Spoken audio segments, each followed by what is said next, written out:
This story begins with several system windows informing citizens about a series of anomalous events occurring around the world. A giant abalone was reported found by fishermen on the coast, so immense that not even 10 people could surround it, suspected to be a mutation caused by nuclear wastewater. There was also information about an ancient tree in a tourist area growing wildly, spreading its roots for kilometers, and cracks appearing in the ground due to a possible abnormal earth pulse. The notifications continued with giant vines falling from the sky, making fairy tales real, and with news that subway tracks had been destroyed in multiple places, resulting in some casualties. No one paid attention, since they knew all this was nothing more than a bunch of sensationalist headlines, not very different from the false alarm about the zombie bite years ago. Many students were gathered in front of the school, considering that local rumors were much more interesting than the news. Suddenly, their attention was completely diverted to the figure approaching. It was the beauty of the school, Chu Qingli.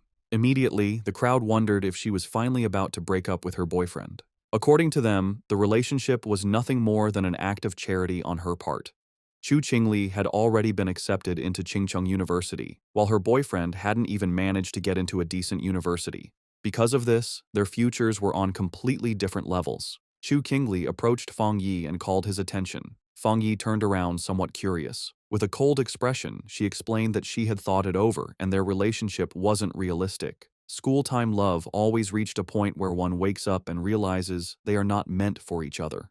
A life together, according to her, required not only courage but also compatibility. For all this reason, it was best to end things. She thought with disdain that no matter what he tried to win her back, it would be impossible. Fang Yi remained silent, and noticing this, people thought his lack of reaction was because he was so shocked that he had collapsed or lost his mind. After all, she was the beauty of the school. They expected him to be on his knees, begging for another chance. However, upon observing him, they simply concluded that he was no match for a rich and beautiful girl, a toad who coveted a swan. With a calm gaze, Fang Yi agreed to break up with her, leaving Chu Qingli and the others in shock. Seeing that she had nothing more to say, our boy turned his back on her and decided to leave. She panicked and called out to him. With a piercing gaze, Fang Yi turned around and asked what she wanted. While her eyes were shining with rage, she made it clear that she didn't care what he was thinking or what tricks he would use. She wasn't going back with him, and she wanted this to be completely clear. Fang Yi began to stare at her and asked her not to flatter herself, calling her the school beauty.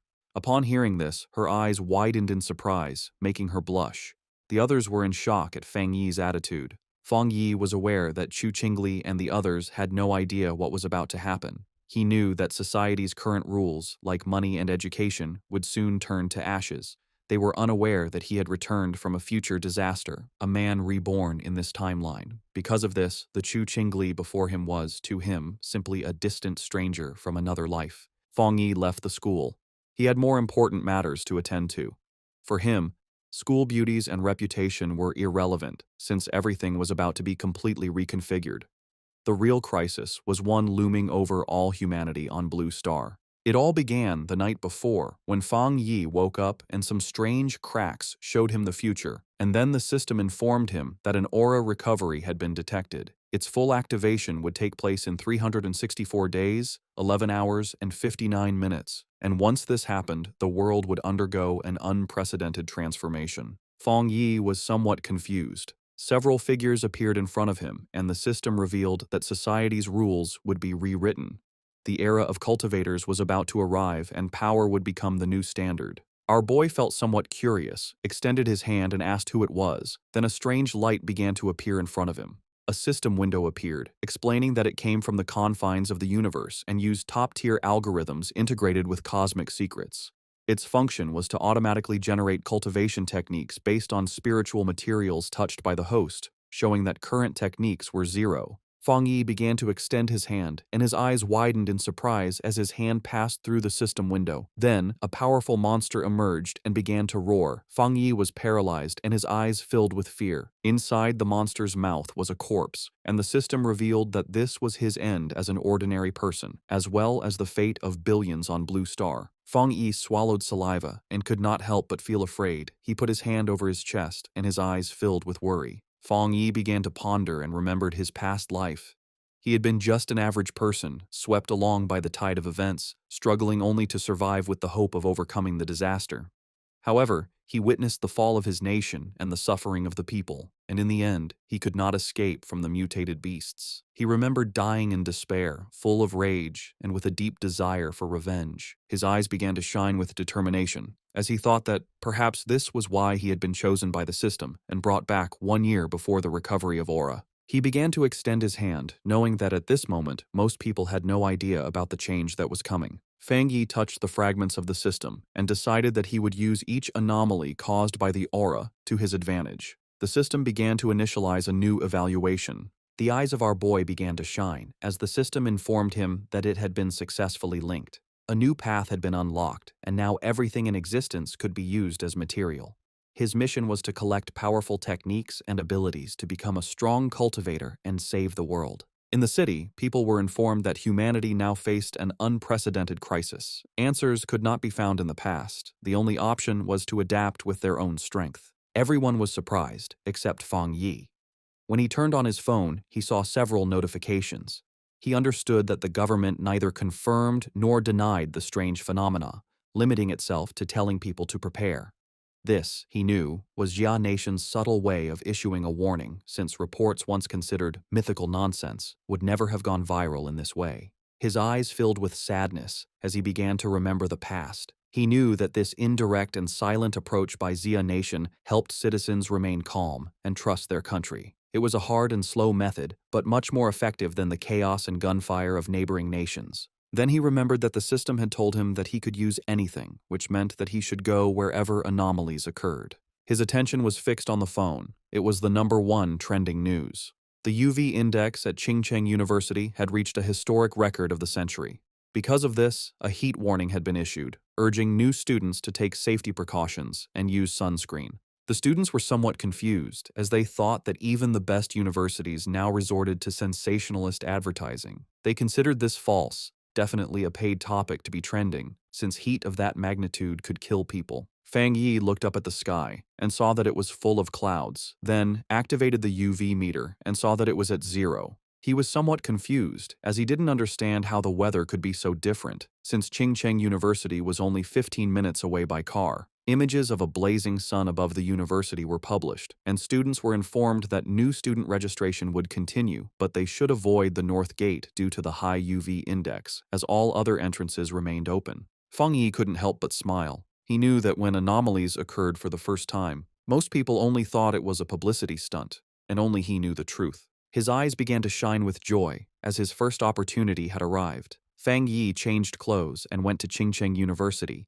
Everyone was carrying umbrellas. It was so hot that the leaves of the trees had fallen. Our boy went to the north gate of Qingcheng University, the least crowded of all.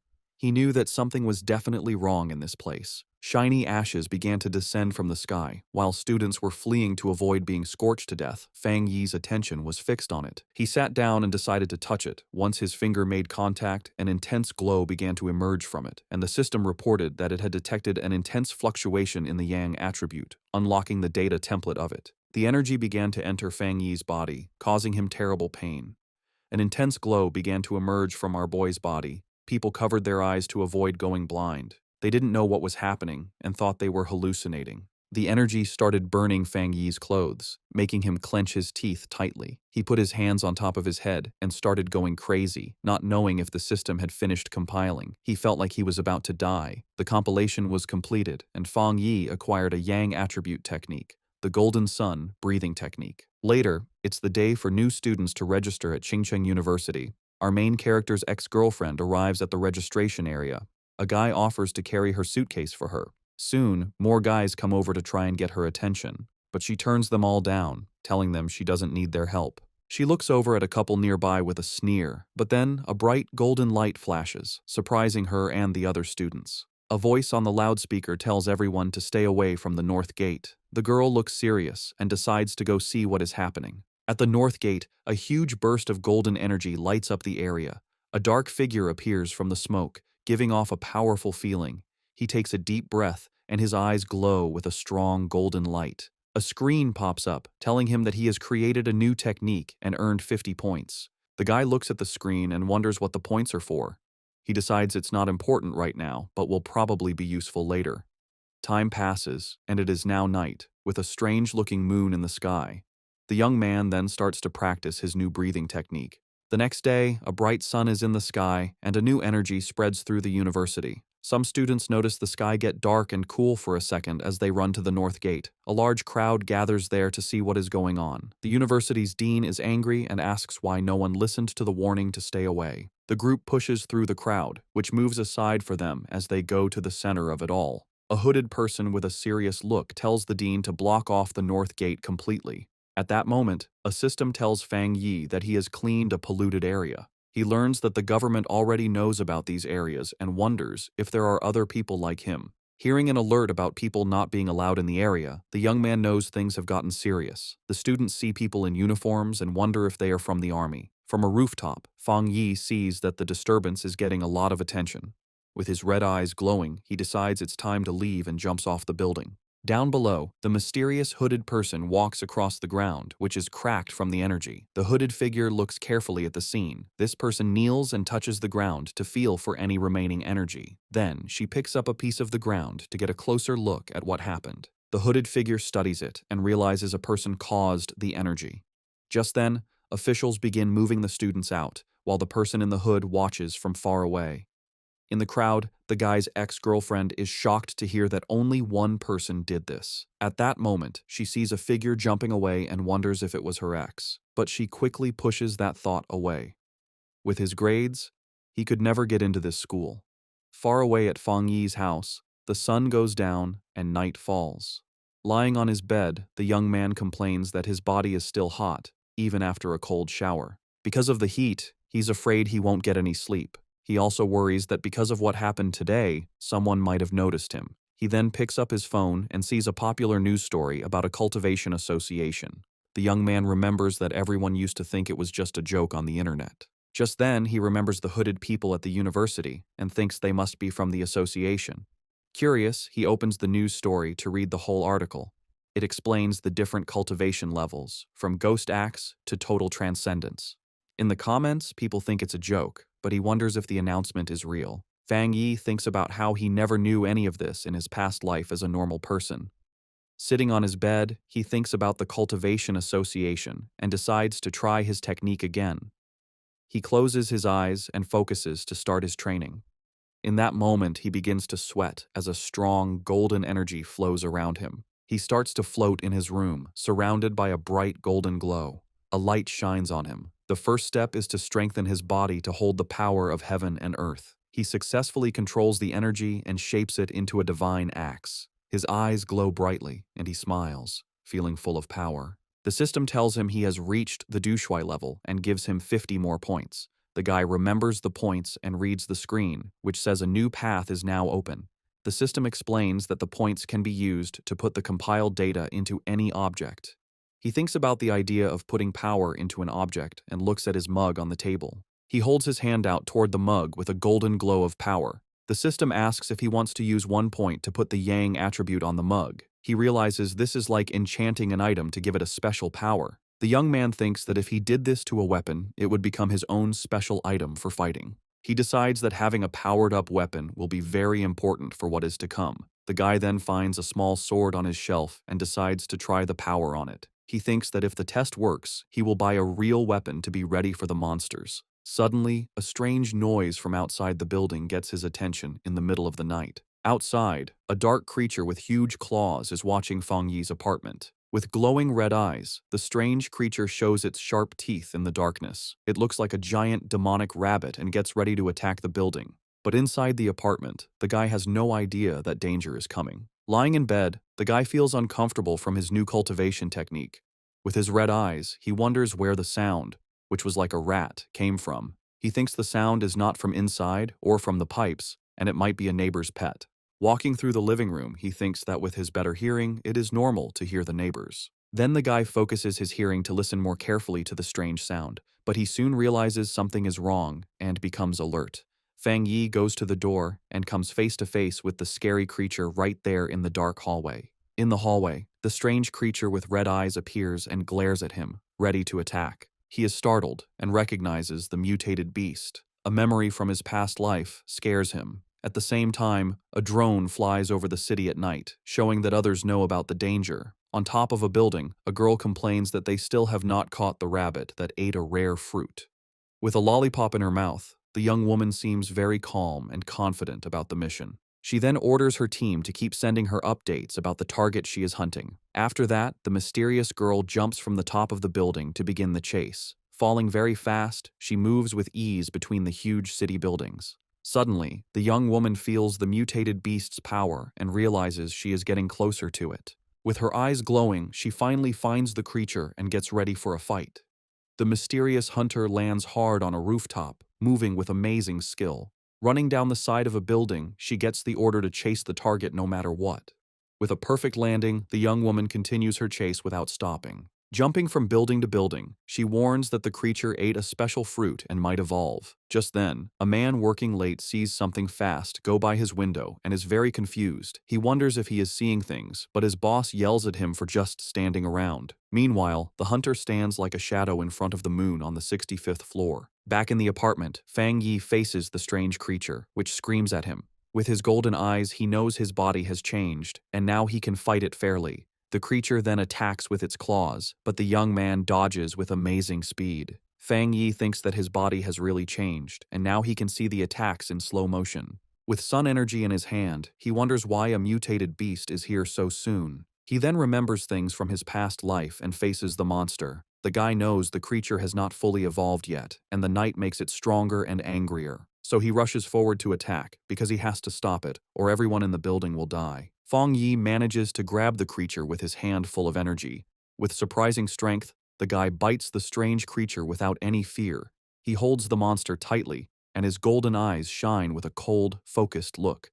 Then the young man spins the creature in the air and realizes its tail is its weak spot.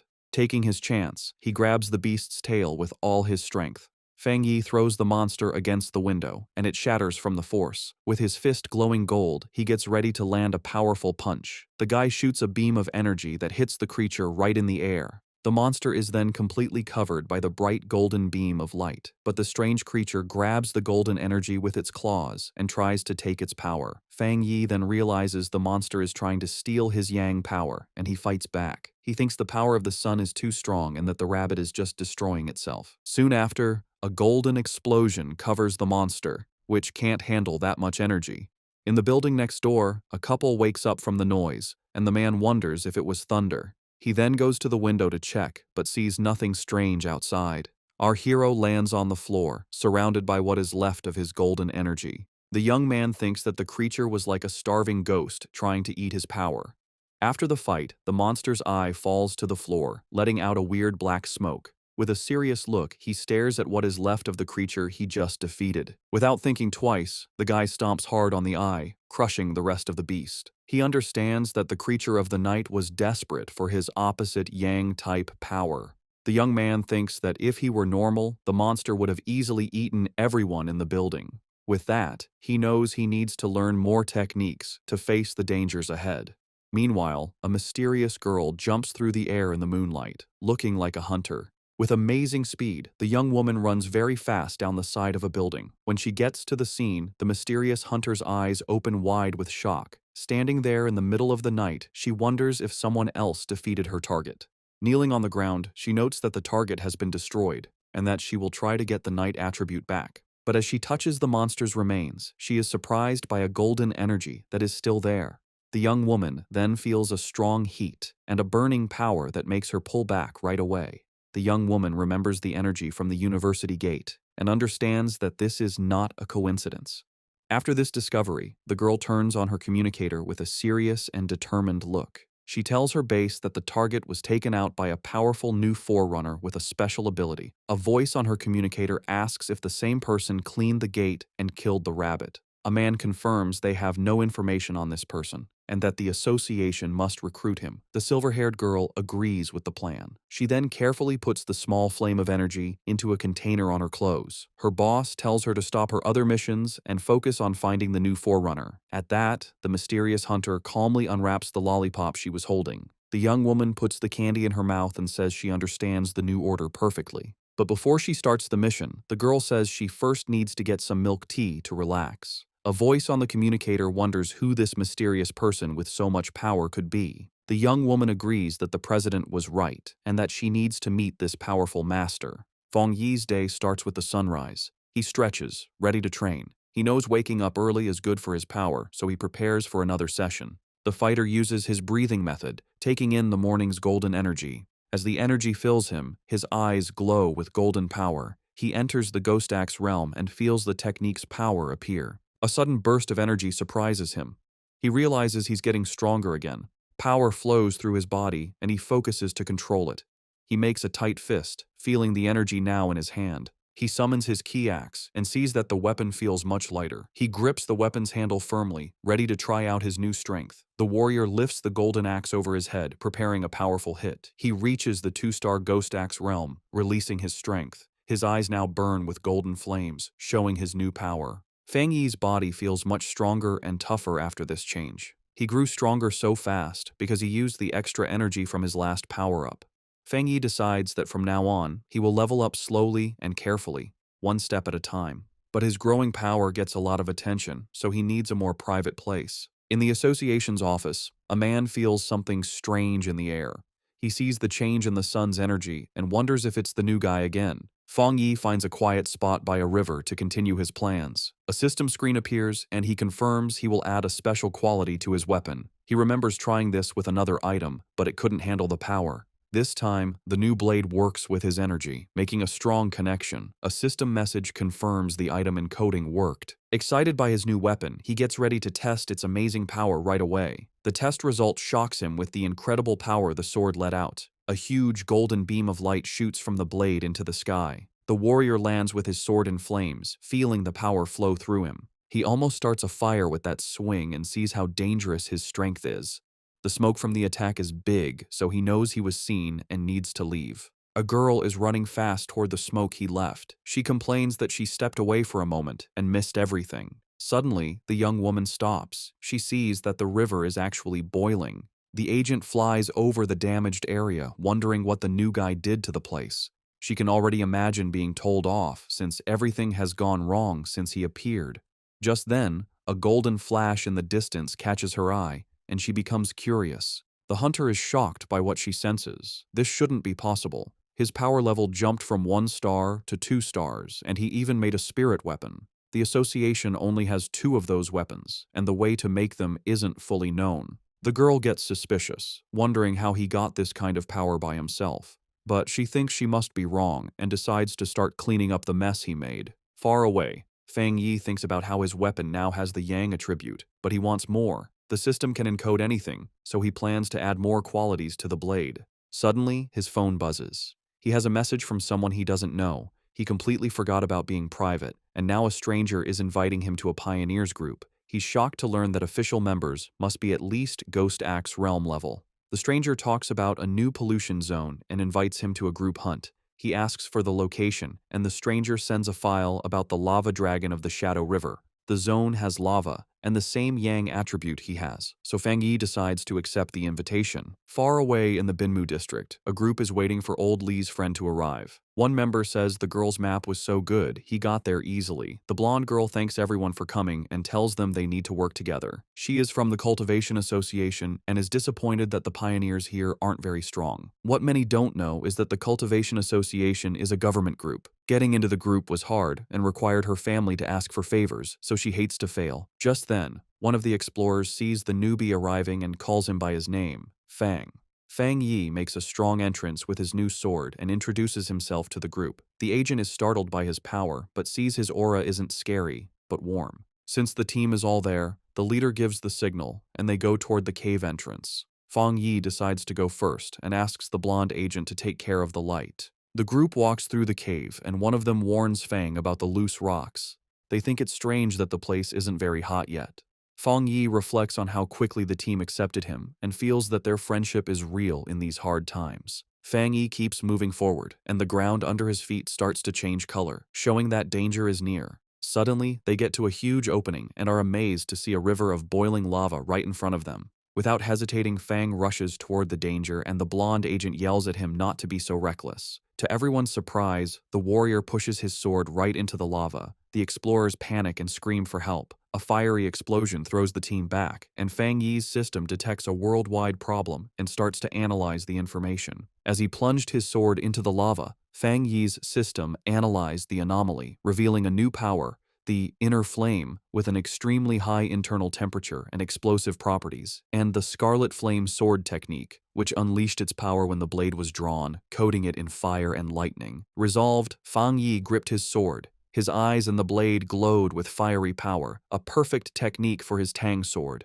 Below, the other explorers, thrown back by a previous explosion, watched in amazement as Fang Yi stood unharmed in a vortex of fire. Realizing his weapon was absorbing the lava's power, Fang Yi then used his script points to permanently embed the scarlet flame attribute into his sword, which now burned with energy. When the flames subsided, his teammates concluded he had suffered a small cultivation accident and had recovered. The group was euphoric, noticing the cave's spiritual energy had stabilized. One of them celebrated being able to absorb it smoothly, while another, on the verge of beginning his cultivation path, excitedly shouted Xiaoya's name. The blonde agent, Xiaoya, encouraged them to train while she kept watch, and the team thanked her for the opportunity. The peace was interrupted when Xiaoya detected figures approaching the entrance, warning that other pioneers were arriving. 3 muscular men entered, led by one with an eye patch and glowing red eyes who arrogantly declared the resource-rich land was now theirs. Xiaoya grew worried, recognizing all 3 newcomers were at the 1-star Ghost Axe realm, a level her team couldn't challenge.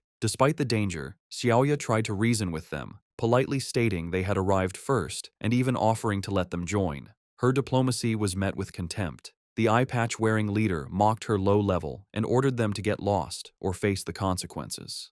Xiaoya's expression hardened. She reflected on the harsh reality of survival of the fittest in this new era, but as a member of the Xia Nations Association, she decided she couldn't allow this injustice. Just as the confrontation was about to escalate, Fang Yi stepped between Xiaoya and the hostile leader. With his sword ignited, he coldly asked the large man if he had nothing better to do than bully a young woman. The eye-patch-wearing leader was left stunned and speechless. Without hesitation, Fang Yi unleashed a single, devastating swing that created a fiery explosion, sending the 3 aggressors flying. The force of the attack startled Fang Yi's own teammates from their meditation. He remembered the tragedies caused by those who followed the survival of the fittest principle, knowing only overwhelming force would work on such people. To make his point, Fang Yi drove his blade into the ground in front of the rival leader. Surrounded by an immense golden aura, he coldly ordered them to scram. Terrified by this second display of power, the leader called Fang Yi a monster and screamed for his men to run as Fang Yi watched them flee. His teammates rushed over, buzzing with excitement over his incredible power. Fang Yi smiled, brushing it off and suggesting it was time to leave. As they left, Xiaoya contemplated the immense power Fang Yi had shown, realizing he had held back. Convinced he was a top-tier pioneer, she knew she had to report this major discovery to her organization immediately. The scene shifts to the Spiritual Energy Cultivation Association office, where a woman on the phone with Xiaoya repeated in surprise that another high-attribute pioneer had appeared. The office worker grew flustered, realizing she had said too much, especially with an imposing man standing behind her. She awkwardly hung up after confirming the report. The young woman cheerfully asked her gray-haired superior if they were lucky enough to have 2 high-attribute pioneers in a row. He, however, grimly corrected her that luck had nothing to do with it, explaining that every high-attribute individual is destined to become a new center of power, a responsibility that stressed him immensely. Under a sunny sky, Fang Yi returned to the city.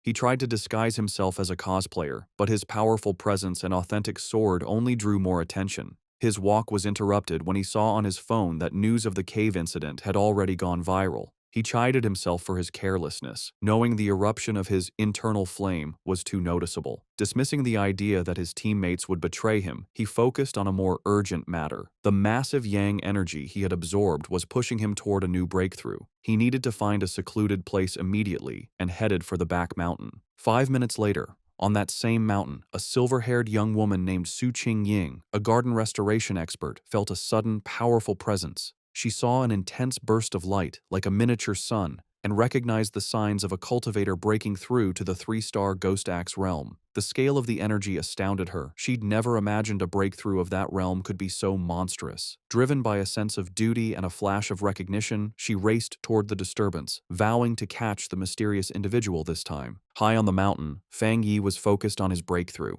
He pulled in huge amounts of golden energy, which spun around him before forming a bright, sun-like ball above his head. As he meditated in the air, the power behind him formed a complex, star-shaped divine shape. Golden energy sparked across his skin, and his eyes glowed with great power as he tried to control the wild energy. Finally, the power came together, taking the shape of a giant divine axe made of pure golden and light blue energy, crackling with power. Meanwhile, Su Jingying arrived and stopped suddenly when she saw the amazing sight. She watched in total disbelief, seeing that the mysterious person was about to swing the divine axe he had just created. His level of control was incredible. She wondered how anyone could command so much spiritual energy with such perfect skill and steadiness, asking herself if this man had secretly been training for centuries. The sight brought back a painful memory. Su Qingying remembered her own attempt to break through to the Ghost Axe 2-star level. The pressure from her own divine axe had been too much for her, pushing back and making her cough up blood. It left her stuck in bed for a full week. She was naturally strong, but she had still failed badly. She couldn't understand how this monster could handle a breakthrough that was so much more powerful than hers. As she ran closer, she was even more amazed. The huge amount of spiritual energy, the perfect control in every move of the axe, and the way every bit of power seemed to have been purified thousands of times. It was all beyond anything she had ever seen. She decided that this person wasn't just an amazing monster. He was like a god who had come down from the sky. She also noticed his calm and steady way of doing things. Most pioneers, when they felt a breakthrough was about to happen, would rush to get it done. This person, however, moved with a deep sense of experience and a strong mind, like a master from old times. Her thoughts were stopped when the giant, fiery divine axe began to move. She watched the awesome sight as it swung with a purpose, heading east. At the peak of his power, Fang Yi's eyes burned with pure golden light as cracks of raw energy spread across his face. He floated inside a blinding storm of golden power, successfully controlling the huge amount of energy he had gathered to evolve. A system window then appeared, officially confirming he had succeeded. He had reached the Ghost Axe realm, 2-star. The new divine axe slammed down into the earth, releasing all of its power in one huge shockwave that tore across the mountain. Su Qingying was caught in the powerful blast and had to hold herself steady against the wave of golden energy. The leftover force cut a huge path through the forest before fading away, but when she looked up, the mysterious man had completely disappeared. Breathing hard from the effort and her frustration, Su Qingying couldn't believe she had missed him again, especially since she had arrived in only 30 seconds. A worrying thought came to her. He must have known that she was tracking him. She worried that if he stayed this hard to find, her mission to recruit him would be impossible. Just as she was about to give up, she paused. A sudden idea hit her. She looked away from the path of destruction and toward a giant old tree that was now glowing with a soft, leftover golden light.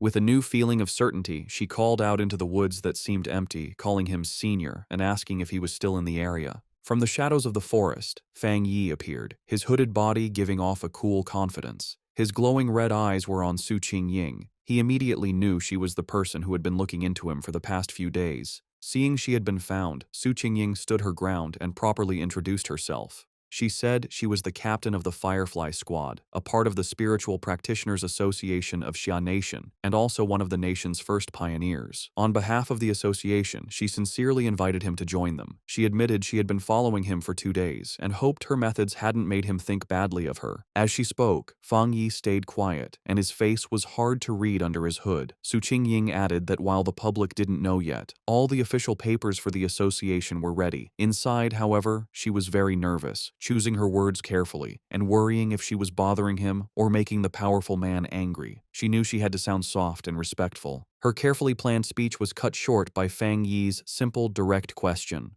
"Why should I join?" The direct question surprised her completely. She stuttered for a moment, panicking over what to say. She quickly saw that empty, nice words would be useless against someone so smart. The truth was her only choice. Pulling herself together, she explained what the association was for. She told him that the Xia nation wanted to gather and unite all the early pioneers, to guide them on an organized path and also give them extra protection. She knew that growth was messy right now, and that an association might feel like a cage to a free spirit like him. But she asked him to look at the bigger picture. A great return of spiritual energy was coming, and they would all need to stand together to face the unknown enemies of the future. After listening to her passionate speech, Fang Yi leaned casually against a tree, looking tired and uninterested. He told her plainly that he was not willing to join. He explained that, for now, he still couldn't bring himself to fully trust her or the association she represented. Su Qingying was left completely stunned and speechless by his direct refusal, her eyes wide with shock. Facing his refusal, Su Qingying grew desperate.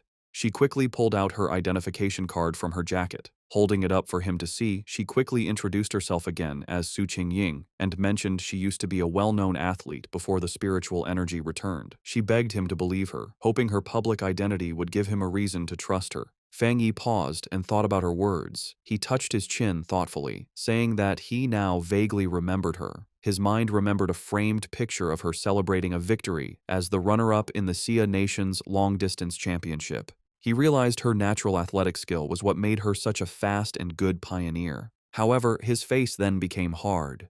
A dark memory from his previous life came to mind, showing a vision of a ruined city. He knew that in his original timeline, the Xia Nation's work, including the association, had failed in the end, leading to the end of humanity. Now that he had returned with his system, he knew he had to be part of the solution, but joining the association at this point was not the right move. Putting on a more thoughtful look, he looked back at a hopeful Su Qingying and confirmed that he did remember her. He told her he would think about her offer, and before she could answer, he jumped into the air and sped away from the spot. Just as quickly, he reappeared right behind a startled Su Qingying. He gave her a firm condition. She must keep his location a secret from everyone for now. In his mind, he studied her respectful behavior and guessed that the association was careful about upsetting powerful pioneers who weren't with them. He saw this as a weakness he could use. Su Qingying suggested a deal. She explained that the association had detected the energy from his breakthrough and that she had to file a report. She suggested sending a report that was a mix of truth and lies to protect his identity while keeping her bosses happy. After a moment of thought, Fang Yi agreed to her plan. Su Qingying tried to call out to Fang Yi as he agreed to her plan, but in the blink of an eye, he was gone. She ran down the mountain slope after him, but it was no use. Tired and annoyed, she walked alone on a forest path, muttering in frustration about how many times she had failed to catch him and how he was now trying to avoid her. She sighed, complaining about the tiring work of erasing the powerful energy signs he left behind after every incident. Her thoughts were cut short by a voice in her earpiece, telling her to stop worrying about the hard-to-find pioneer and remember the mission she was on. The voice seriously told her that the strange creatures had appeared again. Su Qingying froze, her eyes wide with shock as she asked if they were really back. A scary memory flooded her mind, showing her surrounded by a crowd of terrifying wolf-like creatures with bloody mouths and glowing red eyes. She thought to herself that she would never forget those strange, bloody beasts. The story explained what they were. Cold, evil, and bloodthirsty monsters born from the pollution zones made by the spiritual energy's return.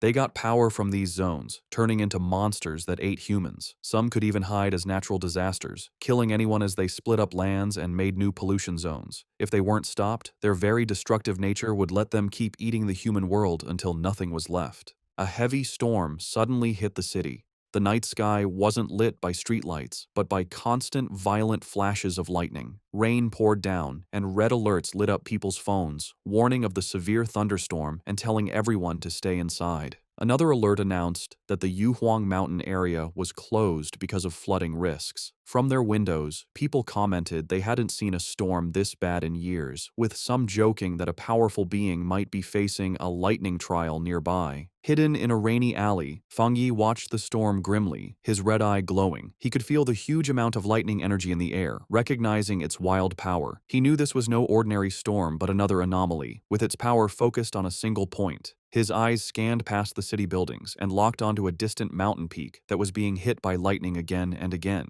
He had found the center of the storm. Without hesitating, Fang Yi raced into the downpour, leaping across rooftops as he sped toward the mountain. When Fang Yi reached the base of Yuhuang Mountain, his system immediately confirmed a pollution zone was detected. He looked up at the peak, but instead of its usual beauty, he saw a grim scene with skeletal remains scattered among twisted trees. Another system notice added to the danger, stating the pollution level was unknown. Still, Fang Yi moved forward without hesitating, walking into the dark, stormy woods with a determined look. As he got closer to the center of the storm, he saw a massive bolt of blue lightning strike the mountain's summit, lighting up the whole area. He had found his target. Inside the Spiritual Practitioners Association's command center, officials held a tense meeting. A large screen showed a vortex of blue energy over a mountain peak. An official reported that the danger on Mount Yuhuang was rising quickly, so they had to close it off and call it a new contamination zone. The grim-faced association leader said the situation was so critical, he had to pull Su Qingying from another important mission. He asked her to report on what was happening. Su Qingying told the officials that it was currently impossible to climb the mountain, as the unstable thunder energy was about to explode.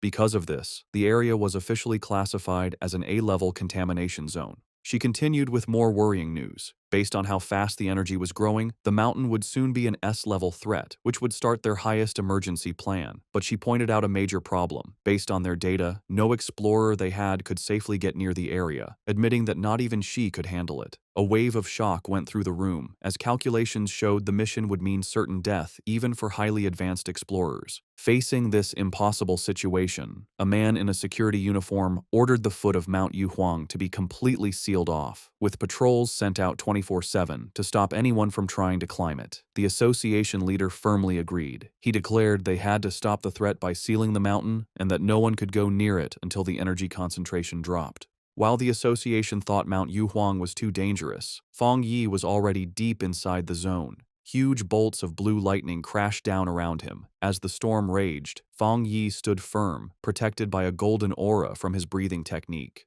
He knew, however, that just surviving the storm wasn't enough. To get the purest thunder energy, he had to climb to the center of the storm at the mountain's peak.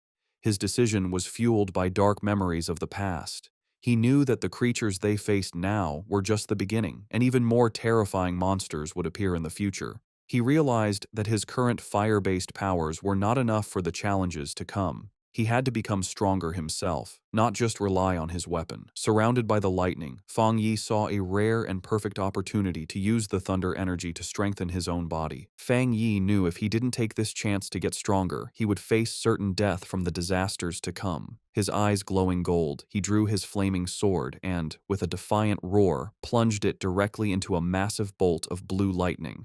The wild energy surged through him, causing terrible pain, but his face remained determined. His body shook violently as the electricity coursed through him. He realized this thunder power was like a divine punishment, actively fighting against him. The storm was furious that he had entered its territory and seemed to demand that he give up. Staring at the chaotic sky, he wondered how he could possibly make such a raw force obey him. Then, he had an idea.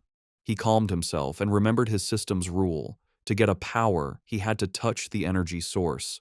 A golden aura exploded from him as he unleashed his golden sun breathing technique, determined to fight through the storm. With a loud roar, Fang Yi pushed forward, using his flaming sword to cut a path through the storm of blue lightning. The clash of his golden energy against the raw storm created a huge, chaotic explosion. Blood trickled from his mouth from the strain, but his eyes burned with determination. He knew this was a desperate gamble where he had to push himself to his limit, facing death in order to live. Finally, after a hard struggle, he reached the peak. He plunged his sword into the ground, cracking the rock as he arrived at the center of the storm. Here, the power was even more terrifying, a violent flood of thunder energy that made it hard to even breathe.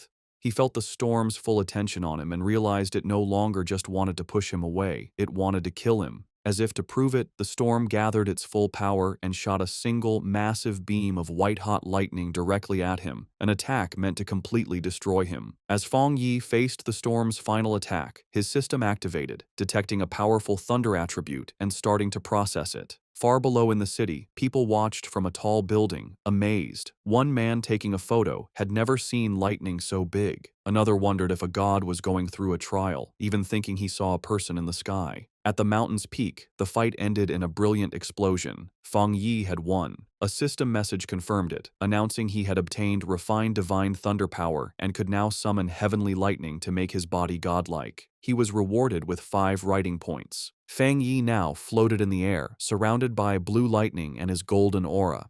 He understood his new power. The thunder attribute was a top-tier force for both attack and defense. Unlike his sun power, which was mostly for defense, the thunder could refine his body and turn it into intense energy. He decided that the thunder was now his spear and his shield. He also realized the power wasn't just about destruction, it was also about purification and rebirth. He could feel the energy strengthening his bones and muscles without any pain. The system then offered him an upgrade to punish evil, which would grant him double critical damage, asking if he wanted to use writing points to get it. Landing softly, Feng Yi thought about what to do next. His first thought was to put this new thunder power into his Tang sword. He considered it carefully. While it would make the blade stronger, he worried it might mess with the purity of the sun attribute already in it. He also knew that putting too many different powers into one item could damage or even destroy it. Suddenly, he had a brilliant idea. Looking at his hand, he decided to do something different. He would implant the thunder attribute directly into his right hand. The system immediately responded, asking if he wanted to put the thunder attribute into the chosen item. A confident smirk appeared on his face as he gave the command. Instantly, all the wild blue lightning in the air rushed into his right hand as he claimed the storm's power for himself. The next day on the storm-damaged peak of Mount Yuhuang, the immediate danger was gone. Below a cliff, Su Qingying and an army officer named Major Han Li stood over numerous figures in body bags. Su Qingying reported that the contamination zone's energy had strangely dropped from its most dangerous level to a mild level in just 3 hours, though some electricity was still in the air. Major Han Li listened and immediately figured out what had happened. Someone had been there. It was a seeker, a person who actively looks for these dangerous events. Su Qingying was shocked, wondering if another seeker was involved and if they could have survived. She knelt and looked for clues but couldn't sense anything, guessing that the heavy rain had washed away any evidence. She concluded that the seeker must have left the mountain safely around 8 p.m. the night before. Major Han Li agreed with her timeline.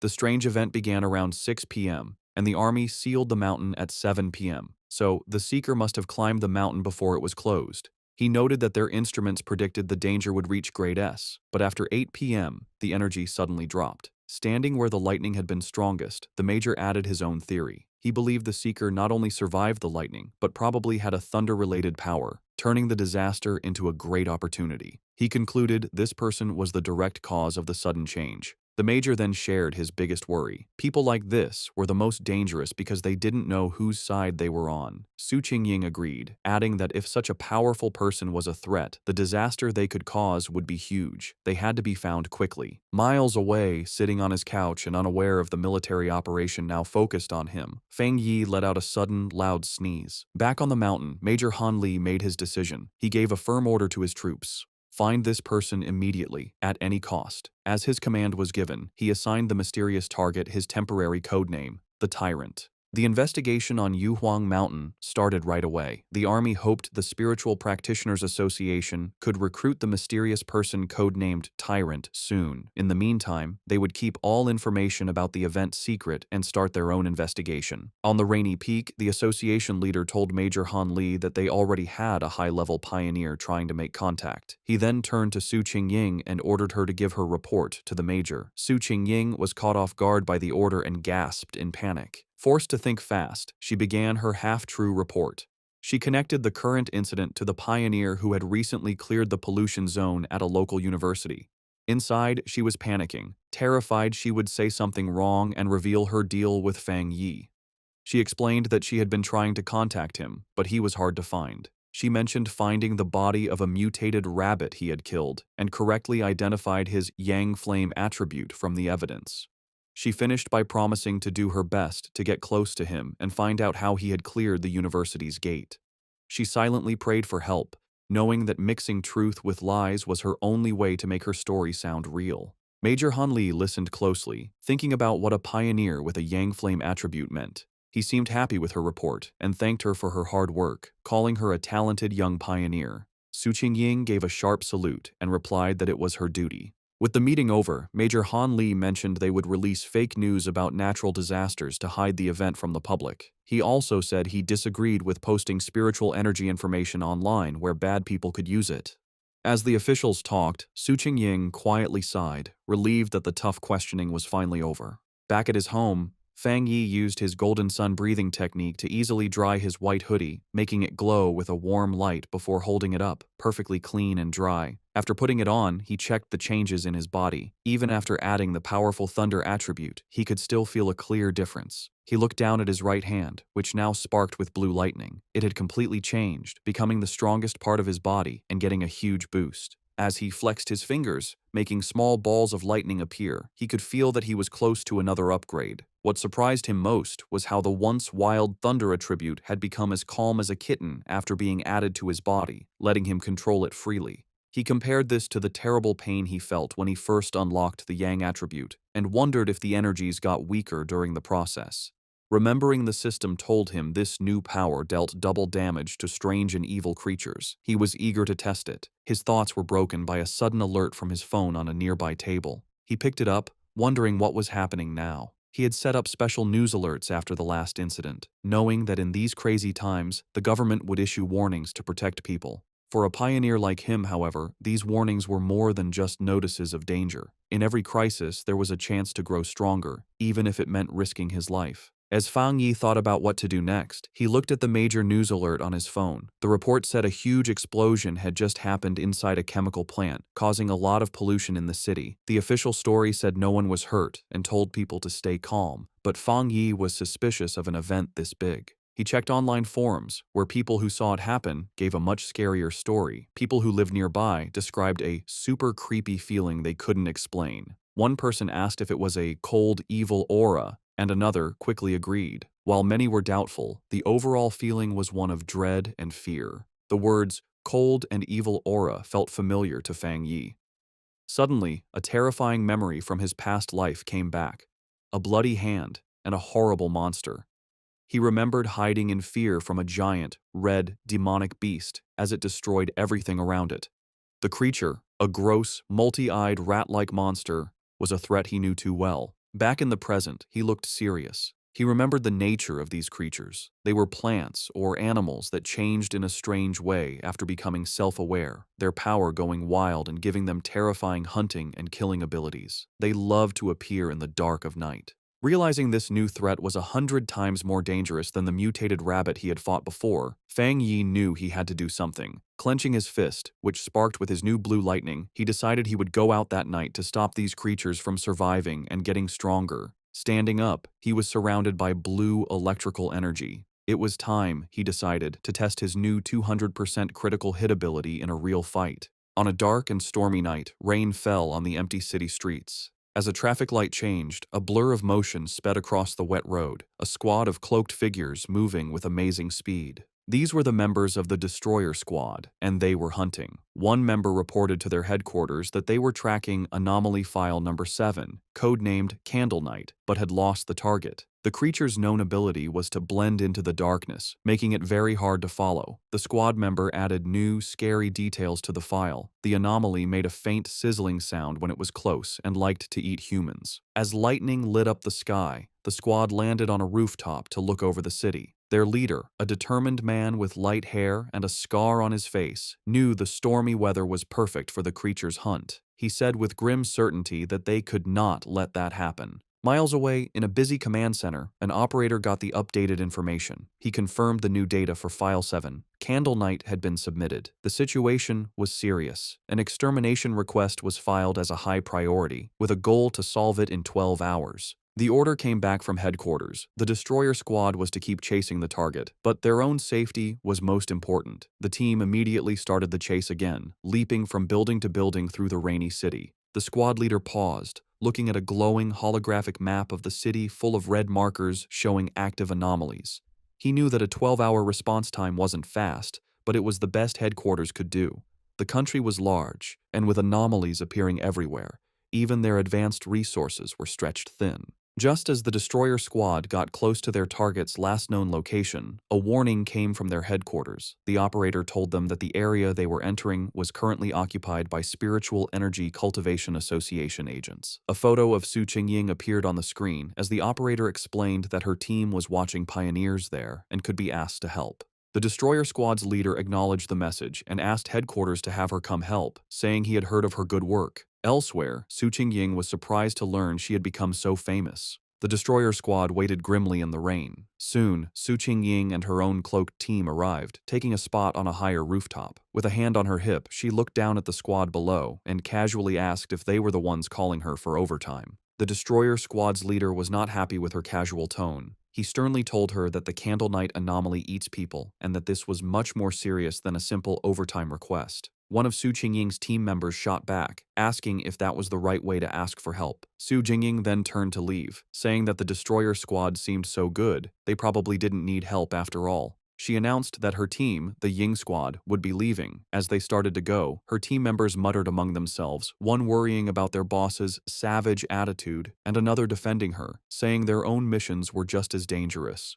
The leader of the destroyer squad immediately panicked and called for her to wait. He apologized for his harsh tone and begged for her help. He explained just how dangerous Candle Night was, and that without her famous tracking skills, they would be at a great disadvantage. He stressed that if his team failed, the people of the city would be the ones to suffer, as the monster would kill them all. After agreeing to work together, the two teams stood on a rainy rooftop, ready to hunt. Su Qingying concentrated, and a glowing blue ball of energy appeared in her hand. She announced she had found the creature. The orb's energy expanded, showing the monster's location. Hidden in the dark, wet ruins of a chemical plant, the monstrous, multi-eyed rat-like creature called Candle Night was eating something. Its file noted that it liked darkness, dampness, and eating people. With the target found, Su Qingying gave the command for the joint operation to start. The creature's senses were sharp, and it instantly looked up, aware of their presence. It jumped away, just as an attack hit the ground where it had been. A member of the destroyer squad said the target had spotted them and ordered the team to form up. The squad members moved with incredible speed, their cloaks blurring as they chased it. They surrounded the creature from all sides, and with their prey trapped, they shouted together, ready to attack. One of the destroyer squad members lunged forward, shouting the order to attack. He hit the creature hard, sending it crashing into a pile of rubble. But instead of being weaker, the monster's body began to change, its back erupting with red sores and black spikes. With a furious shriek, the enraged Candle Knight fought back, creating a vortex of dark energy. Su Qingying desperately shouted for the teams to watch out for the sound wave and dodge. Her warning was a moment too late. A powerful sonic blast erupted from the creature, sending the squad members flying back. The destroyer squad's leader was thrown from the rooftop, crashing onto the street below. One of his team members rushed to his side. The leader pushed himself up, bruised but alive. He admitted that if he hadn't moved back at the last second, his bones would have been broken. He knew they were in grave danger. If the creature stayed in the city any longer, it would cause a huge disaster. The battle took another turn as Candle Night continued to change. It grew large, bat-like wings and let out a roar, its throat glowing with green energy. It then spewed a corrosive, dark substance that filled the air with toxic green smoke. The creature aimed this blast at the ground, trying to melt the street to burrow underground and escape. One of Su Qingying's team members warned her that the monster had a corrosive dark power and that anything it touched would be destroyed. She explained that their team didn't have a power strong enough to fight it. Su Qingying, however, stayed calm. She ordered her team to stay alert and not to mess up the destroyer squad's formation, reminding them their main job was to gather information and help with strategy. Meanwhile, a destroyer squad member with a dagger prepared to strike the escaping creature.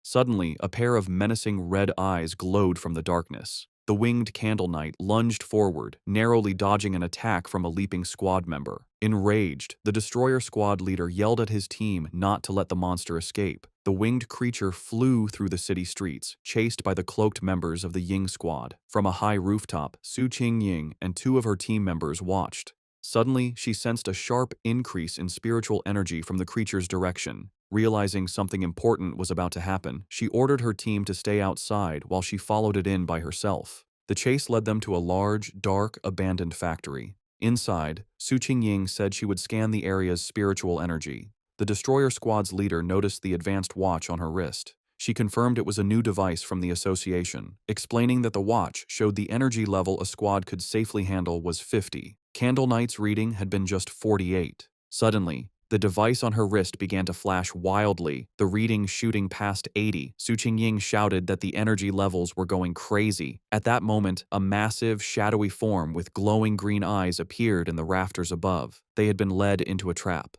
Su Qingying realized with horror that there was more than one creature in the factory. The shadowy, monstrous face of a new creature loomed behind them. The destroyer squad's leader panicked, yelling that they needed to retreat immediately. Taking charge, Su Jingying suggested a tactical retreat toward the main door to force the hidden enemy to show itself. She fired a blast of energy to clear a path, shouting for her team to follow. But before they could escape, she cried out in pain and collapsed, her senses overwhelmed by an invisible poison gas. Su Jingying suddenly found herself alone in the vast green darkness of the factory. She called out to her team, but no one answered. She knew they were nearby, but the poison had made them unable to sense her. Putting the pieces together, she realized the full trap. Candle Knight had led them to this factory, which was the territory of a much more powerful creature, a giant serpent she had only faintly sensed earlier. As if summoned by her thoughts, the huge, armored head of a shadowy serpent with glowing green eyes loomed over her.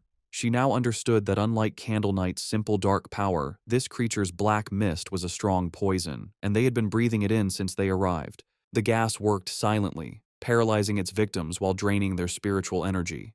Fighting back would only use up their power faster, leading to certain death. She could feel her own spiritual energy was almost gone, and without it, she knew she would soon be another victim. As she collapsed to the floor, her strength gone, she despaired at the terrifying intelligence of a creature that was just playing with them. She closed her eyes, wondering if this was the end. Lying defeated on the factory floor, Su Qingying saw a single ray of light cut through the green darkness above. A flicker of hope appeared in her eyes. Suddenly, the factory ceiling exploded inward, and a blinding light filled the room. Her eyes widened as a figure came down from the blast. It was Fang Yi. He landed gracefully in the rubble, his hooded figure standing out against the glowing hole in the ceiling. He stood before the giant serpent, immediately identifying it as a dark attribute creature. Without warning, the serpent lunged, its massive fangs aimed at him. At the same time, the Candle Knight monster burst from the shadows, attacking from behind. Fang Yi dodged the serpent's attack and came face to face with the growling rat-like beast. As the two creatures closed in, he finally understood the full trap he had walked into. In a shocking move, Fang Yi let the Candle Knight monster bite his shoulder. As blood splattered, he noted their surprisingly smart tactics, one creature for luring prey, the other for killing them. He taunted the beast latched onto him, asking if it enjoyed biting people so much. In response, he unleashed his new power. Bright blue lightning erupted from his body as he challenged the monster to taste his thunder property. At the same time, he fired a massive beam of golden solar energy from his free hand, which hit the lunging serpent head-on. Now, covered in crackling electricity and free from the stunned rat creature, Fang Yi turned his full attention to the serpent, unleashing a flood of golden flames as he challenged it to see how well it could handle fire. The giant serpent lunged with a furious roar, its huge mouth open to eat its prey. With amazing agility, Fang Yi dodged the attack, flipping through the air while swinging his glowing golden sword. As he landed, he coolly told the monster to look at his blade, a clear challenge to the giant beast. The serpent seemed to pull back, cautious of the glowing weapon. Seeing his chance, Fang Yi counterattacked. Leaping through the air, he delivered a powerful slash to the serpent's face, his sword covered in the crackling blue energy of his thunder power. The force of the blow was huge, but the result wasn't what he expected. Instead of crushing its skull, the creature's head split down the middle, revealing a second identical head underneath as if it were shedding its skin. Fang Yi landed on his feet, his eyes wide with surprise at this strange development. The creature's split head then pulled apart completely, shedding its outer layer to reveal its true, healed form. As green energy pulsed in its neck, Fang Yi knew the fight was far from over. The serpent reacted with shock and pain as the leftover thunder energy from Fang Yi's sword ran through its body. It roared in fury as the electrical energy grew stronger, overwhelming its dark power. Watching the creature twist in pain, Fang Yi gave a small, confident smirk. He knew he had the advantage, as he had already sensed this serpent's dark aura was stronger than Candle Knight's. He then revealed his clever plan. When he attacked with his sword, he had held back the full force of his fire. Instead, he had used the blade to carry and channel the thunder power from his hand directly into the snake's body. He compared the two creatures, realizing this serpent was a far more dangerous and evolved monster than Candle Knight. Suddenly, he felt a sharp pain in his shoulder where the rat creature had bitten him. He hissed, looking down to see strange purple snake scales growing from the wound. He understood immediately. Just as he'd thought, this was a smart, mutated species. Its poison, delivered by its partner's bite, had a paralyzing effect that let it kill silently. He could feel a sharp pain from the wound, but he also felt his Golden Sun breathing technique working to fight the venom. With a determined look, he knew he had the perfect counter. The Yang Flame power could dissolve the poison, the Golden Sun technique would protect and heal his body, and the Thunder power would purify anything left. As the energy from his powers pulsed through him, Fang Yi recognized the benefit of his combined abilities. The mix of his Yang Flame and Thunder powers now gave him a clear pain signal to any poison, acting as an early warning system. He knew he was lucky. For others, the serpent's sneaky poison would have been impossible to cure. He guessed that for the serpent to have grown so large, it must have relied on surprise attacks. He thought of the monster's den, filled with the skulls of its victims. With Candle Knight acting as the perfect bait, the two creatures had become a deadly trap even for top pioneers, which explained why so many had disappeared. But in the end, it didn't matter. As he watched the creature's huge skeleton burn to ash in his holy fire, he knew its reign of terror was over. Standing before the fire, Fang Yi felt satisfied. His inner flame was powerful, but the triple critical hit from his new thunder power had sealed his victory. He felt confident that his fighting skills were now pretty good, even compared to other high-level pioneers. He stood silently for a moment, watching the flames burn the last of the monster. Just as he was about to leave, he paused, reaching out his hand as if he sensed something. His eyes narrowed. He wasn't alone. Someone was still there. He turned just in time to see a figure stumbling out from the smoke, coughing from the ash. It was Su Qingying. She stood silently, covered in soot and clearly tired, but she was alive. As the smoke cleared, Fang Yi found himself looking at the unconscious members of the other squad, with Su Qingying sitting among them. He recognized her as the agent from the association and coolly told her that there was no need to pretend. He added that her playing dead act needed work, which surprised her. Embarrassed, Su Qingying covered her face. Realizing this was the same powerful pioneer she had been tracking, she tried to make an excuse, claiming she woke up from the smell. Fang Yi, however, wasn't fooled. He complimented her, pointing out that while her teammates were out of energy, she was strong enough to keep a small reserve to protect herself. If she had really been unconscious, he explained, she wouldn't have been able to smell anything. Flustered, Su Qingying could only offer an awkward thank you. In her mind, she was amazed. He had seen right through her. She had indeed kept a bit of spiritual energy for protection. She had no idea how he had beaten both Candle Knight and the giant serpent all by himself. Noticing her embarrassment, Fang Yi's tone softened. He told her she didn't need to cover her eyes and that he only asked her to be honest with him and keep his identity secret.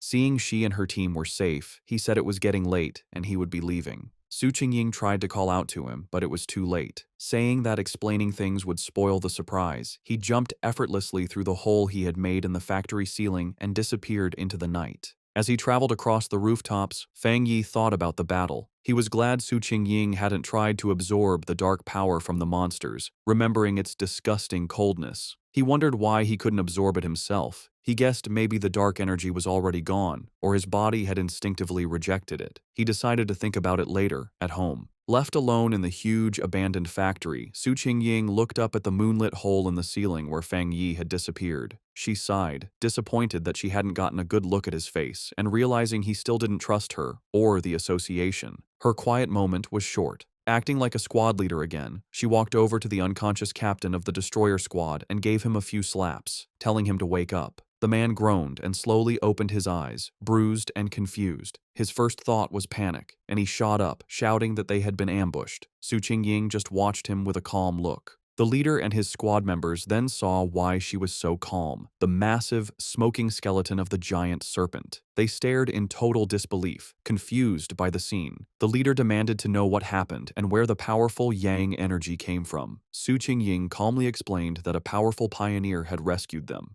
She continued her carefully planned report, explaining that the pioneer was likely the person from her original mission, a very high-level individual with a Yang attribute. She let her voice trail off, suggesting his appearance was a lucky coincidence. The other squad members were in complete awe, with one saying it was unbelievable that one person could defeat both monsters.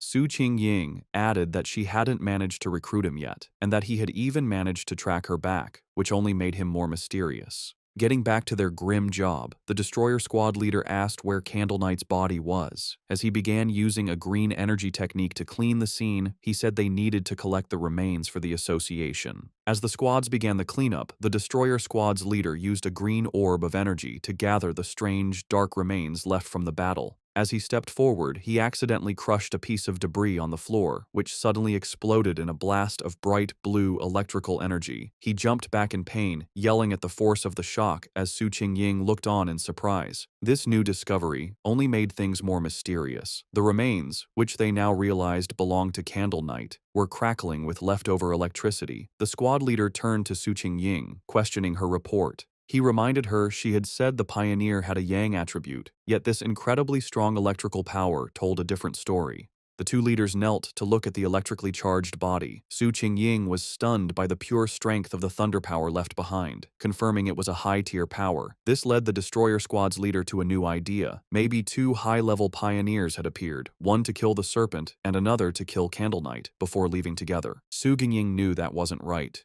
She struggled with how to explain the unbelievable truth, remembering the image of the lone pioneer holding both crackling blue lightning and roaring golden fire. She knew no one would believe that a single person could have two different top-level powers. Having just one made you a genius. Having two was almost unheard of. The impossible proof was right in front of them.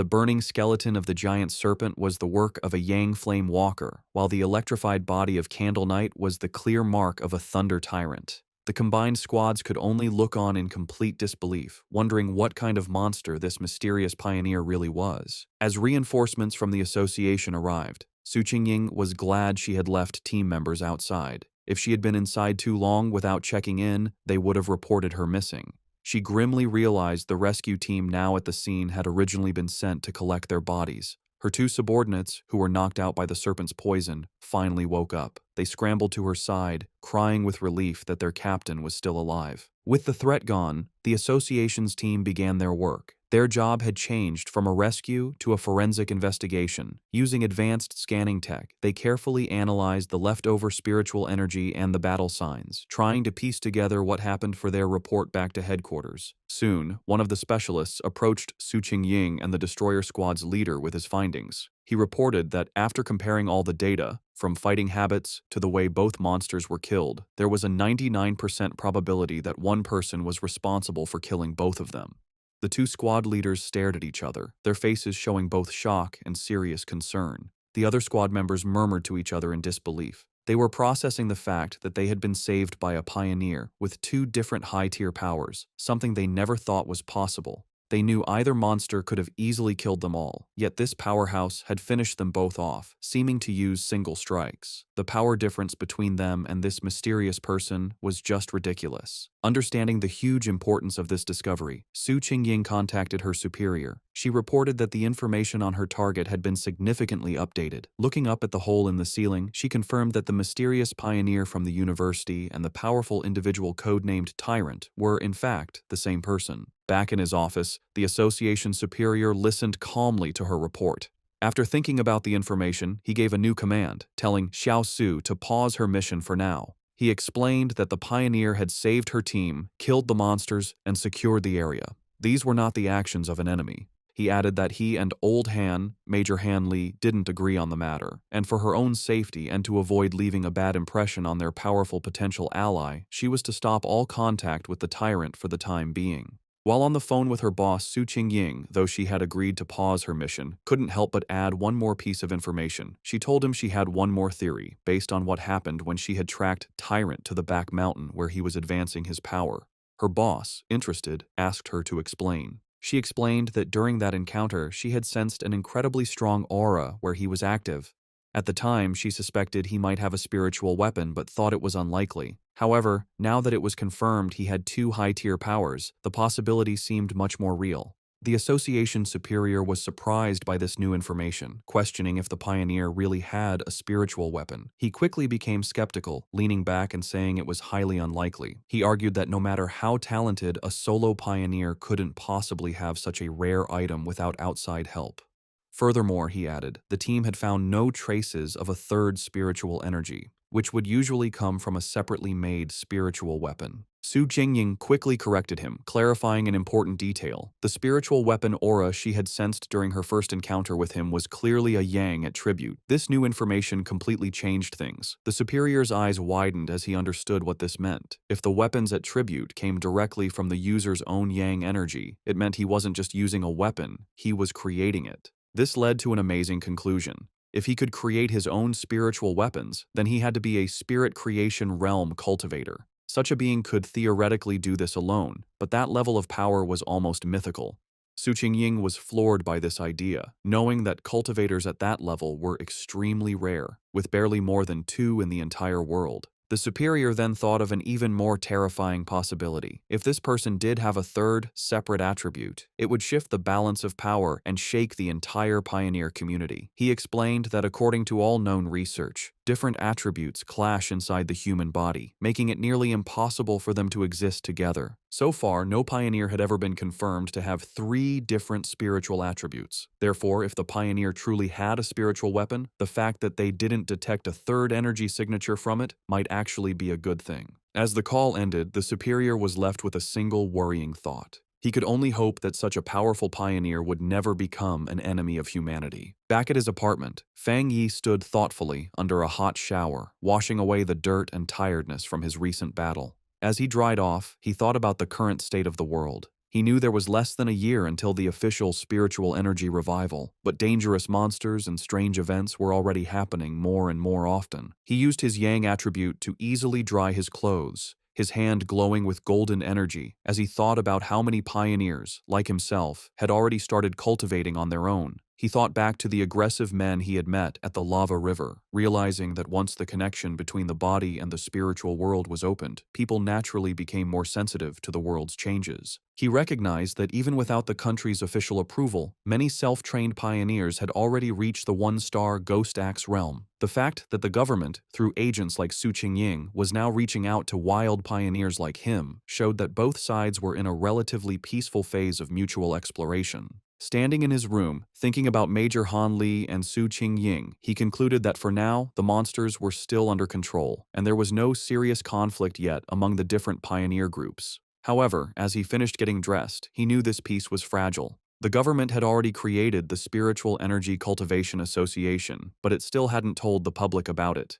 He understood their strategy perfectly. While people were talking more about local problems and strange events, the government was walking a fine line, trying to both protect humanity and give subtle early warnings without causing mass panic. Despite his recent victories, Fang Yi's analysis of the world situation was still grim. He knew the problem was the government's lack of confidence to officially start a full-scale cultivation era. With such a huge population, he understood that once the full truth was revealed, society would likely collapse into chaos and death. In the current state, even official pioneers couldn't stop the inevitable chaos, and the mix of internal problems and external threats from monsters would only make things worse. He admitted that the government's gentle, careful approach wasn't wrong, knowing that human fear and panic could be more destructive than any monster. However, what truly worried him was how fast the monsters were developing, which was far exceeding his expectations. He reviewed the information on the creatures he had just fought. They were a typical product of dark attribute contamination, specifically the shadow attribute, a sub-branch of dark energy that his system identified as a natural enemy to pioneers, and currently something he couldn't absorb. He realized these monsters were far smarter than typical beasts, working together to trap and kill pioneers, whom they saw as a good food source. He knew, however, that these creatures were still much weaker than the true dark-type monsters he remembered from his previous life. Monsters that could destroy entire countries on their own. Still, the close call was a serious reminder of the growing danger. He was certain that if he hadn't been there, Su Qingying and her entire squad would have been wiped out. A bit of hope sparked inside him as he thought about the system's wording. The fact that the dark attribute was only temporarily unabsorbable suggested that once certain conditions were met, he might be able to use its power himself. a possibility that could be key to winning in the future. He reviewed his current abilities. He now possessed the golden sun breathing technique of the yang attribute, the divine thunder tempering of the thunder attribute, and the crimson flame blade technique. With these perfectly suited, high-tier techniques and his current strength as a 3-star Ghost Axe Realm pioneer, he knew very few could match him. Yet, as he stood surrounded by his own great power, he knew with absolute certainty that it was still not enough. His thoughts were suddenly interrupted by his phone ringing. He picked it up, surprised to see a call from his auntie. On the other end of the line, his aunt asked about his health before explaining the real reason for her call. She told him that his cousin was coming to study in the city and, worried for her safety, asked if she could stay at his place for a few days instead of a hotel. Feng Yi was taken aback, his memory of his cousin extremely fuzzy. All he could recall was a quiet, straight-A student who was obsessed with her studies. He couldn't even remember what she looked like. Despite this, he agreed, telling his aunt that there was a spare room. When he asked when she would be arriving, his aunt simply replied that she would give the cousin his address and let her come over by herself. Elsewhere, in a dark room lit only by a computer monitor, a person with long, almost claw-like fingers typed quickly on a keyboard. The person, wearing a big hoodie with bare ears, was finishing a phone call with her mother. Her mother, who was Feng Yi's aunt, told her that she should arrive at her cousin's place by tomorrow afternoon and that she would bring some specialty snacks. The person politely ended the call, saying it was no trouble and that she had something else to do. On her screen was a chat window for a group called Spiritual Energy Revival, Martial Arts Vanguard Team. The user, Feng Heiju, had just announced her arrival in the city and her plans to stay at her cousin's place. After ending the call, she clicked her mouse, pulling up a new window. It was a rumor alert about an internet-famous town, now nicknamed Death Town, where 3 more people had vanished in relation to a pork beast challenge. A gruesome, blood-splattered image of the town was with the article. With glowing glasses reflecting the screen, Feng Heiju identified the location as Yanghuo Town. Her interest clearly sparked. Her browsing was interrupted when her mother entered the room, asking if she had finished packing. Feng Heiju told her mother that she was packed, but that she'd rather stay in a hotel than bother her cousin. Her mother insisted, saying it was much safer than staying alone and that she trusted the cousin completely. Gently pushing her daughter out the door, her mother gave her some final advice. Be sure not to cause trouble and help out around the house when she could. Feng Heiju reassured her mother that she understood. Once the door was closed, Feng Heiju let out a small sigh, preparing herself for the visit. She thought of it as just one more hurdle to overcome. Adjusting her glasses with a flash of determination, she resolved that no matter what her cousin was like, he couldn't possibly be more difficult to handle than a monster. The next day, under a bright blue sky, a young woman with long dark hair and glasses pulled a suitcase toward an apartment building. She checked her phone, confirming that the map had led her to the correct destination. Looking up at the building, she murmured to herself that this must be the place, ready to finally meet the cousin she barely remembered. As Lin Yi stood outside the apartment building, Fang Yi came out, carrying a bag. She called out, asking if he was her cousin. He stopped, surprised, and asked if she was Lin Yi to confirm, though he admitted to himself that he didn't recognize her at all. An awkward silence hung between them for a moment. Later, inside the apartment, they sat on the couch, making polite conversation. Fang Yi asked if she was in the city for a summer camp, which she confirmed. He told her to let him know if she needed anything, and she thanked him. After their brief chat, he gave her the key to her room, which was across from his, before going to his own room. As she watched him leave, she felt relieved, thinking her cousin seemed easy to get along with and wouldn't get in her business. However, Fang Yi was not clueless. From the moment she sat down, he had sensed a faint but strange spiritual aura from her. He wondered if his senses were off, or if she just wasn't good enough to hide her power. He immediately suspected that she was also a pioneer. The aura he felt was faint but clear, and he realized her story about a summer camp was probably a cover for her real reason for being in the city. Meanwhile, in her room, Lin Yi was on her phone, confirming Fang Yi's suspicions. She messaged her pioneer group, the Martial Arts Vanguard Team, saying her cousin seemed nice and wouldn't interfere. The chat turned to recent events, with members talking about the powerful pioneer at the lava river. Lin Yi warned her team to be careful, as many powerful people were still hiding. After agreeing to wait for her signal, she logged off. She decided it was best not to do any cultivation for now, worried her cousin might discover her secret. 3 days passed. Fang Yi soon found that living with his cousin was making his cultivation difficult. His meditations could be interrupted at any time, like when she came out of the bathroom wrapped only in a towel. He also worried that the bright golden aura from his breathing technique was too obvious and would be impossible to hide. But the hardest part was her overwhelming kindness. One evening, she proudly gave him a delicious-looking dinner she had made. He tried to insist on doing the dishes, but she refused, saying it was the least she could do. He found her perfect politeness and extreme cleanliness almost strange. Despite the trouble, Fang Yi decided to go along with it. He thought that by letting her be overly helpful, he might get her to let her guard down. He knew this was the only way he could find out what she was really up to. Their quiet dinner was interrupted when her phone on the table began to vibrate. Both cousins glanced at the message, their expressions surprised for a moment. Fang Yi used the chance to excuse himself, saying he would go back to his room while she chatted. His cousin could only quietly reply as he left. Left alone, she stared thoughtfully after him for a moment before turning to her phone. Sitting on her bed, she took the call, her expression turning serious. She repeated the information she was getting, confirming that the great change of heaven and earth would happen again the next day at 3 in the afternoon, and she promised she would be there. Fang Yi easily overheard his cousin's phone conversation. She agreed to meet at the entrance of Yanghuo Town. He recognized the name as an internet-famous town in the suburbs, about an hour's drive away. With his suspicions confirmed, he watched her through the wall, his own spiritual energy flaring. He was now certain his cousin was also a pioneer. He was confident, however, that with her current strength, she wouldn't be able to sense him spying. He was impressed by her power. She was still just a middle school student, but she had already reached the 2-star Ghost Axe realm and was close to another breakthrough. He wondered if her high natural talent was the reason for her somewhat strange personality. He now understood her real purpose in the city. The summer camp was just an excuse. She had learned about the coming great change of heaven and earth, and had come to be at the center of it.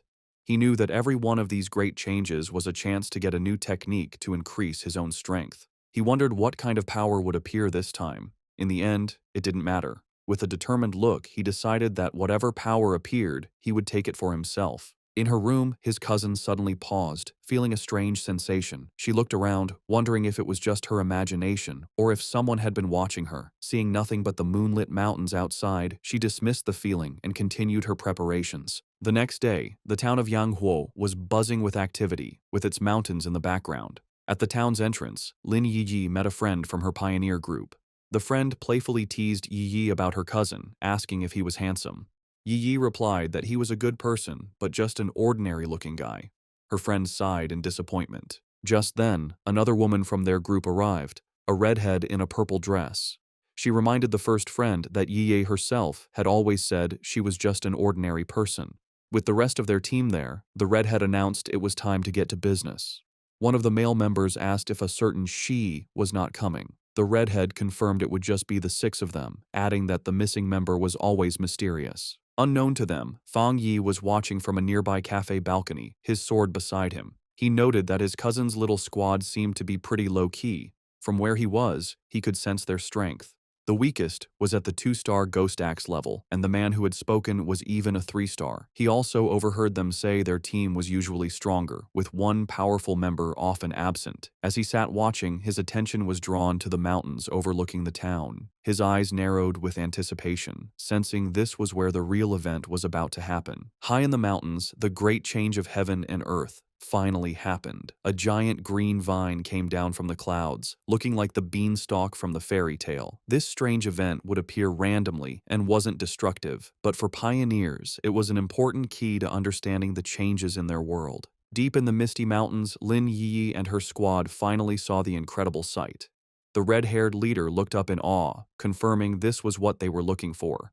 The group stood in disbelief before the massive, pulsing vine. However, the awe quickly turned to fear.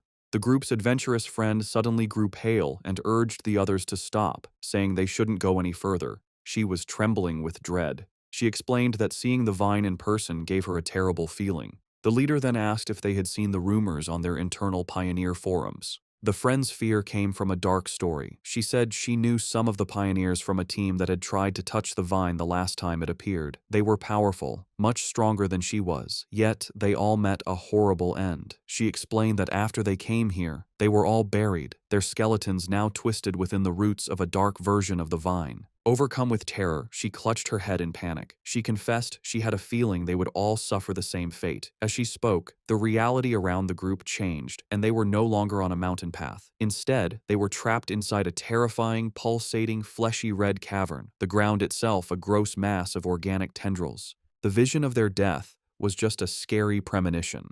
Back on the misty mountain path, the squad's adventurous friend, scammed in an online romance, was still shaken by the feeling of dread.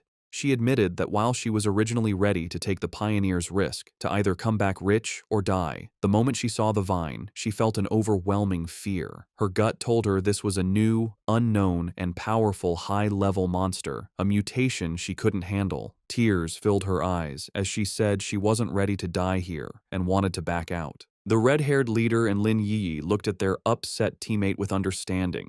They confirmed they had all felt the same heavy feeling from the vine. Lin Yi explained it further, describing it as a feeling of complete emptiness within the wood-type vine. It was a strange feeling, as if all life had been swallowed by time, leaving only an empty shell. This, she explained, was why they all felt so scared. The group came to a scary conclusion. The vine was trying to eat their life force. Just as the fearful friend was about to panic, Lin Yi grabbed her hand, her face showing fierce determination. She declared that this was the path of the martial pioneer, a path that required them to face such dangers directly. Unseen by the group, Fang Yi watched from a nearby cliff. He, too, could sense the heavy, suffocating death energy coming from the giant vine. He noted that out of all the world monsters he had faced, besides the pure dark attribute, this vine gave him the worst feeling. He had to admit, the small squad had serious guts to even think about cultivating in such a dangerous place. He analyzed the monster more closely. While it was clearly a plant, a symbol of life, it felt completely lifeless. It wasn't really alive, but a dead thing pretending to be living, with no spiritual energy of its own.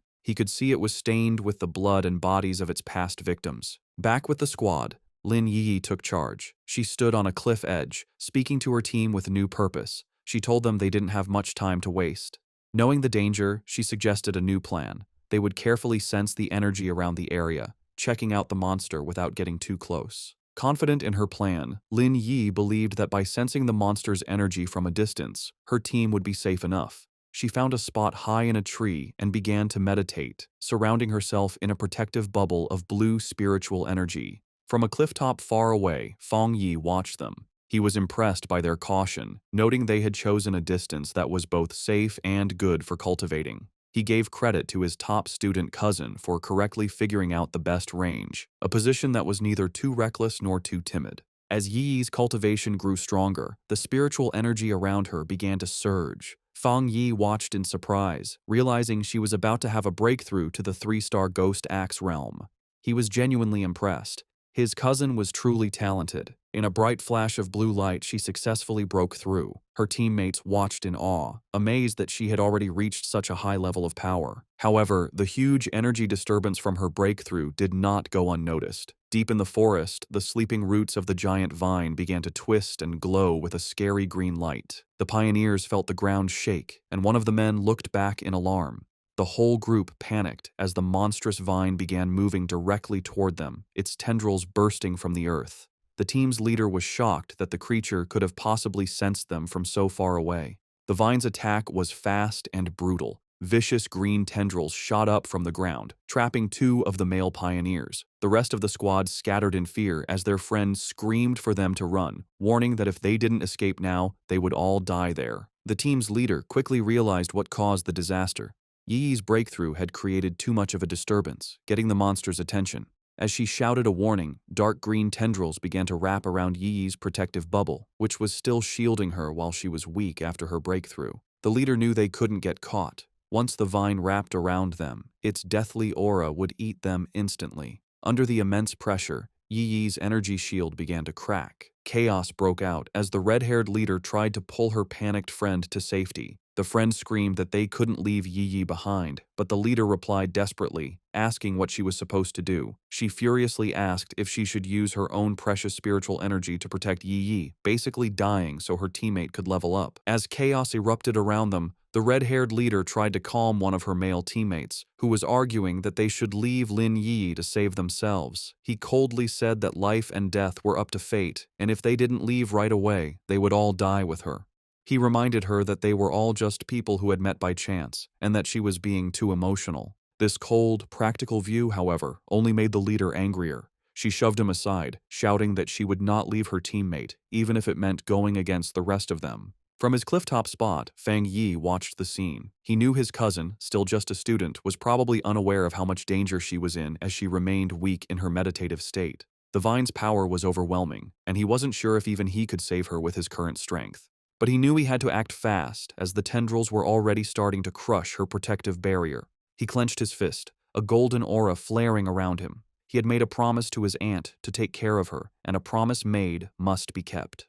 The red-haired leader jumped into action, leaping through the grabbing vines to reach Yi Yi. She landed a powerful kick against one of the tendrils, breaking it with the force of the hit. But her victory didn't last long. Dozens more vines shot out, wrapping around her and trapping her completely. Just as the vines were about to crush her, Yi Yi's protective shield finally broke. But before the monstrous plant could grab its new victims, Fang Yi stepped in. Leaping through the air, he sent out 2 arcs of bright golden energy from his sword. The rest of Yi Yi's squad could only watch in horror, screaming her name as they saw her shield break. A massive, fiery, phoenix-shaped blast of energy shot down from the sky, hitting the mass of vines with explosive force. Fang Yi landed gracefully in the now cleared area, a small pillar of golden flame rising from the ground where he stood, having saved both his cousin and her brave leader just in time. As Fang Yi floated in a bright aura of golden light, just his presence was enough to overwhelm the deathly vine. The surviving members of the pioneer squad watched in stunned silence as the monstrous plant, which had just been moments from killing them all, stopped its attack and began to pull back from the overwhelming yang energy. The tendrils pulled back from the intense light, hissing and dissolving as they retreated. As Fang Yi came down, surrounded in a radiant glow, the pioneers could only cover their eyes from the blinding light, barely able to understand what was happening. The practical male pioneer who had suggested leaving Yi Yi was completely shocked, questioning if this newcomer was another pioneer. The red-haired leader, just as stunned, recognized the power for what it was, the purest form of the yang attribute. She knew that only a high-tier power of this level could possibly push back such a powerful, life-draining monster.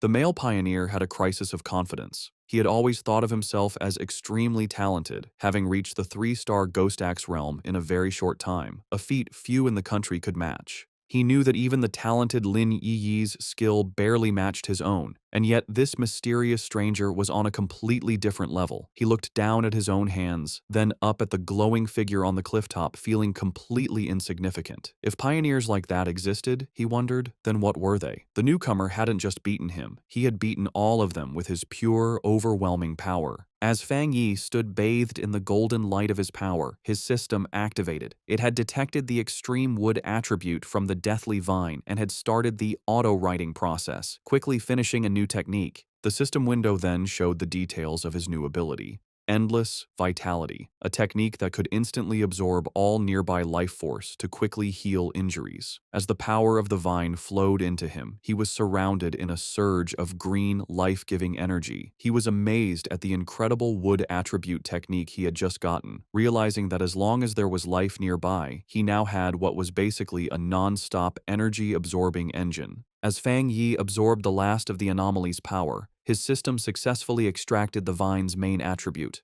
A notification confirmed it. Extracted attribute, Desolation. The system described its scary power, the ability to instantly create a desolate aura that would destroy all surrounding life. Fang Yi stood calmly in the swirling green energy, fully taking in the new power. When he opened his eyes, they glowed with the same vibrant green as the desolate vine.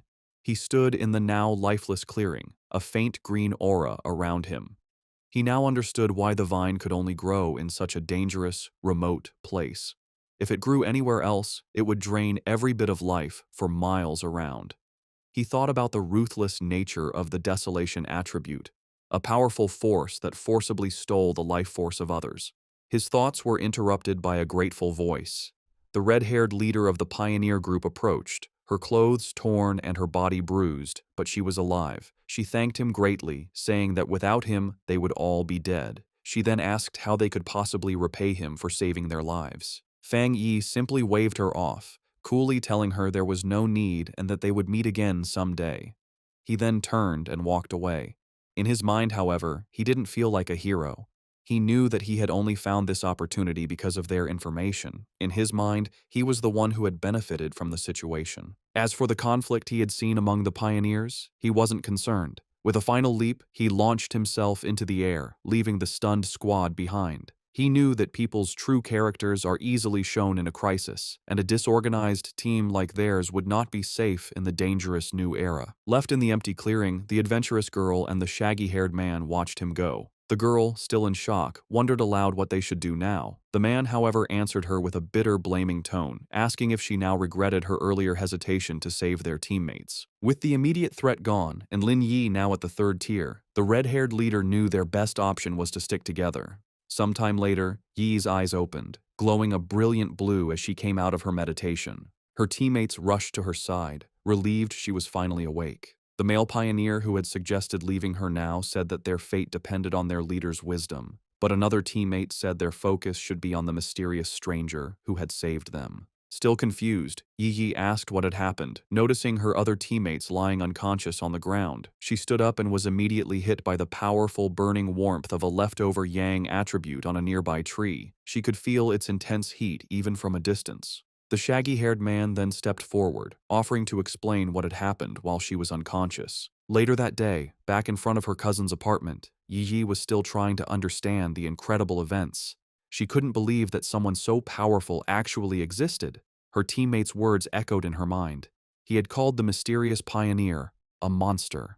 He had described how the vines they couldn't even scratch had been easily pushed back by his power, and how the massive beanstalk had retreated far into the sky, no longer daring to come near them. Such was the overwhelming presence of the man who had saved them. She knew that even though he was long gone, the vine was still calm, a sign of his lingering power. She opened the door to the apartment and was surprised to find Fang Yi there to greet her. He looked at her with concern, noticing that she looked a little pale.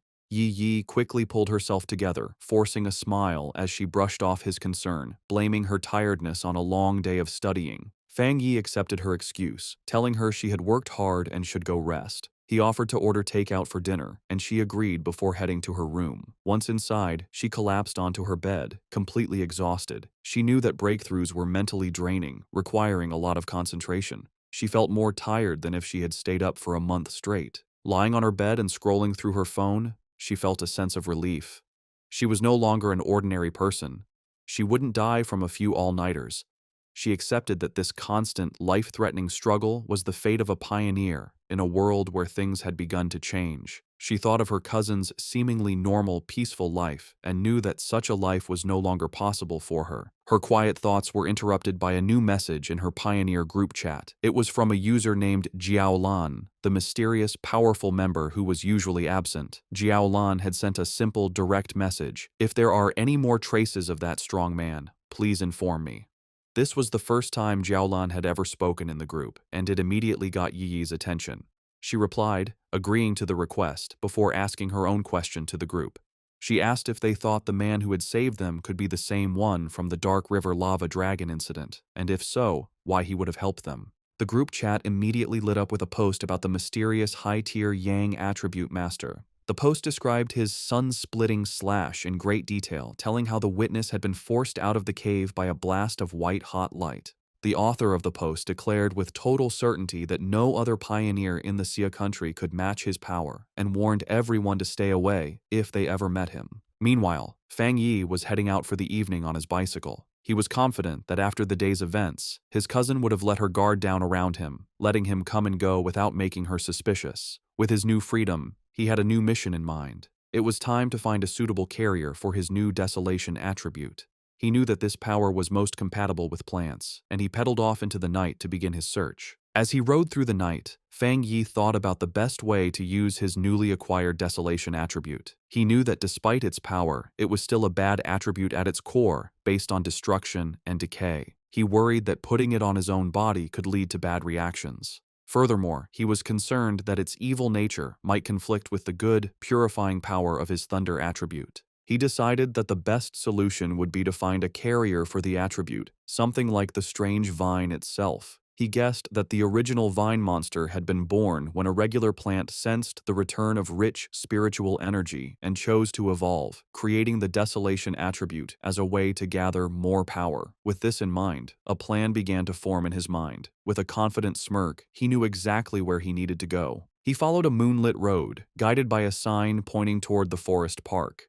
He arrived at the large urban park and left his bike, going into the woods. Under the bright full moon, he walked through a field of vibrant, glowing flowers. He knew he needed to find the perfect lucky one, a plant that could create the greatest connection with his own spiritual energy and show a sense of closeness to him. Closing his eyes, he focused, reaching out with his own spiritual energy. A vibrant green aura flowed from him, spreading throughout the forest and covering the plants. He could feel a response from the plants, a wave of their own spiritual energy rising up to meet his. He noted that while their response was a lot, it still wasn't strong enough for what he needed. As Fang Yi continued to send out his spiritual energy, he realized he needed a much stronger response from the plants around him. Suddenly, he stopped, his attention drawn to a specific spot in the forest. There, in the tall grass, a single white flower with a glowing center gently swayed, as if calling to him. He wondered if this was the one he had been searching for. He approached it carefully and reached out his finger. As his fingertip touched it, the flower's petals closed around it, and he could feel it absorbing the spiritual energy he was giving off. The flower then bloomed again, seemingly happy, as if it had just had a good meal. Fang Yi knelt beside the flower, a small smile on his face. He noted its strong spirituality. Though it was just a plant, it had reacted to his touch like a greedy puppy, eagerly eating his spiritual energy and then rubbing against his fingers for more. He knew he had found his carrier. Out of the entire forest, this small flower had the strongest reaction to his aura, making it the perfect container for the desolation attribute. He told the flower that it was the chosen one and asked if it was ready. Without waiting for an answer, he unleashed a vortex of green spiritual energy, focusing it entirely on the small white flower. A system window appeared, asking for confirmation. Do you want to forcibly implant the desolation attribute into this plant? With his eyes glowing a vibrant green, he gave his consent. A brilliant light erupted from his hand as the flower began to transform, its petals opening into a much larger, more complex, and powerful form. The implantation process was finished in a bright flash of green light.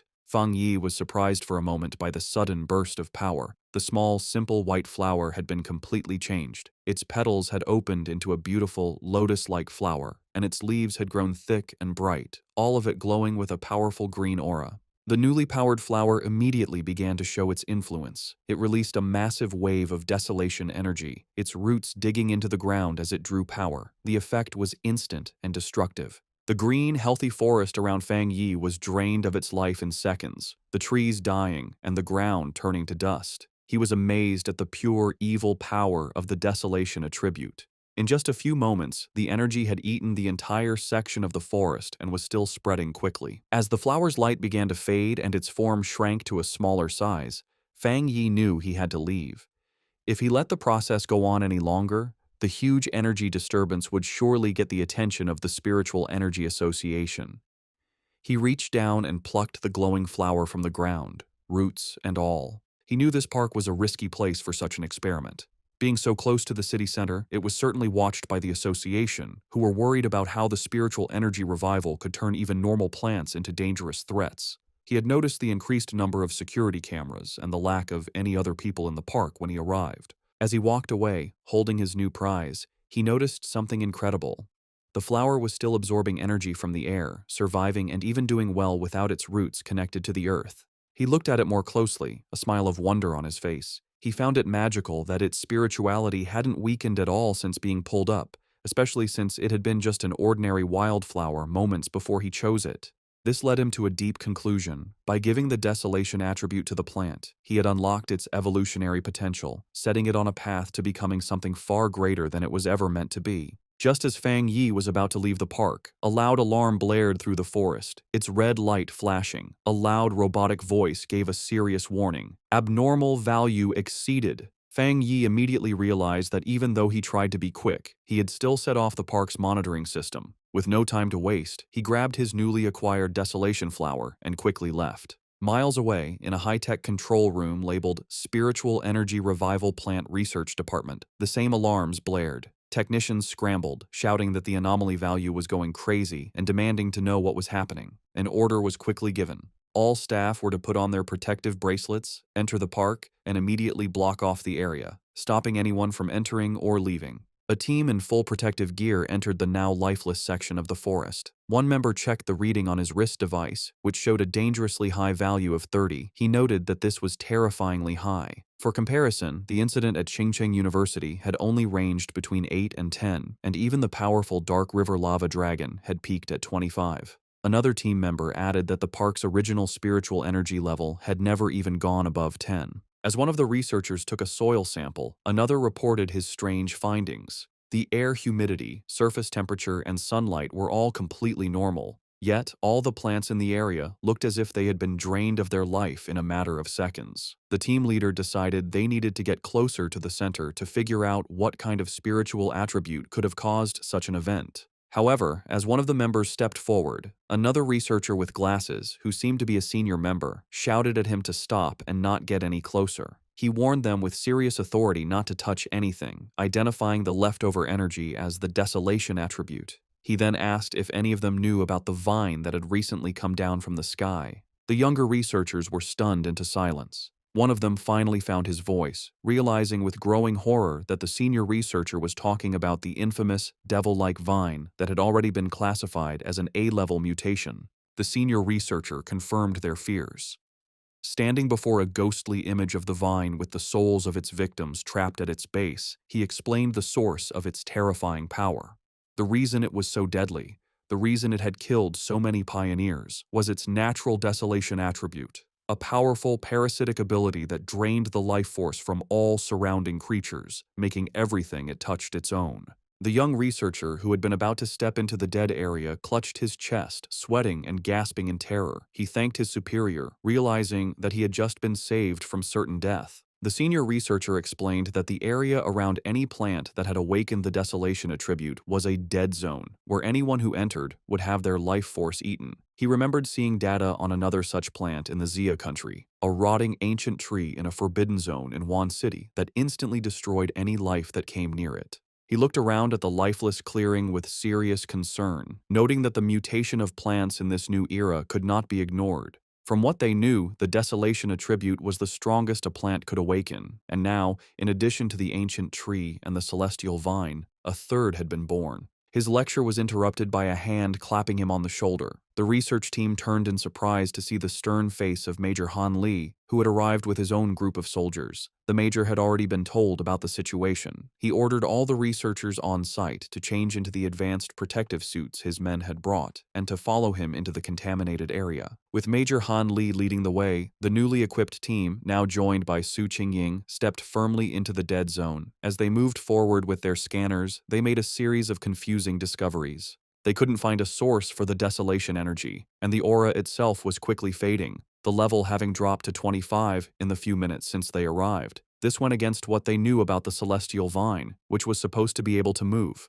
Major Han Li turned to Su Qingying, suggesting they investigate the area more closely. She agreed, her expression serious. As Major Han Li and Su Qingying began their investigation, two members of the team with glowing blue auras started tracing the flow of the leftover spiritual energy. The energy trails led them from the outer edges of the dead zone back to a single starting point. As they got closer, they stopped, their faces filled with shock. The Major and Su Qingying realized the horrifying truth at the same time. The source of the desolation energy had been dug up and taken away. A researcher in a protective suit couldn't believe what he was hearing, questioning how such a thing was even possible. Major Han Li knew that if someone truly had the power to enter a desolation dead zone and steal its source, their identity was extremely important. Su Jingying, however, had another theory.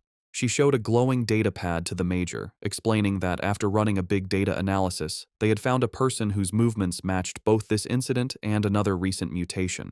The file on the screen showed a picture of Fang Yi, his name clearly visible. Just then, Major Li told Su Qingying that he would send her all of Fang Yi's information, confirming that he was highly likely the same pioneer she had been in contact with. With that, he tipped his hat, saying the rest was up to her association to handle. Left alone in the desolate woods, Su Qingying held the datapad, her expression one of grim understanding. 2 hours later, back in his apartment, Fang Yi carefully placed his new desolation flower into a small pot. He smiled, thinking that this was his first time raising a flower. He affectionately named it the obedient little white flower, and told it that since it now had the desolation attribute, it would cultivate on its own and become a powerful helper for him. He knew its special, life-draining powers would be a great help in battle, and its simple appearance would be the perfect camouflage, easily hidden from his cousin. As he gently touched a petal, he thought that in the dangerous new world, raw power was only part of the equation. The real key to victory was having more secret weapons. Fang Yi's quiet evening was interrupted by his phone buzzing on the table. He picked it up, surprised to see the caller ID, Old Wang. He immediately recognized the name as his childhood friend, Wang Liang, whom he hadn't seen in the 3 years since he'd left to join the army. A brief flashback showed the two as close friends in their school days, a bond that was broken when Wang Liang suddenly announced his decision to enlist. Fang Yi answered the call. On the other end, Wang Liang's cheerful voice greeted him, asking if he was back in town and inviting him out for a drink at their old spot. Fang Yi was taken aback by how sudden it all was. Wang Liang just laughed, adding that he had a big secret to tell him and that he shouldn't be shocked when he heard it. However, the seemingly friendly reunion was a carefully planned setup. After hanging up the phone, it was revealed that Wang Liang was not alone. He was in a dimly lit room, reporting to a tough and heavily scarred woman with long red hair and a high-ranking military uniform. Su Jingying was also at the table. Wang Liang confirmed to the officer that he had done as instructed. He then made a special request, asking that if Fang Yi was not the person they were looking for, they would guarantee his safety. The red-haired officer tapped her finger impatiently on the table. She coldly dismissed his concern, ordering him to simply do his mission and not do anything unnecessary. With a chilling lack of feeling, she added that if Fang Yi turned out to be the wrong person, Wang Liang should just consider it a punishment for his friend. At a quiet bar, Fang Yi and Wang Liang toasted with their beer glasses. They sat and drank, catching up after being apart for 3 years. Fang Yi noticed his old friend seemed much more mature and guessed that his time in the army must have been hard. Wang Liang talked about his experiences in the military before asking Fang Yi how he had been. Fang Yi gave a simple reply, saying he was doing well and had gone to college. As he drank his beer, he thought back to his past life. In that chaotic time, he never had the chance to see Wang Liang again. He remembered that his friend, as a soldier, had probably died in some forgotten battle. He wondered if this time, in this new life, he could change his old friend's fate. Wang Liang then changed the subject, his tone becoming more serious. He asked Fang Yi if he had seen anything strange lately, like zombies or monsters from movies. Fang Yi was immediately on guard. He knew it wasn't surprising for someone in the army to know about the spiritual energy revival, but the direct question felt like a test to see what he knew. Playing dumb, Fang Yi asked what he was trying to say. Wang Liang sighed and explained that he wasn't trying to comfort him, but to warn him. He told Fang Yi that in the near future, everything they valued, education, wealth, status, would become worthless. The entire world order was about to change. Fang Yi listened closely, his face showing no emotion as he stared at his empty glass. He knew that ordinary soldiers were sworn to secrecy and couldn't leak any details about the spiritual energy revival. This confirmed his suspicion. The military had identified him as a target, and Wang Liang, his childhood friend, had been sent to test him. Wang Liang, seeing his friend's silence, tried to reassure him. He told him not to worry, that as long as he didn't reveal anything, he would be fine. But Fang Yi understood the situation. Despite his pretended ignorance, his friend was still trying to help him. Even at the risk of breaking military rules, Wang Liang was kindly warning him to be careful of the coming changes. Their conversation was suddenly cut short when Wang Liang's phone began to vibrate urgently. He answered the call, and a furious voice on the other end ordered him to return to his team immediately and report to the target location within 10 minutes. Wang Liang snapped to attention, accepting the order as Fang Yi watched in silence. He immediately jumped up, apologizing to Fang Yi and explaining that he had an urgent mission and couldn't see him home. As his friend was about to leave, Fang Yi dropped his act. He asked if the mission was related to the spiritual energy revival and told his friend to take him along. Wang Liang stopped, turning back to look at Fang Yi with a mix of shock and confusion. Fang Yi stood up and grabbed his friend by the collar. He told Wang Liang to take him to see his superiors, letting him know that he was aware of the real reason for their meeting.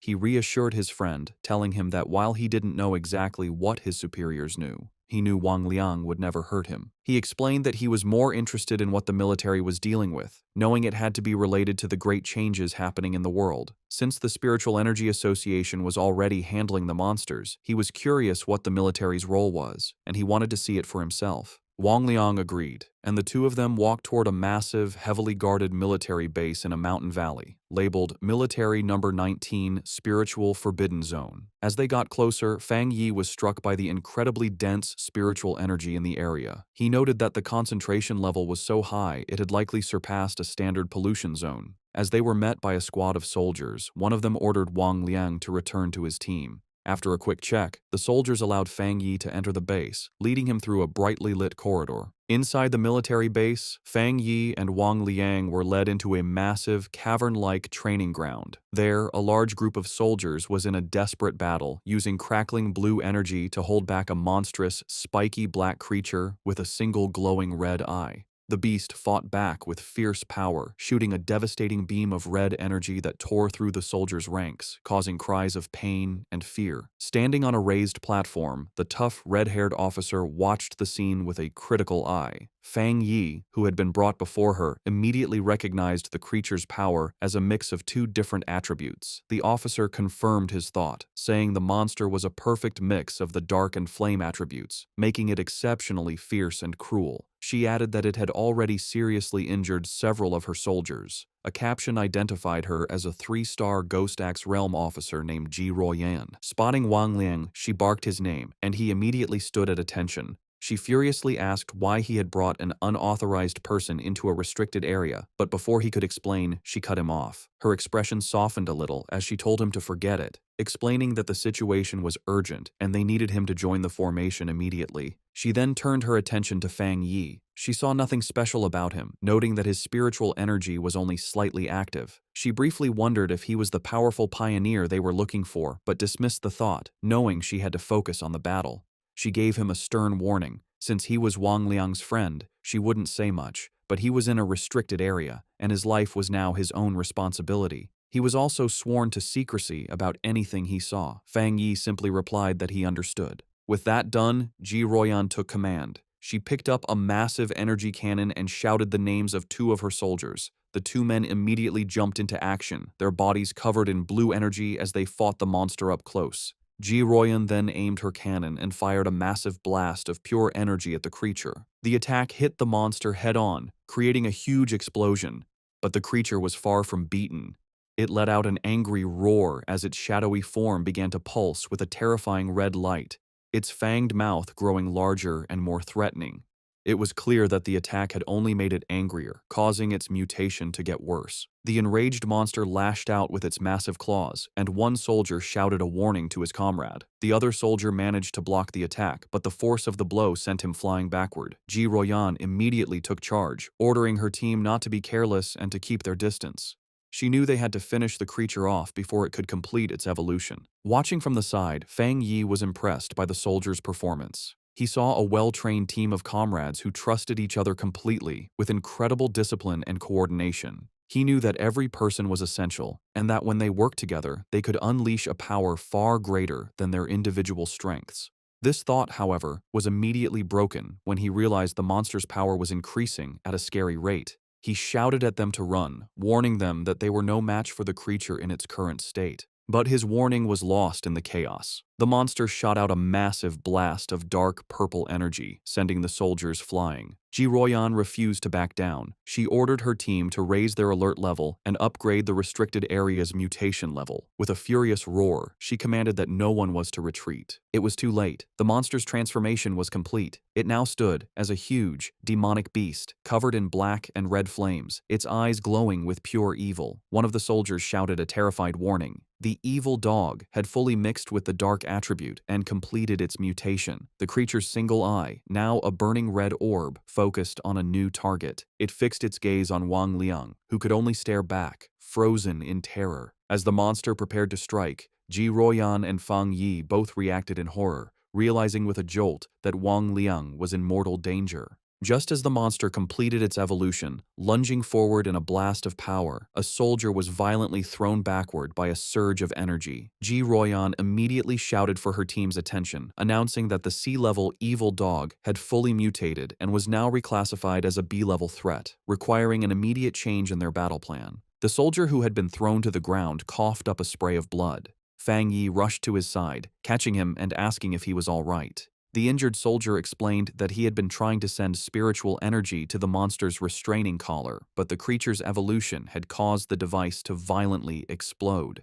Despite coughing up a black, thick liquid, the soldier tried to be brave, telling Fang Yi not to worry about the officers of Restricted Area 19. Fang Yi could only look on with a grim, angry expression. Realizing her normal weapons were now useless, Ji Royan dropped her heavy energy cannon to the ground. She stood before her remaining troops, her determination unshaken. She gave a final, desperate order. No matter what they had to do, even if it cost them their very lives, they could not let this B-level mutation escape the restricted zone. But just as she and her team were about to make their last stand, Fang Yi stepped directly in front of her, blocking her path. Ji Royan demanded to know what he thought he was doing, but he ignored her. His eyes and hand began to glow with a brilliant blue light as arcs of raw lightning crackled around him, a clear sign that he was about to join the battle himself. Surrounded by crackling blue lightning, Fang Yi mocked the monstrous creature, his eyes glowing with power as he questioned how tough it was. He then charged toward the mutated beast, his arm a bolt of bright blue energy aimed right at the creature's head. The impact was huge, as a massive explosion of divine thunder erupted when he hit it, completely overwhelming the monster. The sheer force of the attack created a powerful shockwave that sent the nearby soldiers flying backward.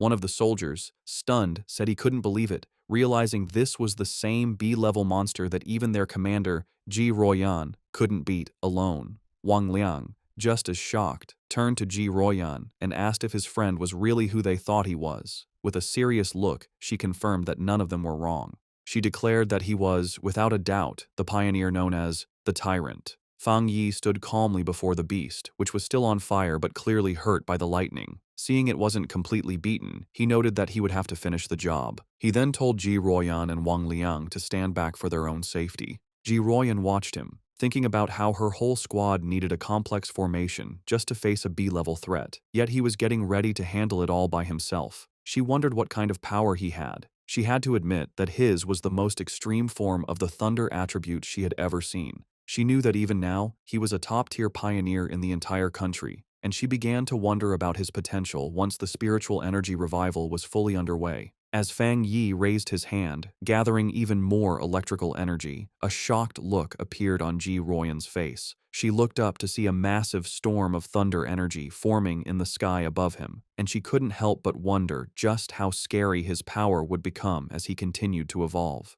With a final step forward, Fang Yi unleashed the full power of his thunder attribute. A massive pillar of bright blue lightning erupted from the ground where the monster stood, a display of power that truly matched his codename, the Tyrant. His eyes, still crackling with leftover electricity, showed a calm determination as the blinding light from his attack began to fade. The surviving soldiers watched in terror. One commented to another that the sight made his whole body shake. While he could handle the monster's corrosive dark power, the pure, destructive force of the thunder was on a completely different level. Once the dust settled, Fang Yi casually gave a thumbs up to his friend, announcing that the threat was gone. Wang Liang rushed over, shouting with relief that Fang Yi had scared him to death. Overjoyed, Wang Liang playfully punched his friend on the shoulder, laughing that he never expected his old buddy to be so powerful. The mood then shifted as Wang Liang apologized, admitting he had suspected Fang Yi was a pioneer but had to follow orders. Fang Yi brushed it off, asking why his friend was being so formal after 3 years apart and telling him he understood. Their reunion was interrupted as Ji Royan approached them. She formally thanked Fang Yi for his help, extending her hand as a sign of respect.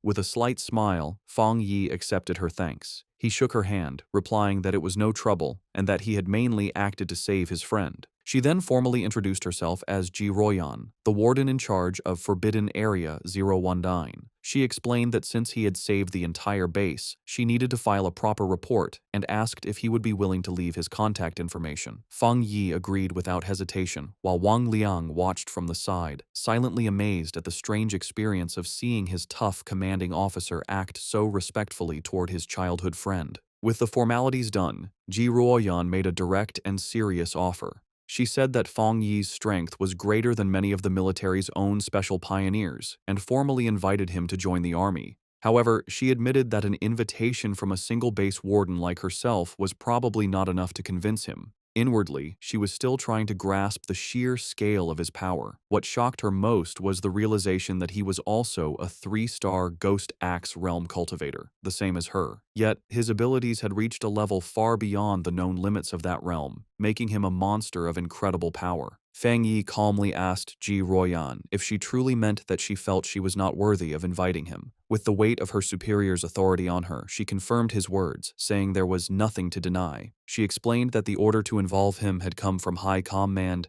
and she was certain that they would come to invite him personally in the future. Fang Yi let out a small laugh, telling her it wasn't necessary to be so formal. He placed a hand on his chest and explained that he genuinely respected all of them, knowing that not everyone had the courage to sacrifice themselves for others.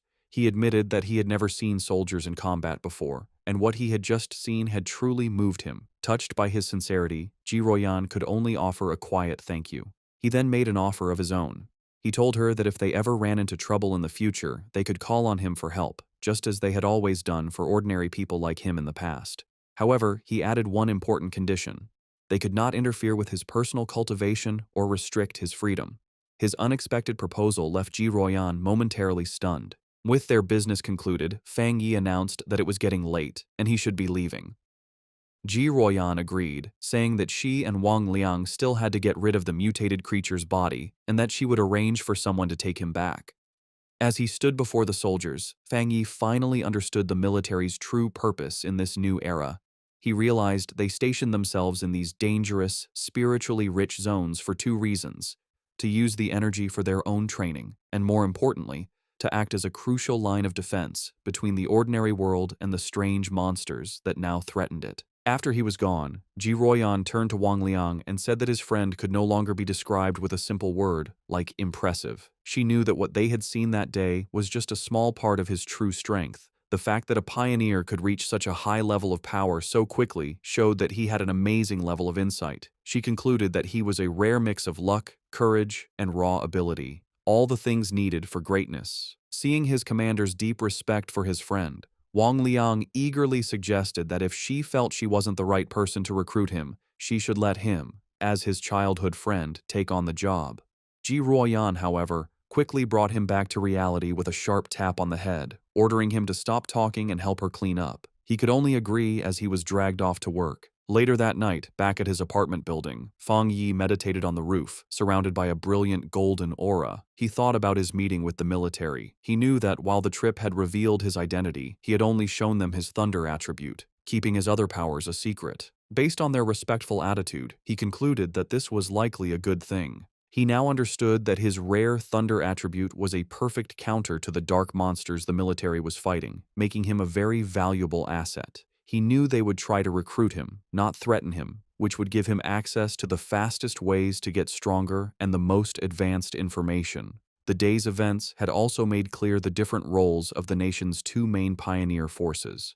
The military, represented by Ji Ruoyan, were the Night Watchers, the hidden protectors of the nation. The Spiritual Energy Cultivation Association, with agents like Su Qingying, was in charge of handling the threats that slipped into the cities, protecting civilian life as much as possible. He understood the government's 2-part strategy, using the forbidden zones to contain the biggest dangers while slowly releasing information to the public about the coming changes. This careful approach was buying valuable time, preventing society from collapsing into chaos. As he continued his meditation, a bright orb of golden energy pulsed in his core.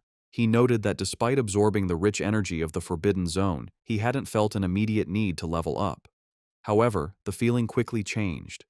Golden energy surged through him, and cracks of power spread across his face. Having spent even a short time in such a spiritually rich place had filled him to the brim. He recognized the signs immediately. He was on the verge of another breakthrough. Meanwhile, on the streets below, his cousin Lin Yi was walking home with groceries, wondering if he had returned yet. She thought that if he was home, she could have him try her cooking. Her casual thoughts were suddenly shattered when she looked up and saw a massive pillar of golden light erupting into the night sky from the direction of her apartment building. Her eyes widened in shock and alarm. A reflection of a flaming divine axe appeared in her eye as she recognized the powerful energy of a ghost axe realm advancement. But she immediately knew she was wrong. The sheer scale of the power, showing up as a massive, fiery divine axe in the sky, was far too terrifying for an ordinary breakthrough. She could only stare in disbelief, wondering if another powerful pioneer was making their move in the city. On the street below, Lin Yi stared at the sky in complete disbelief. She recognized the immense power of the Ghost Axe realm, but this was something else, a force so powerful it was changing reality itself. As a giant, divine hand made of pure golden energy formed in the clouds above, she realized the terrifying truth. This was the power of the legendary spirit creation realm. The realization that a pioneer of such incredible strength was living right next to her sent a wave of shock and fear through her. The massive energy surge did not go unnoticed. Miles away, in a high-tech command center, red alarms blared as technicians scrambled. An urgent warning flashed across their screens. The anomaly value had reached a catastrophic level of 99, its location pinpointed to the southeast of the city. An official and Su Qingying reacted with alarm. The official demanded to know what was happening, ordering all units to the target area. Su Qingying wondered how such a powerful anomaly could have gone undetected, noting that an energy reading of this size was powerful enough to destroy an entire city. Before a holographic map of the city, military leaders held a tense emergency meeting. They debated the two terrifying possibilities. Either a new, godlike spirit creation pioneer had just appeared, or the city was on the brink of a massive disaster. One grim-faced officer suggested it could very well be both. The situation escalated as the senior official frantically called headquarters, demanding they send all advanced equipment, short of large-scale weapons. His panic was cut short, however, when a subordinate burst into the room, breathlessly announcing that the alert had been cancelled. The anomaly had been identified not as a monster, but as a pioneer undergoing a promotion. Back on the rooftop, the blinding golden light faded as Fang Yi let out a quiet breath of relief. The breakthrough was complete. He casually noted that he had successfully reached the one-star spirit creation realm. Aside from his body feeling lighter and more agile, he didn't feel a significant difference in his raw power. His quiet moment was interrupted when his phone buzzed with a new message. It was from his friend, Wang Liang. The message was a warning. A new anomaly had appeared at Qingcheng University's playground. Internal military sources had confirmed it was a pollution zone, and more worryingly, it was the second time this specific anomaly had occurred.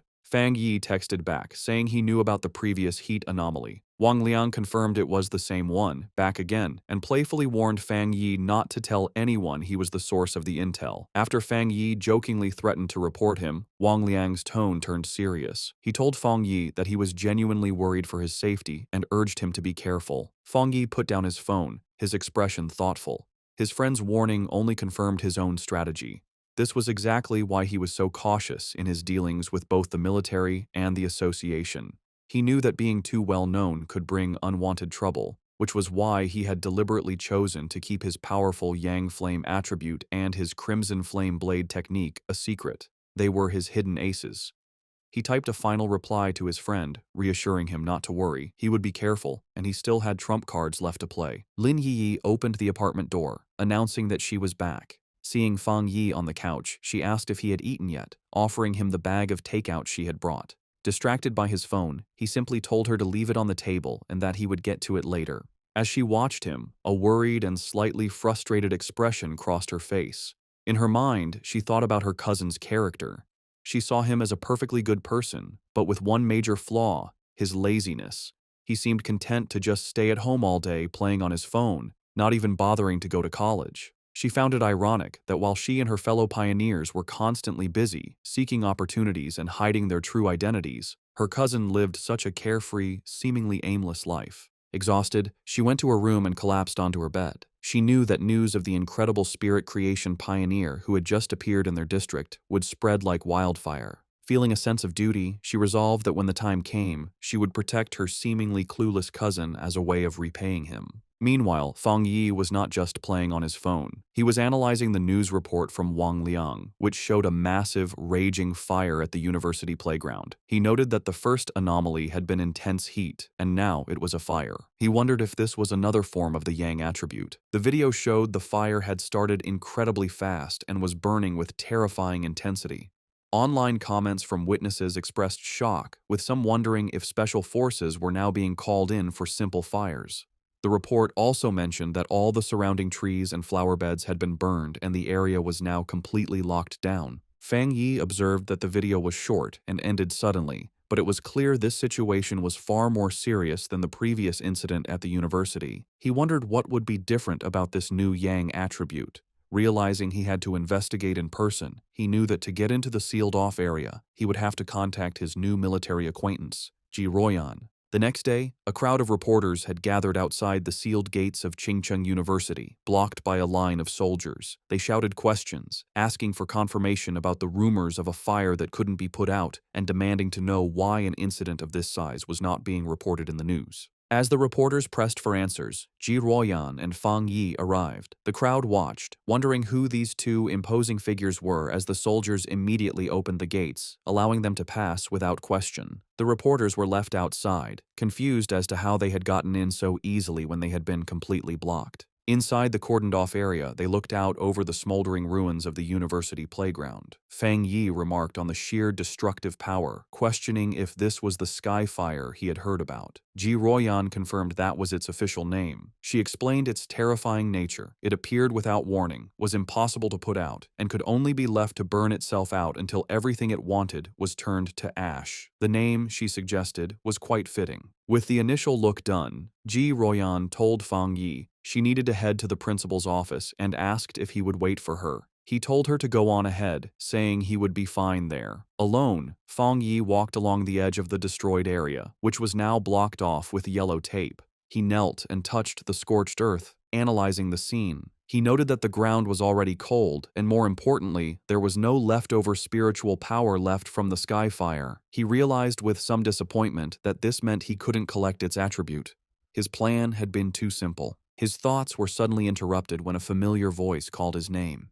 He looked up to see his ex-girlfriend, Chu Qingli, standing on the steps nearby with a friend. She asked in surprise what he was doing there. Her friend with glasses immediately recognized his name, asking Chu Qingli if this was the ex-boyfriend she had mentioned, the one who had only gotten into a vocational college. Chu Qingli simply confirmed it was him. The friend then patted Chu Qingli's shoulder with a smug, condescending look. She told Fang Yi that she understood he was likely there because he was still hung up on his ex, but now that the gap between their lives was so big, he should just give up. Fang Yi could only stare back, genuinely confused by her assumption, questioning the very idea that he would be hung up on her. From a distance, other students began to gossip about the scene. They wondered who the guy with the school beauty Chu Qingli was, guessing he must be another sad suitor.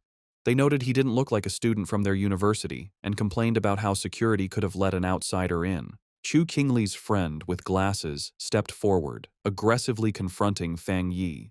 She told him that Chu Qingli was now the university's campus belle and that he should think clearly about his actions. She warned him that countless guys far better than him were pursuing her and that he didn't even rank. She ordered him to leave, telling him this was not a place he belonged. She then threatened to report him to the disciplinary office if he didn't explain how he got in. Meanwhile, Chu Qingli watched him with a complicated expression. She remembered him claiming he wouldn't regret their breakup, yet here he was. She concluded that his previous lack of interest must have been an act, and that he was just putting on a brave face. Their confrontation was interrupted when Ji Royan returned, asking Fang Yi if the girl was his friend. Chu Qingli was surprised by the sudden appearance of the imposing red-haired woman.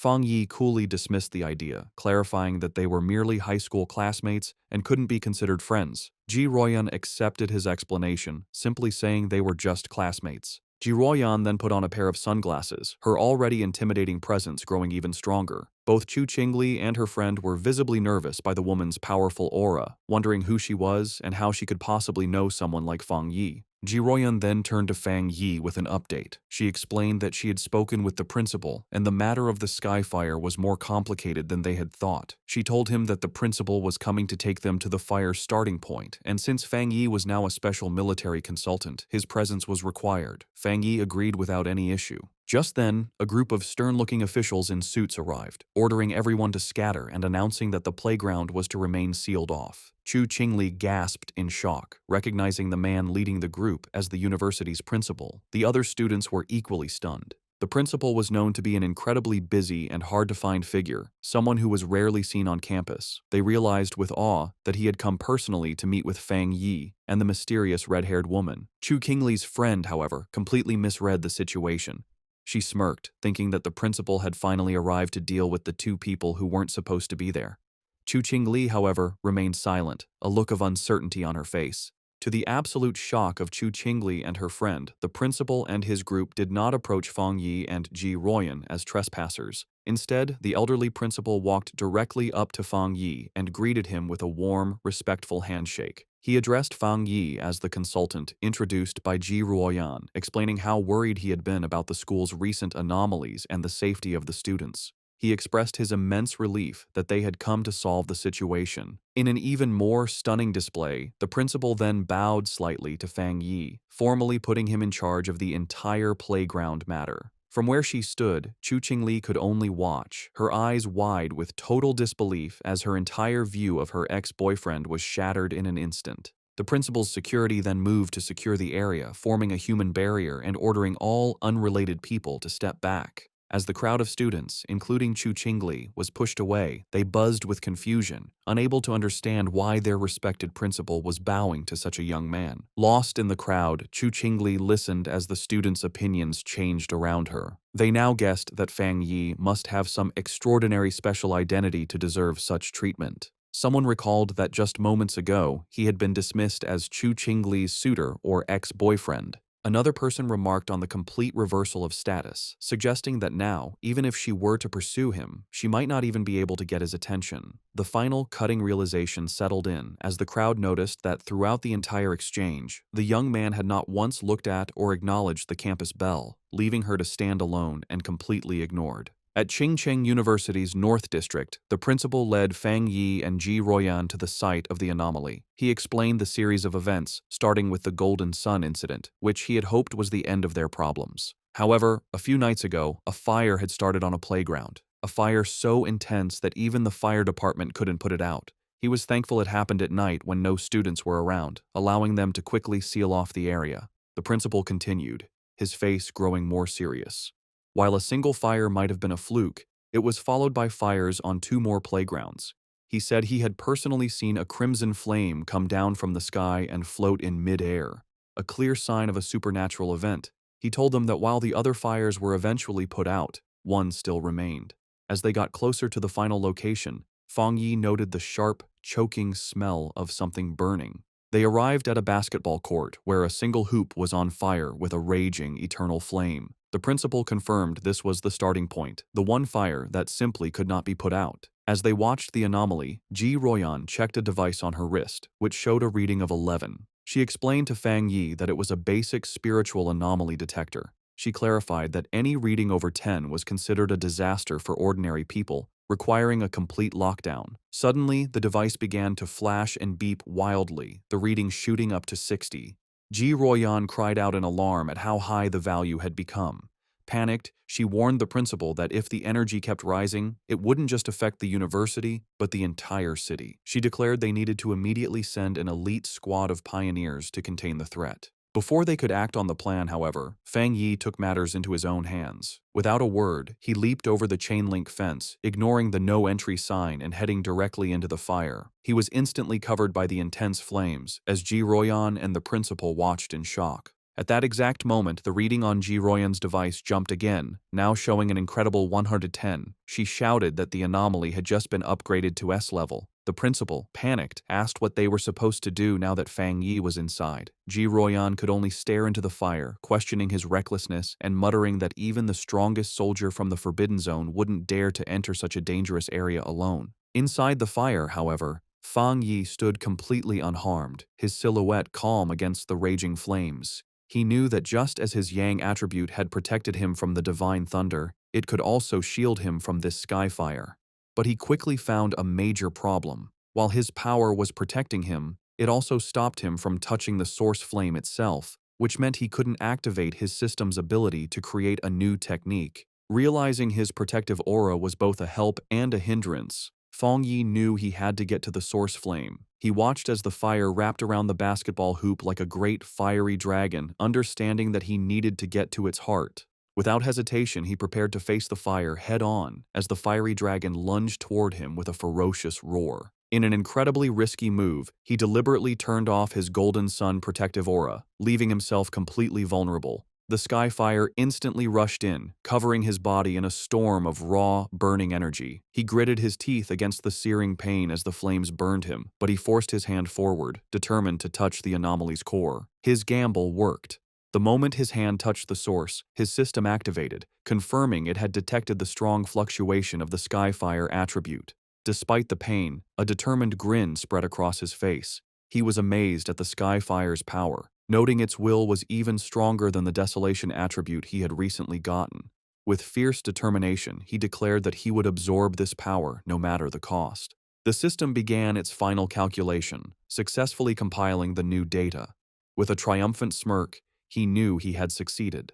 A new system window appeared, announcing his reward. He had obtained the Skyfire attribute technique, the Nine Dragons Skyfire Sealing Art, a power designed to eliminate evil and seal all demons. As he mastered the new ability, the once wild flames became extensions of his will, wrapping around his arm like a tame dragon. The system confirmed that the compiled technique was now unlocked and ready for immediate use. As he focused his will, he began the final process of extracting the Skyfire attribute itself, absorbing its essence directly into his being. His eyes began to glow with a burning red light as fiery markings appeared on his face, a physical sign of his new power. With his hands clasped in a seal and his eyes burning with red energy, he prepared to unleash his newfound ability, calling out the name of the Nine Dragons Skyfire Sealing Art. As Fang Yi unleashed his new power, massive, glowing red chains erupted from his back, lashing out into the fire. Outside the fence, Ji Ruoyan and the principal watched in awe.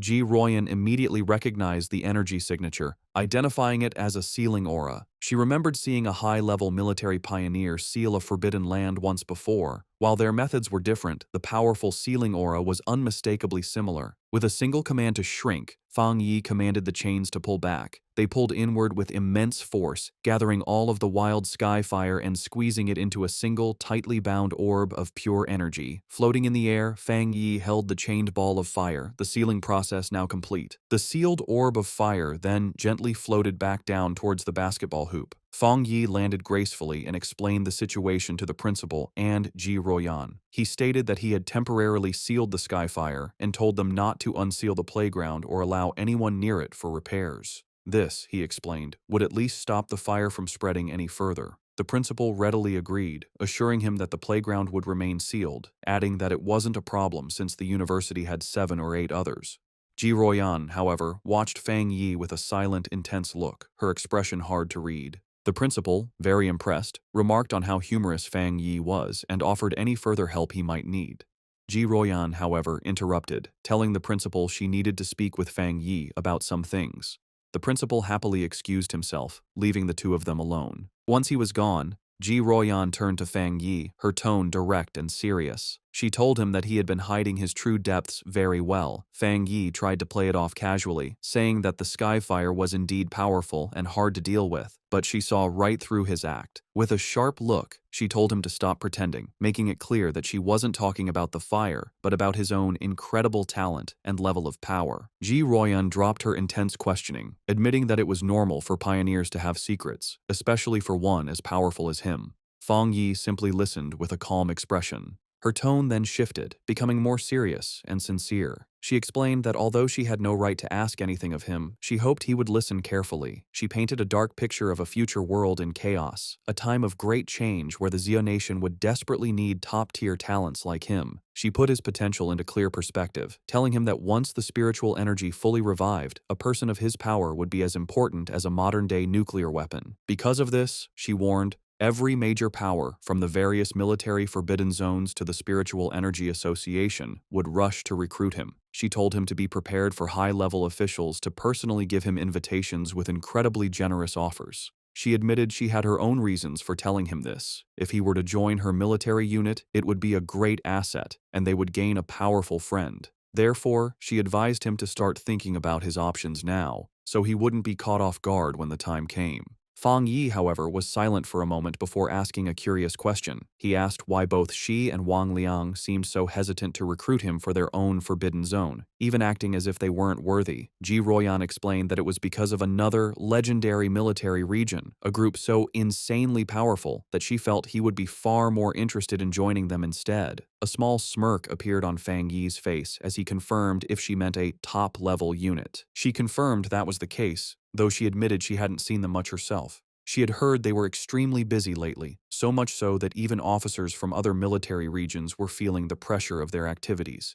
Changing the subject, she suggested they stop talking and go, as the principal had invited them to eat at the university cafeteria. As they walked, Fang Yi silently concluded that even the nation's most powerful forces were facing their own big troubles. His mind raced with the implications. Ji Royan's words meant that terrifying anomalies, with power far beyond the capabilities of current pioneers, had already begun to appear. He realized that the pioneers fighting these threats must include spirit creation realm cultivators like himself, and perhaps some who were even stronger. A new sense of urgency washed over him. He felt that the day of the full spiritual energy revival was fast approaching, and his preparations were still far from enough. His thoughts then shifted back to the immediate task at hand, how to best use the Skyfire attribute he had just collected. He analyzed its nature, an irregular, wild, and all-consuming flame that left nothing in its wake. He realized it would be the perfect weapon against anomalies that could reproduce or regenerate endlessly. Suddenly, an idea struck him. The wild and powerful nature of the Skyfire was a perfect match for his Crimson Flame Blade technique. He imagined enchanting his sword with this new power, realizing it would be an incredible enhancement to his fighting style. To test his new powers, Fang Yi heads to the back mountain, a place he often uses for training. When he arrives, he is surprised to find the path blocked by a large sign warning that the mountain is dangerous and entry is forbidden. He wonders who could have done this. He knows there haven't been any monsters in the area, and he doubts the military would have found his training spot so quickly. He concludes that the only group that would know his habits and do him such a favor would be the Spiritual Energy Cultivation Association. He realizes the association has gifted him this place as a private training ground, a way to win his favor. With a smile, he decides to accept their gesture. However, his thoughts are interrupted when his sharp senses detect an unwanted presence. He realizes an intruder has managed to sneak onto the mountain. Fang Yi senses a familiar aura, similar to the one he felt at the factory, though not as strong. Hidden among the trees, a monstrous, monkey-like creature with glowing red eyes watches him. Fang Yi notices the beast seems smart, as it hesitates and checks his strength instead of attacking blindly. With his sword already glowing with energy, he decides it's the perfect time for a show of power. A system window appears before him, asking if he wants to put the newly acquired Skyfire attribute into his Tang sword. The system describes Skyfire as a powerful light attribute, perfect for destroying evil. With a fiery determination in his eyes, Fang Yi accepts. Immediately, his sword erupts in a column of endless, crackling flames. With an excited smirk, he looks forward to combining the endless power of Skyfire with his Crimson Flame Blade technique. He decides the mutant creature will be his first test subject. Fang Yi unleashes a massive firestorm on the monster. The creature is taken by surprise, its eyes widening in terror before it is completely covered by the storm of flames, screeching in pain. Standing in the middle of the flames he created, Fang Yi checks his new ability. He realizes the energy of his attack is now double, or even triple, what it was before, and most importantly, the flames do not harm him. He touches the blade of his sword, still covered in fire, and notes that it feels cool. Suddenly, he senses that the creature has survived the attack and is trying to escape. With a determined look, he decides to chase the intruder to see what it's capable of. Meanwhile, deep in the same forest, a young woman with curly red hair is doing a live stream from her phone, mounted on a selfie stick. She tells her viewers that she isn't a liar, but that she has always been incredibly lucky, and that amazing content just seems to find her. Her viewers are doubtful, with one commenter daring her to prove her luck by going to Chingcheng University to film the mysterious sky fire that everyone is talking about. Her confident broadcast is suddenly interrupted as her expression changes to one of pure shock. The monkey-like monster that escaped from Fang Yi leaps out of the woods and attacks her viciously. The force of the attack sends her phone flying, its screen cracking as it hits the ground, but the live stream continues. Through the cracked screen, her viewers see the monster pinning her to the ground, but they think it's just a fake fight with bad special effects. The streamer, however, is in real danger. She cries in terror as the monster holds her down, its paw covering her mouth. The creature opens its massive, fanged mouth, ready to deliver a deadly bite. Before it can strike, a massive blast of fiery energy shaped like a dragon's head hits the monster, sending it flying back. The streamer looks up in shock, saved at the last second. Her viewers are now blown away, not by the realism of the danger, but by what they believe are incredible fire dragon special effects. The sudden, dramatic turn of events causes her viewership to shoot up to over 13,000 people. Still terrified, the streamer looks over her shoulder, asking who is there. She scrambles to grab her phone from the ground. Getting to her feet, she aims the camera at the source of the attack. She stands before a raging fire and shouts to her audience that she has captured it on film, that there is a person standing inside the fire. Her camera captures the silhouette of Fang Yi standing completely unharmed within the flames. In her terrified and amazed mind, she concludes that she has just been rescued by a true immortal. The video of Fang Yi's rescue of the live streamer, Malala, instantly goes viral. It becomes the top trending topic online, with over 13.5 million views. The headlines are dramatic, calling him a mysterious man of skyfire, the king of flames, and an immortal come down to earth to save the world. In an office, Chu Qingli's friend excitedly calls her over to look at the video on her computer screen. She is thrilled, telling Chu Qingli that this proves powerful cultivators are real and that the skyfire at the university was no fake. Chu Qingli, however, is dismissive, telling her friend not to believe such things and that it's all just acting and special effects. But as she looks closer at the screen, her doubtful expression freezes into one of shock and recognition. Her friend, not noticing her reaction, points excitedly at the screen, triumphantly saying she was right and commenting on how handsome the man in the video is, before noticing her friend's stunned silence. Internally, Chu Qingli is in turmoil.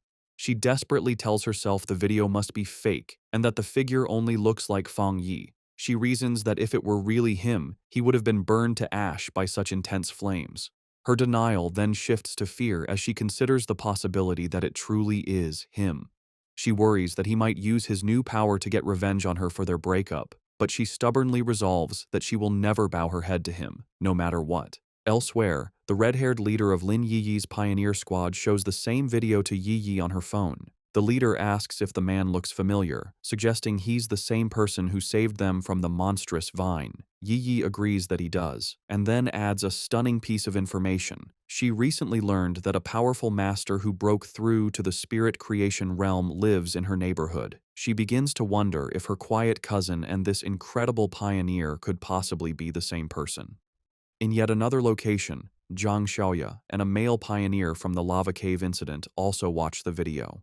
The man recognizes Fang Yi's fighting stance and points out how much stronger he has become, while his companion notes that the way he wields his blade is identical, realizing they were incredibly lucky to have had such a powerful figure on their side. The news of Fang Yi's public display of power reaches the highest levels of the nation's two main organizations. Inside a sleek, modern skyscraper, likely the association headquarters, the city's crisis seems to be getting worse, with the current pioneers struggling to keep up. In a high-level meeting room, Su Qingying addresses a group of officials. She informs them that the military has already been in deep communication with Fang Yi, and she expresses her firm belief that he will agree to help them. Meanwhile, in a military command center, Ji Ruoyan, Major Han Li, and other officers discuss the new intelligence. They are astounded by his rapid progress, calling him a monster for reaching the spirit creation realm so quickly. They debate how many high-tier attributes he could possibly possess, with one officer concluding it must be 3 or even more. They agree that trying to intimidate him was foolish and that their only option is to recruit him. Major Han Li asks if the High Command has decided to approach him personally. Ji Royan confirms they have, but adds that the top brass is still hesitant to humble themselves, as all previous top-tier pioneers have come from within the military's own ranks. Taking charge, Major Han Li outlines their new strategy. He orders his subordinates to find out what new weapons or equipment Fang Yi might need and to provide him with information on suitable training locations as a gesture of goodwill. He also gives a crucial final command. The viral livestream video and all the rumors spreading from it must be properly managed and controlled. The entire spiritual energy circle in the Xia Nation has now turned its attention toward Fang Yi. Both Su Qingying and Ji Royan think about his future. Su Qingying appears concerned about the immense pressure he now faces, while Ji Royan wears a slight, confident smile. Both women, leaders of their respective groups, eagerly await to see what this extraordinary young man will do next. In a quiet hospital room, a heart monitor beeps steadily. A mysterious woman with long purple hair sits by the bedside of an unseen patient, whom she calls her teacher. She speaks softly, telling the patient that the Xia Nation seems to have found a new hope. With the appearance of a person as powerful as Fang Yi, she adds, the chances of her teacher finally waking up have become a little higher. One day later, back at the apartment, Fang Yi is having breakfast and thinking about the previous day's events. He reflects on how the news of his battle in the back mountain went viral, all because a daring live streamer had managed to sneak into the restricted area for views. As he eats, he notes that the video has since been completely removed from the internet and the live streamer's account has been banned, correctly assuming it was the work of the military or the Spiritual Energy Association. His casual thoughts are suddenly interrupted as he realizes something is wrong. His cousin, Lin Yi, never came home the previous night and hasn't sent him any messages. He finds this very unusual, even if she was out on a mission. A feeling of unease grows as he tries to call her, but the call goes directly to an out-of-service message. Now genuinely worried, he knows something must be wrong and decides he has to go find her. Meanwhile, deep in a dark and misty forest, Lin Yi and the red-haired leader of her pioneer squad are lost and trapped. The leader asks Yi if she has any idea how long they've been stuck there.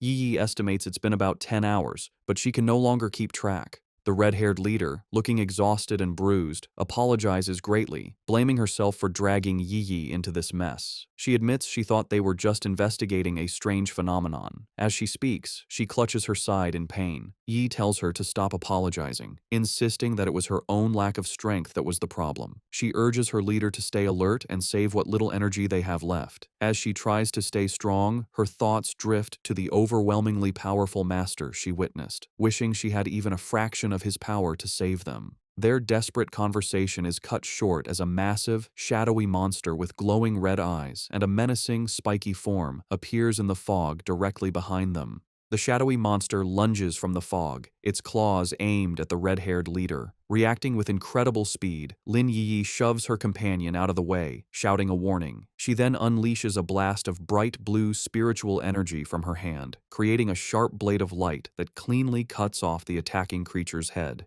As they get to their feet, more of these shadowy, zombie-like figures come out of the fog. Yi realizes with horror that these must be the reanimated bodies of other people who were trapped and died in this place. After defeating one of the creatures, which dissolves into a puddle of black mist, Yi explains that the main monster is just playing with them, turning its victims into these strange puppets. The red-haired leader adds that their attacks have no real effect on the mist itself, and their spiritual energy is being drained quickly, all while the real enemy stays hidden. They soon realize they are trapped in some kind of illusion created by the monster, a swirling gray space where the creature seems unbeatable. It is a waiting game. The monster is just letting them get tired. A bead of sweat rolls down the leader's face as the seriousness of their hopeless situation sinks in. Suddenly, the sky above them tears open to reveal a single, massive, blood-red eye staring down at them. The leader screams Yi's name in terror. The eye is a gross, pulsating ball of flesh that begins to bubble and multiply, splitting into numerous smaller, slimy eyeballs. Angry and desperate, the red-haired leader lashes out, furiously chopping at the flying eyeballs and destroying several of them in a frenzy. Yi, however, senses a change in the creature's energy and warns her leader not to be careless, realizing that their enemy is finally losing its patience. The main eye then unleashes a powerful, concentrated blast of red energy. Yi manages to put up a crystal barrier just in time, but the force of the impact is huge. The barrier shatters, and Yi finds herself alone, surrounded by dozens of the glowing red eyes in the heavy darkness. She feels her hope fade, wondering if this is how she is going to die. Trapped in the monster's dark domain, Lin Yi is slowly being eaten by shadowy tendrils. She can no longer hear her leader's voice and realizes they have both been swallowed by the darkness. A wave of regret washes over her as she apologizes to herself for being overconfident, admitting she was wrong to think they could handle such a dangerous mission alone. As she accepts her fate, her mind wanders to the future she will never see, wondering what the world will be like after the full spiritual energy revival. With a final thought of despair, she laments that she will never see the magnificent era to come as she reaches out a hand, sinking into the abyss of glowing red eyes. Tears stream down her face as she closes her eyes, ready for the end. Just as all hope seems lost, a massive explosion of brilliant blue light erupts, tearing the darkness apart. A figure bursts through the shadows, radiating an immense aura of crackling blue energy. It is Fang Yi, his eyes glowing with power. He remarks to himself that he almost didn't make it in time. Yi stares in utter shock and disbelief, tears still fresh on her cheeks, as she recognizes her rescuer and gasps his name, identifying him as her cousin. With a powerful blast of divine thunder, Fang Yi completely shatters the monster's shadowy domain. He lands gracefully in the now clear forest, his hand still sparking with leftover electricity. He has saved both his cousin and her unconscious leader. Yi can only stare, her world turned upside down by the stunning revelation that her seemingly ordinary and lazy cousin is, in fact, an incredibly powerful pioneer. The battle is not over yet. The true form of the anomaly, a grotesque, multi-eyed, fleshy orb, appears from the shadows behind Fang Yi. Yi snaps out of her shock and desperately shouts a warning, telling him that the creature's main body is behind him. Fang Yi, however, is not worried. His hand ignites with the golden red energy of Skyfire as a confident smirk spreads across his face. He sees this as the perfect opportunity to test the effect of his new power on a dark attribute creature. He leaps into action, unleashing his Crimson Flame Blade technique. The attack, now strengthened by the inextinguishable power of Skyfire, completely engulfs the monster in a raging fire. The creature lets out a final, agonizing shriek as it is burned by the divine flames. In the aftermath, the red-haired leader slowly regains consciousness. She finds herself and Yi sitting safely on the ground, surrounded by a protective circle of fire. Confused and terrified, she asks Yi if they have died and been dragged to hell along with the monster. Yi, now much calmer, reassures her leader, telling her to look closely and that they are still alive. Still trying to process what has happened, the leader repeats Yi's words in disbelief before asking who saved them. Fang Yi casually walks towards his cousin and her leader, a small smile on his face as the protective flames die down. He tells them the problem is solved and, noticing the time, remarks that they must not have had breakfast yet. The red-haired leader stares at him, her eyes widening in sudden, dawning recognition. She springs to her feet, her expression one of pure excitement and awe. She points at Fang Yi, confirming that he is the one who saved them before in Yanghuo Town from the monstrous death vine. Fang Yi looks slightly surprised, thinking to himself that he was recognized so easily. Lin Yi is completely stunned by this new revelation. She asks her leader if she's saying that the powerful fire attribute master who saved them from the vine was also her cousin.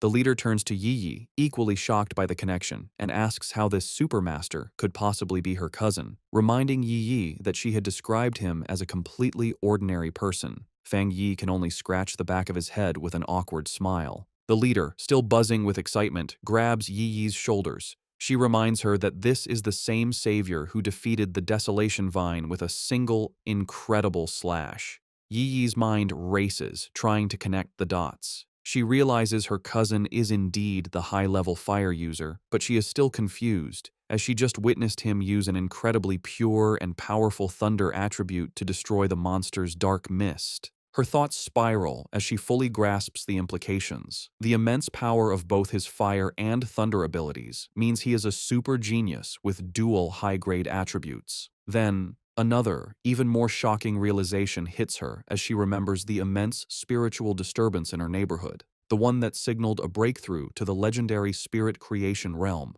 She wonders if that incredible display of power was also her cousin's doing. Tired of the confusion, Fang Yi cuts in and confirms that yes, it was all him. He then changes the subject, asking them about the dark attribute anomaly. He says that they should have known this type of creature was not to be taken lightly, and asks why only the two of them came and where the rest of their teammates were. The red-haired leader explains that their other teammates were unavailable. One was sick and grounded at home, while another was on a more difficult mission, clarifying that their squad doesn't always operate as a full unit. Yi Yi then admits it was her own fault, confessing that she had become reckless after her recent breakthrough and wrongly believed she could handle the mission alone. Fang Yi listens, his expression thoughtful. He recalls the infighting he witnessed within their team before. He notes that the leader, who had been openly critical of her teammates, is now defending them to an outsider. He sees her loyalty, and he knows his smart cousin has likely sensed the team's instability as well. With his identity now revealed to two people he feels he can trust, he makes a proposition. He turns to his cousin and her friend and asks if they would like to form a team with him. Both women are stunned into silence for a moment before the red-haired leader erupts with joy. She clasps her hands together, overjoyed at the prospect of teaming up with such a powerful master and exclaiming that she is incredibly lucky to benefit from Yi Yi's connection. Yi Yi, however, is having a more profound realization. She understands that a pioneer as powerful as her cousin must have known her secret all along and had been quietly watching over her. The thought that on this difficult and lonely path of cultivation, she has a reliable and powerful family member helping her without asking for anything in return brings her an overwhelming sense of happiness and relief. A single tear of gratitude rolls down her cheek. Wiping it away, she flashes a bright, happy smile and a peace sign at her cousin, thanking him greatly and promising to make him 2 extra eggs for dinner. Just then, Yi Yi's phone buzzes with a notification. She announces that Sister Jiaolan, the mysterious and powerful member of their pioneer group, has just posted a new mission. The message is an alert for a high-risk collection task in a place called the Extreme Dark Zone, which is explicitly stated to be related to the dark attribute. Jiaolan's message ends with a stern warning for everyone to think very carefully before signing up. Fang Yi asks if they know about this zone. Yi Yi explains that it is a border area that is strictly forbidden by the Xia nation. The dark attribute energy there is so overwhelmingly powerful that most pioneers make it a point to avoid the area entirely. She adds that most of the strange anomalies that have been appearing in their city are actually energy leakages from this forbidden zone. Because of the extreme danger, even the government has been unable to explore it deeply, as past attempts have resulted in severe accidents. Intrigued, Fang Yi suggests they should give it a try and asks Yi Yi to message Jiaolan for more specific details about the mission's content. Yi Yi replies that it's useless, as Jiaolan is famously mysterious and rarely says more than a few words at a time. Fang Yi considers this information. He deduces that for Jiaolan to be able to issue a mission in a top-secret government-controlled area, she must either be an incredibly bold rogue going against the authorities, or she holds a high-ranking position within the military or the Spiritual Energy Association. He concludes that the latter is far more likely. Despite her doubts, Yi Yi, using her online handle Feng Heiju, sends a message to Jiaolan, stating her interest in signing up and asking for more details. To both her and the red-haired leader's surprise, Jiaolan replies with uncharacteristic detail. The mission is to collect something called a shizai flower. She warns that while the rewards for this mission are much higher than usual, all the dangers within the extreme dark zone are related to the dark attribute, and the risk level is far greater than anything they have encountered before. She explicitly advises all pioneers to form teams before attempting the mission. The two women are stunned by how thorough her response is, as it's completely out of character for her. A moment later, another, even more direct message from Jiaolan arrives. She warns that the mission could involve an S-level anomaly and that the death rate is extremely high, urging them to reconsider. Then, she adds a final, thinly veiled piece of advice. If you have a strong and reliable pioneer to team up with, it's not too late to sign up. Elsewhere, the mysterious purple-haired woman from the hospital, who is revealed to be Jiaolan, walks down a corridor flanked by guards. She looks at her phone and thinks to herself that she's done all she can. It is now up to that person to decide if they are willing to accept the challenge. Back in the park, Fang Yi smirks, having completely understood the subtext. He tells Yi Yi that Jiaolan's message isn't just a warning, it's a direct and personal invitation.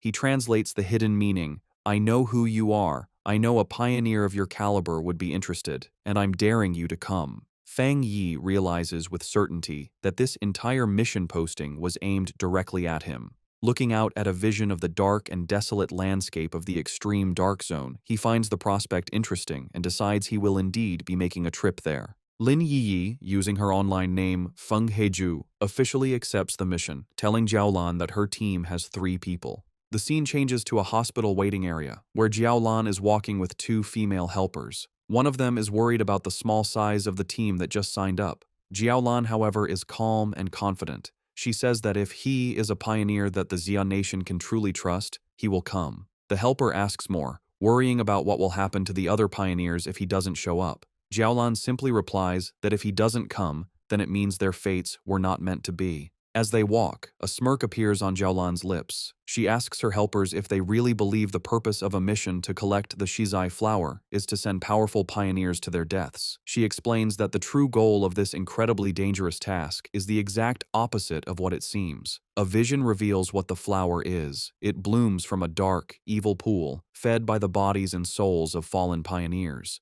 Jiaolan says that getting this flower is a necessary step to strengthen the nation, as it is the only way to save even more pioneers in the long run. The reason for this mission, she explains, is to protect both the future main strength of the Xia nation, represented by the new generation of pioneers like Fang Yi and his team, who are shown traveling to the mission on a subway, and to revive the top-tier fighting force that has already died in battle. They arrive at the hospital room of her teacher, the comatose elderly man. Holding his hand, she repeats their goal. They must get more Shizai flowers at any cost. She reveals his identity and the great importance of their mission. Her teacher is the only pioneer in the entire Xia nation to have reached the legendary Jinggang realm, and the Shizai flower is the only thing that can wake him from his coma. Jiaolan explains the huge strategic value of such a person. After the full spiritual revival, a Jinggang realm powerhouse is like a modern-day nuclear weapon, making him the nation's greatest asset in talks with other countries. From her point of view, sacrificing a few pioneers or even entire squads is a worthy price to pay for his return.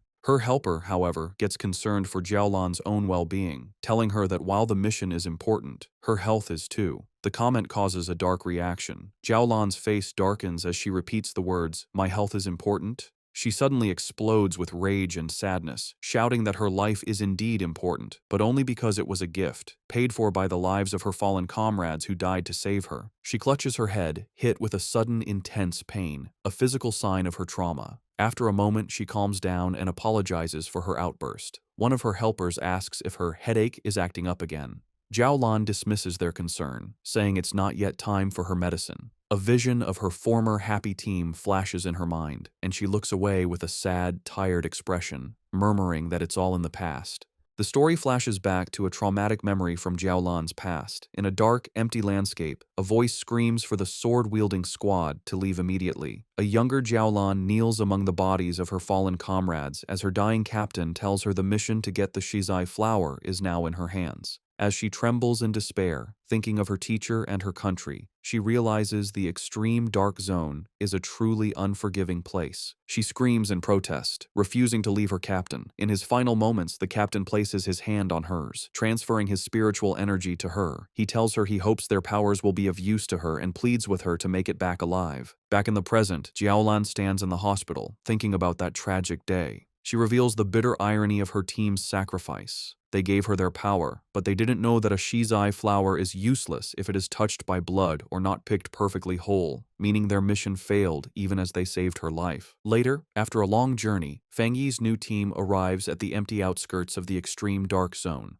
The red-haired leader complains about the long walk. She asks why they don't just fly, given their power. Yi explains that even for pioneers, flying for a long time is not possible until one's spiritual energy is overwhelmingly large. Fang Yi remains silent, his glowing red eyes focused on their destination. They finally arrive at a massive, heavily guarded checkpoint that marks the entrance to the zone. Beyond rows of tank traps and fencing, they see a shimmering blue energy barrier. Fang Yi confirms that this must be the extreme dark zone. Even from a distance and through the multiple barriers, he can feel the deeply unpleasant aura of the dark attribute coming through. Yi and her leader are clearly disturbed by the heavy energy, with the leader saying that it's 1,000 times more terrifying than the monster they fought before. Fang Yi simply tells them to stay calm. He then points out that they are not the only ones who have answered the call. A large, diverse crowd of other pioneers has already gathered at the checkpoint, waiting for the mission to begin. Yi guesses that the pioneers are not just here for the big reward. She explains that the dark attribute is known to be very difficult to deal with, ruthless, and naturally hostile to humans. However, with the increasing number of violent dark attribute monsters appearing in the cities, pioneers have realized they can no longer afford to ignore the source of the problem. Many have come here to face the threat directly and find a way to fight back. The red-haired leader agrees with her logic, and Fang Yi looks on with a slight smile, impressed by his cousin's sharp mind. The scene shows the various wild pioneers, each with unique gear and styles, all waiting for the gates to open. As they wait, Fang Yi explains his reason for taking on such a dangerous mission. He says that he has already faced dark attribute monsters twice before. The first was the mutated rabbit, which was more like some kind of gross, rat-like beast. The second was the serpent and its rat-like partner, Candle Knight, a smart pair that worked together to lure and trap pioneers, a mission that nearly wiped out an entire squad from the Spiritual Energy Association. He explains that the most important detail, as his cousin Yiji correctly pointed out, is that these creatures seem to be cleverly and purposely bypassing the military defenses at the city's borders. He suspects they are using some unknown method to get into urban areas, and these incidents have happened so often that they can no longer be ignored. The situation has become so bad that if they don't face the source, the cities will eventually be overrun. Therefore, he concludes, they have no choice but to go to the extreme dark zone. At the checkpoint, a military officer watches as Su Qingying briefs a group of pioneers before the energy barrier. She stands with a grim and serious expression, ready for the dangerous mission ahead. Her focus is broken when she spots a familiar group approaching. She is completely shocked to see Fang Yi walking up with Lin Yi and the red-haired leader. Her green-haired subordinate, Zhang Xiaoya, is equally surprised and calls out to her, but Su Qingying is frozen, covering her mouth in a panic. She silently prays that the great master won't notice her in the crowd, but her hopes are crushed when Fang Yi looks directly at her, a questioning look on his face as he calls out her name, identifying her as Captain Su. Resigned, Su Jingying walks over with her cloaked squad members, having already received military information about Fang Yi's team. The red-haired leader, always mischievous, sizes up the beautiful silver-haired girl and asks Fang Yi if this is Yi Yi's sister-in-law, a teasing term for a potential girlfriend. The suggestion sends both Yi Yi and Su Qingying into a panic. Su Qingying blushes and waves her arms, exclaiming what a huge misunderstanding it is. Fang Yi calmly clarifies that she is not, explaining that she is Captain Su from the Spiritual Energy Association who helps him out with miscellaneous tasks. This explanation, however, only seems to make Su Qingying more flustered, as she finds the description even more annoying than the romantic idea. Their conversation is interrupted by a loud, arrogant voice. An imposing older man in heavy red armor with two other armored pioneers steps forward and calls them a bunch of shameless brats. He complains loudly that the new generation of pioneers is younger and more disrespectful, not even greeting their elders. He scolds them for talking casually in such a dangerous place. He finishes with a sarcastic comment, saying he hopes they can all rely on each other inside the extreme dark zone. The red-haired leader gets angry, but Yi Yi holds her back, trying to calm the situation. Fang Yi calmly steps between them, signaling for his teammate to calm down. Not intimidated, the red-haired leader points a finger at the arrogant man, telling him to mind his own business and warning him that it's anyone's guess who will be scared to death inside. The man's expression turns into an angry glare. Just then, the sound of an approaching vehicle breaks the tension. The man smirks, seeing that their car has arrived. A large armored transport with police lights pulls up, and its back doors open. The mysterious Jiaolan steps out, and her presence immediately gets the attention of every pioneer there. The crowd gasps, recognizing the infamous Sister Jiaolan. She walks forward with an air of authority, with her guards on either side as the pioneers murmur in awe, wondering who she is to deserve such a grand entrance. Fang Yi watches her approach and figures out her purpose. She is the one who will open the gate for them. Jiaolan stands before the massive, crackling blue energy barrier. She raises her hand, gathering a swirl of pure energy until a glowing blue symbol forms in her palm. With a powerful push, she shoves the symbol forward, and the huge energy barrier tears open, revealing a dark path into the forbidden zone. With the gate now open, the S-Class mission has officially begun.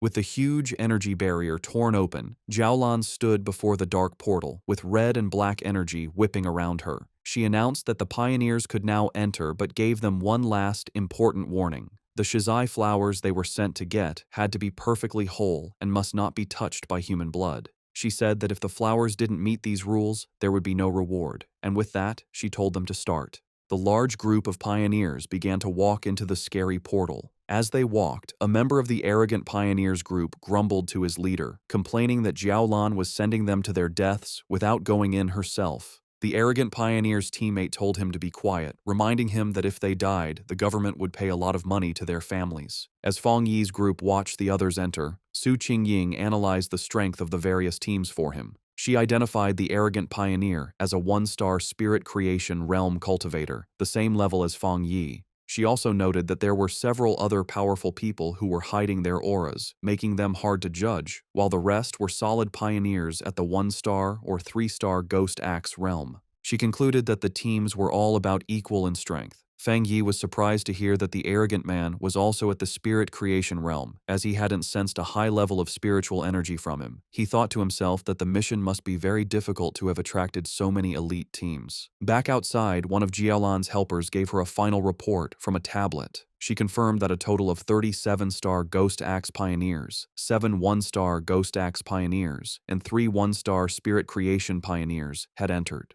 The mission involved monsters ranging from B level to S level in danger. Jiaolan calmly told her helper to get the monitoring equipment ready, assuring her that she was prepared. Inside the portal, the pioneers found themselves in a deserted, dark, and misty place filled with dead trees. As Fang Yi's group stepped into the extreme dark zone, they were immediately surrounded by shadowy black tendrils of energy. Fang Yi warned everyone to stay close, explaining that the overwhelming dark attribute in the area would block their vision and that they could easily get separated and lost. His warning was followed by the red-haired leader suddenly kneeling over, feeling sick. She apologized, saying she couldn't stop herself from throwing up. Su Qingying calmly went to her side and told her it was a normal reaction. She explained that the terrible smell was a mix of rotting bodies and brain fluid, a scent that most people couldn't handle. She then pointed to another group of pioneers in the distance who were also on the ground, vomiting from the bad air, showing that even those of similar strength were affected. Su Qingying continued to explain that the dark attribute was a natural counter to pioneers, acting as a form of pollution that weakened them. She also warned that the monsters in this zone were extremely active. Fang Yi listened closely as she explained the known threats. She explained the official monster classifications. B-level monsters were a threat to pioneers of the same level. A-level monsters were powerful enough to attract spirit creation realm cultivators, like the extreme dark zone itself. And S-level monsters were disaster-class threats, powerful enough to challenge even those at the legendary Jinggong realm. However, she added a final grim warning. The dark attribute in this zone acted as a power-up for the creatures. A monster that would normally be a B-level threat would be at least an A-level threat inside this zone. The red-haired leader expressed her surprise at this new information. Lin Yiyi, worried, asked Su Qingying if she and her team were unaffected by the pollution. Su Qingying chuckled, explaining that she was not affected because she and her team were used to dealing with similar monsters and were not bothered by the smell. She also revealed that she had recently broken through to the 3-star Ghost Axe realm and was working hard to evolve her water attribute into an ice attribute. Lin Yi then spoke up, addressing Su Qingying. She noted that since they were both at the same level, she wondered if she also felt her spiritual energy being heavily suppressed, even more so than during her previous missions. Su Qingying confirmed her suspicion, adding a grim warning that many high-level masters, including 1-star spirit creation military elites, had died in this zone, so they needed to be extremely careful. As they went deeper into the deserted landscape, Su Qingying took the lead. She saw that they could no longer see the group ahead of them and urged her team to move a little faster. She then gave an important instruction. They should all speak less to save their physical strength and concentrate their spiritual energy to prevent the heavy dark mist from taking advantage of any weakness. As he walked, Fang Yi thought about his own condition. He was surprised that he didn't feel the same severe discomfort as the others. He concluded that it was likely because his enhanced yang and thunder attributes naturally pushed back the dark attribute, or perhaps his spiritual power had simply become stronger after his breakthrough to the spirit creation realm. Elsewhere in the zone, the arrogant pioneer and his team were in a fierce battle. With a powerful slash of his glowing green sword, the leader easily cut off the head of a monstrous beast. He laughed arrogantly, mocking the zone's dangers. His teammates cheered him on as he declared that they would be the ones to get the Shizai flower, vowing to show the younger generation what true strength looked like. Back with Fang Yi's group, Lin Yi was still struggling with nausea, making small gagging sounds. Fang Yi noticed her distress and thought to himself that despite her power, she was still just a child. He gently placed a hand on her back, sending a comforting wave of spiritual energy through her. The effect was immediate. Lin Yi felt the nausea and the chilling cold vanish, replaced by a comforting warmth like the winter sun. She marveled at the incredible power of the spirit creation realm. She commented on the comforting warmth of what she believed to be a rare, high-grade fire attribute. She thought about how her own wood attribute slowly absorbs energy and how Su Qingying had mentioned her own water attribute turning into the rare ice attribute. Fang Yi corrected her, clarifying that it wasn't a fire attribute, but the yang attribute. He apologized for not explaining it to her before, and casually revealed that he was the one responsible for both the incident at the North Gate and the fire on the playground at Qingcheng University. The red-haired leader was shocked by this confession. She asked in disbelief if he was admitting to having 3 different high-grade attributes. Fang Yi explained that the 2 fire-related events were not the same, noting there were small but important differences between the Yang and Skyfire attributes. Inwardly, Fang Yi thought about his 4th power, the Desolation attribute. He decided to keep it a secret, believing it was always wise to have a hidden advantage. Outwardly, he gave a vague confirmation to his team's amazed questions. The red-haired leader, shivering from the heavy cold, nervously approached Fang Yi. She explained that she had not yet reached the 3-star Ghost Axe realm and couldn't sense attributes very well, but she knew his Yang attribute could help her. Promising to behave, she shyly asked if he could warm her up as well. Fang Yi agreed to warm her for the day and placed a hand on her shoulder, sending a comforting wave of energy through her that made her yelp in surprise. As she breathed out a visible puff of warm air, sighing in relief, Zhang Xiaoya and the other member of Su Qingying's squad looked on in confusion. Seeing how well it worked, Fang Yi kindly offered the same to Su Qingying's team. After a moment's hesitation, Su Qingying admitted that the warmth felt nice, and her 2 enthusiastic subordinates eagerly accepted the offer. With a series of quick pats, Fang Yi shared his protective yang energy with the 3 women, who all expressed their surprise and gratitude for the comforting warmth. Their brief moment of comfort was shattered by the sound of heavy, clawed footsteps crunching on the dead ground nearby. Fang Yi's expression instantly hardened as his senses picked up the threat, and he warned the group that a monster was approaching. Suddenly, a massive, shadowy wolf-like creature lunged from the mist. Su Qingying reacted instantly, leaping forward and creating a long blade of blue energy to stop the attack. The beast landed with a thud directly behind the terrified red-haired leader, causing Fang Yi to shout a warning to her. The monster, surrounded by a menacing purple and black aura, let out a furious roar and charged. Su Qingying identified it as a dangerous A-level monster. Declaring that she would handle it, she stepped forward and unleashed a powerful blast of sharp ice energy from her hand, which hit the creature directly. To their surprise, the monster vanished into nothingness upon impact.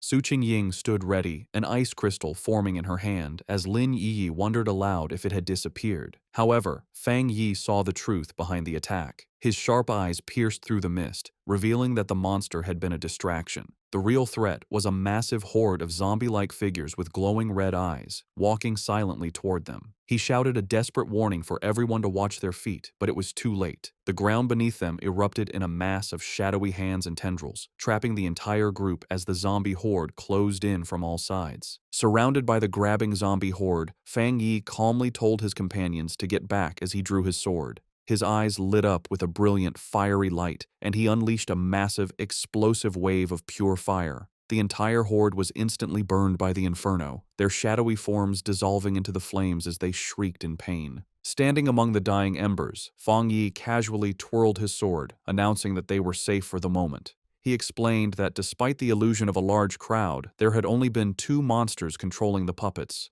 Su Qingying was shocked, realizing that the monsters in this zone had already evolved to the point where they could mimic human language. Fang Yi grimly suggested that it was likely because they had eaten many people and learned from their victims. The group was stunned by the power they had just seen. Su Qingying noted that the extreme dark zone was so dangerous that it had made even the weakest of these creatures into A-level threats, making them impossible for anyone below the spirit creation realm to fight head-on. In a separate location, the mysterious Jiao Lan watched the event unfold. She was impressed, realizing that Fang Yi had destroyed 2 A-level phantom beasts with a single strike. She admitted to herself that even she would have needed to fight them for several rounds to win. Understanding the new level of danger, Lin Yiyi declared that if what Su Qingying said was true, it was more important than ever for them to stick together. She warned that the monsters could disguise themselves and attack when they let their guard down, and she urged the red-haired leader to get up from the ground. The red-haired leader, however, was still shaken, not by the monsters, but by the overwhelming power of Fang Yi's attack.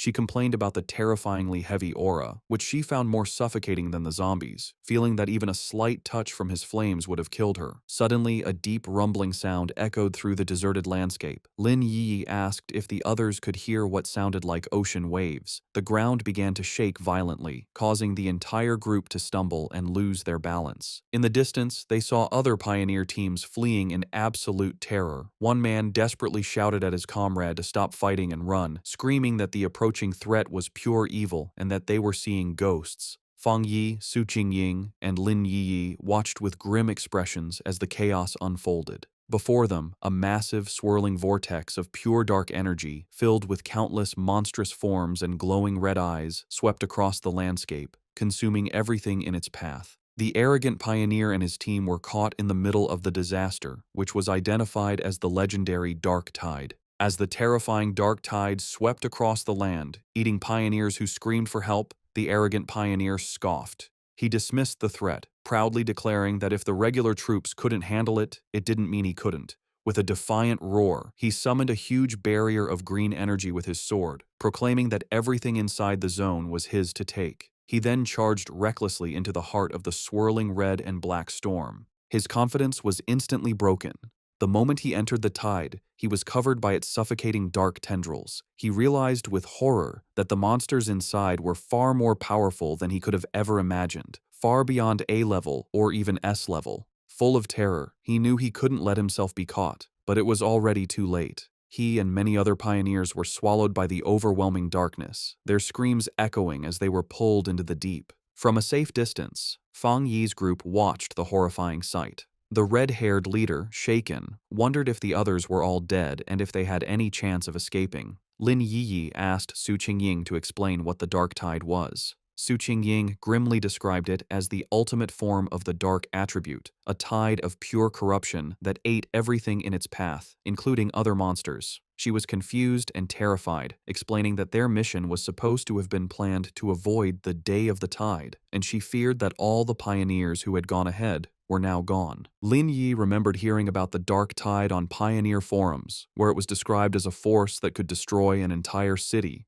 Terrified, she urged her cousin to retreat while they still had time. Fang Yi, however, stayed calm. He told everyone not to panic and created a large protective barrier of golden energy, crackling with blue lightning, around the whole group. He explained that this spiritual shield was a natural counter to the dark attribute and told them that, if they needed to, they could combine their powers to keep the barrier up and survive the tide's impact. Su Qingying was shocked by his plan, asking what he was going to do.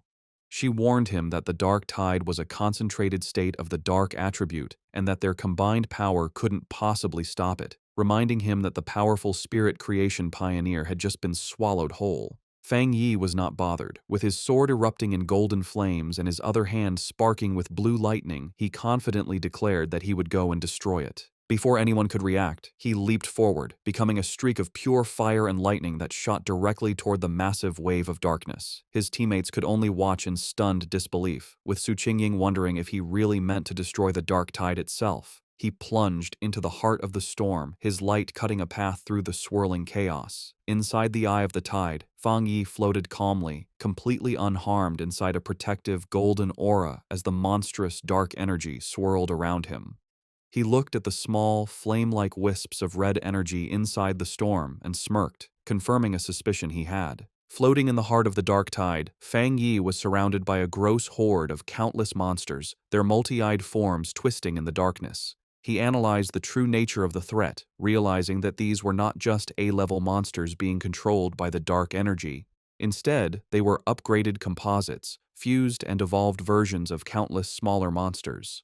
He understood that the tide was a living incubator, constantly evolving its creatures from B level to A level and then to S level. The whole event, he concluded, was at least an SSS level threat, which explained why it could so easily eat even powerful spirit creation realm pioneers. A monster lunged at Fang Yi. His eyes blazed with golden fire, and with a single powerful slash of his flaming sword, he unleashed his crimson flame blade technique, easily destroying the A-level composite beast. He thought about his incredible growth. The combination of his new Spirit Creation Realm power and his Skyfire-enhanced sword allowed him to instantly kill a creature that would have previously been a tough fight. As he scanned his surroundings, he noticed something familiar. It was the arrogant pioneer, still alive, but being consumed by the tide's dark energy. The man was still conscious, struggling against the corruption that was taking over him. Fang Yi saw that since the man was still responsive, his spiritual energy hadn't been completely drained. He figured that even if his spiritual foundation wasn't as solid as his own, being a true Spirit Creation Realm pioneer gave him a small chance of survival. Deciding to act, Fang Yi gathered his divine thunder power. He unleashed a massive blast of purifying lightning, striking the dark mass that held the arrogant pioneer. The man was thrown clear of the tide, landing hard on the ground, unconscious but free from the corruption. Standing over his fallen rival with his sword still burning, Fang Yi noted that the man could be saved, but just barely. His victory didn't last long. The dark energy around him began to twist and come together, and the monsters he had just destroyed began to reform before his eyes. He watched as a massive, multi-eyed creature regenerated from the darkness, realizing with grim certainty that the tide could infinitely reproduce its minions. He wondered if this terrifying regenerative power was the special characteristic of monsters that were above S level. Facing the endlessly regenerating horde, Fang Yi decided on a new, much riskier plan. With a confident smirk, he proposed to try something different. He deliberately dropped his protective spiritual energy aura, leaving himself completely exposed to the full, overwhelming power of the dark tide. The moment he was unprotected, his system activated, detecting the extreme dark attribute. However, it quickly reported a failure. The attribute's power was too special and could not be taken at this time. Fang Yi was disappointed but not entirely surprised. He realized that even after reaching the Spirit Creation Realm, the dark attribute was still beyond his reach, confirming that it was fundamentally different and more complex than any other power he had faced.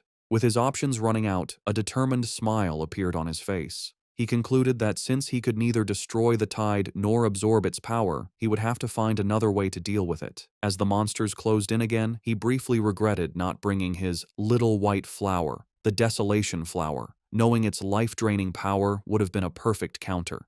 He wondered what other options he had left. Then, his eyes widened with a sudden realization. He knew he had a ready-made solution right in front of him. Outside the tide, the rest of the team watched from the safety of their golden barrier. The red-haired leader, still shaken, asked Su Qingying if she had ever seen such a situation before, but Su Qingying could only admit that she hadn't. Suddenly, the chaotic, swirling energy of the dark tide grew unnervingly still, pressing silently against their protective shield. The strange calm only increased the tension. Lin Yi was terrified, admitting that even when they faced the monstrous Desolation Vine, she hadn't felt so anxious. She was consumed with worry for her cousin, fearing the worst. Su Qingying tried to reassure her, pointing out that his protective barrier was still active, just flickering. She took Yi's hands, telling her they should focus their own spiritual energy to help strengthen the shield. She added with grim logic that if a pioneer as powerful as Fang Yi were to fall, their own fates would be sealed anyway. Su Xingying continued to boost their morale, reminding them that Fang Yi was a Spirit Creation Realm cultivator who used several powerful attributes, and she suspected his true strength was even greater than they knew. She told them that it was not up to pioneers at their level to worry about rescuing someone so far beyond them. Her surprisingly humorous and confident words managed to calm Lin Yi, who thanked her. Su Gingying simply smiled, admitting that her own teammates often said she was too serious, and asked if Yi felt a little better. Their tense weight was shattered as a massive column of pure fire erupted from within the dark tide, pushing back the oppressive darkness. From the heart of the inferno, Fang Yi unleashed his ultimate technique, the 9 Dragons, Skyfire Sealing Art. He rose from the flames, his body glowing with a mixture of blue and golden energy. Outside, his teammates watched in absolute awe. The red-haired leader excitedly pointed him out to a stunned Lin Yi, while Su Qingying stared in disbelief at the sheer scale of the power on display. The technique appeared as 9 colossal, fiery dragons that swirled and danced, their combined light completely overwhelming the dark tide. Elsewhere, the mysterious Jiaolan, who had been monitoring the mission, was thrown off balance by the immense spiritual pressure. She recognized the power as the legendary Skyfire attribute and the technique as a powerful seal. She watched in utter disbelief as the 9 dragons came together, compressing the entire, city-destroying dark tide into a single, unstable orb of fiery energy, questioning if he had truly managed to seal the entire event. But Fang Yi was not finished. Having contained the tide, he gathered his divine thunder power in his hands, unleashing it in a massive vortex of crackling blue energy that swirled around the sealed fiery sphere. With a powerful roar, he invoked the name of his combined technique, the 9 Dragons' Edict. The 2 immense powers of fire and thunder crashed together, creating a massive explosion that shook the very foundations of the extreme dark zone. With a final, decisive command to seal, Fang Yi brought his hands together, forcing the chaotic energy to collapse in on itself. The vortex of fire and lightning compressed into a smaller, more stable sphere, finally settling into a small, brightly glowing orb of perfectly contained, pulsating power. After Fang Yi's incredible display of power, the arrogant pioneer lies unconscious on the ground. Fang Yi thinks that, for now, they are safe, and that he has unexpectedly rescued someone, wondering what he should do with him. Lin Yi runs to her cousin, very relieved that he is okay. Su Qingying, standing by the fallen pioneer, offers to have her team take care of the unconscious man. Later, Su Qingying approaches Fang Yi, asking why he does not seem happy after successfully sealing such a high-level dark attribute. In her mind, however, she is completely amazed, thinking that he truly kept his word to destroy the dark tide and that he is a truly incredible person. Fang Yi explains to the group that they must move quickly. He says that the seal he used is only temporary and that the overwhelming dark attribute energy in the area is still strong. They must hurry to find the Shizai flower before the seal wears off. Su Qingying understands and confirms that her team will take the man back to the association for treatment while her teammates carry the unconscious pioneer on their shoulders. The group stops at a cliff, looking out over the empty landscape.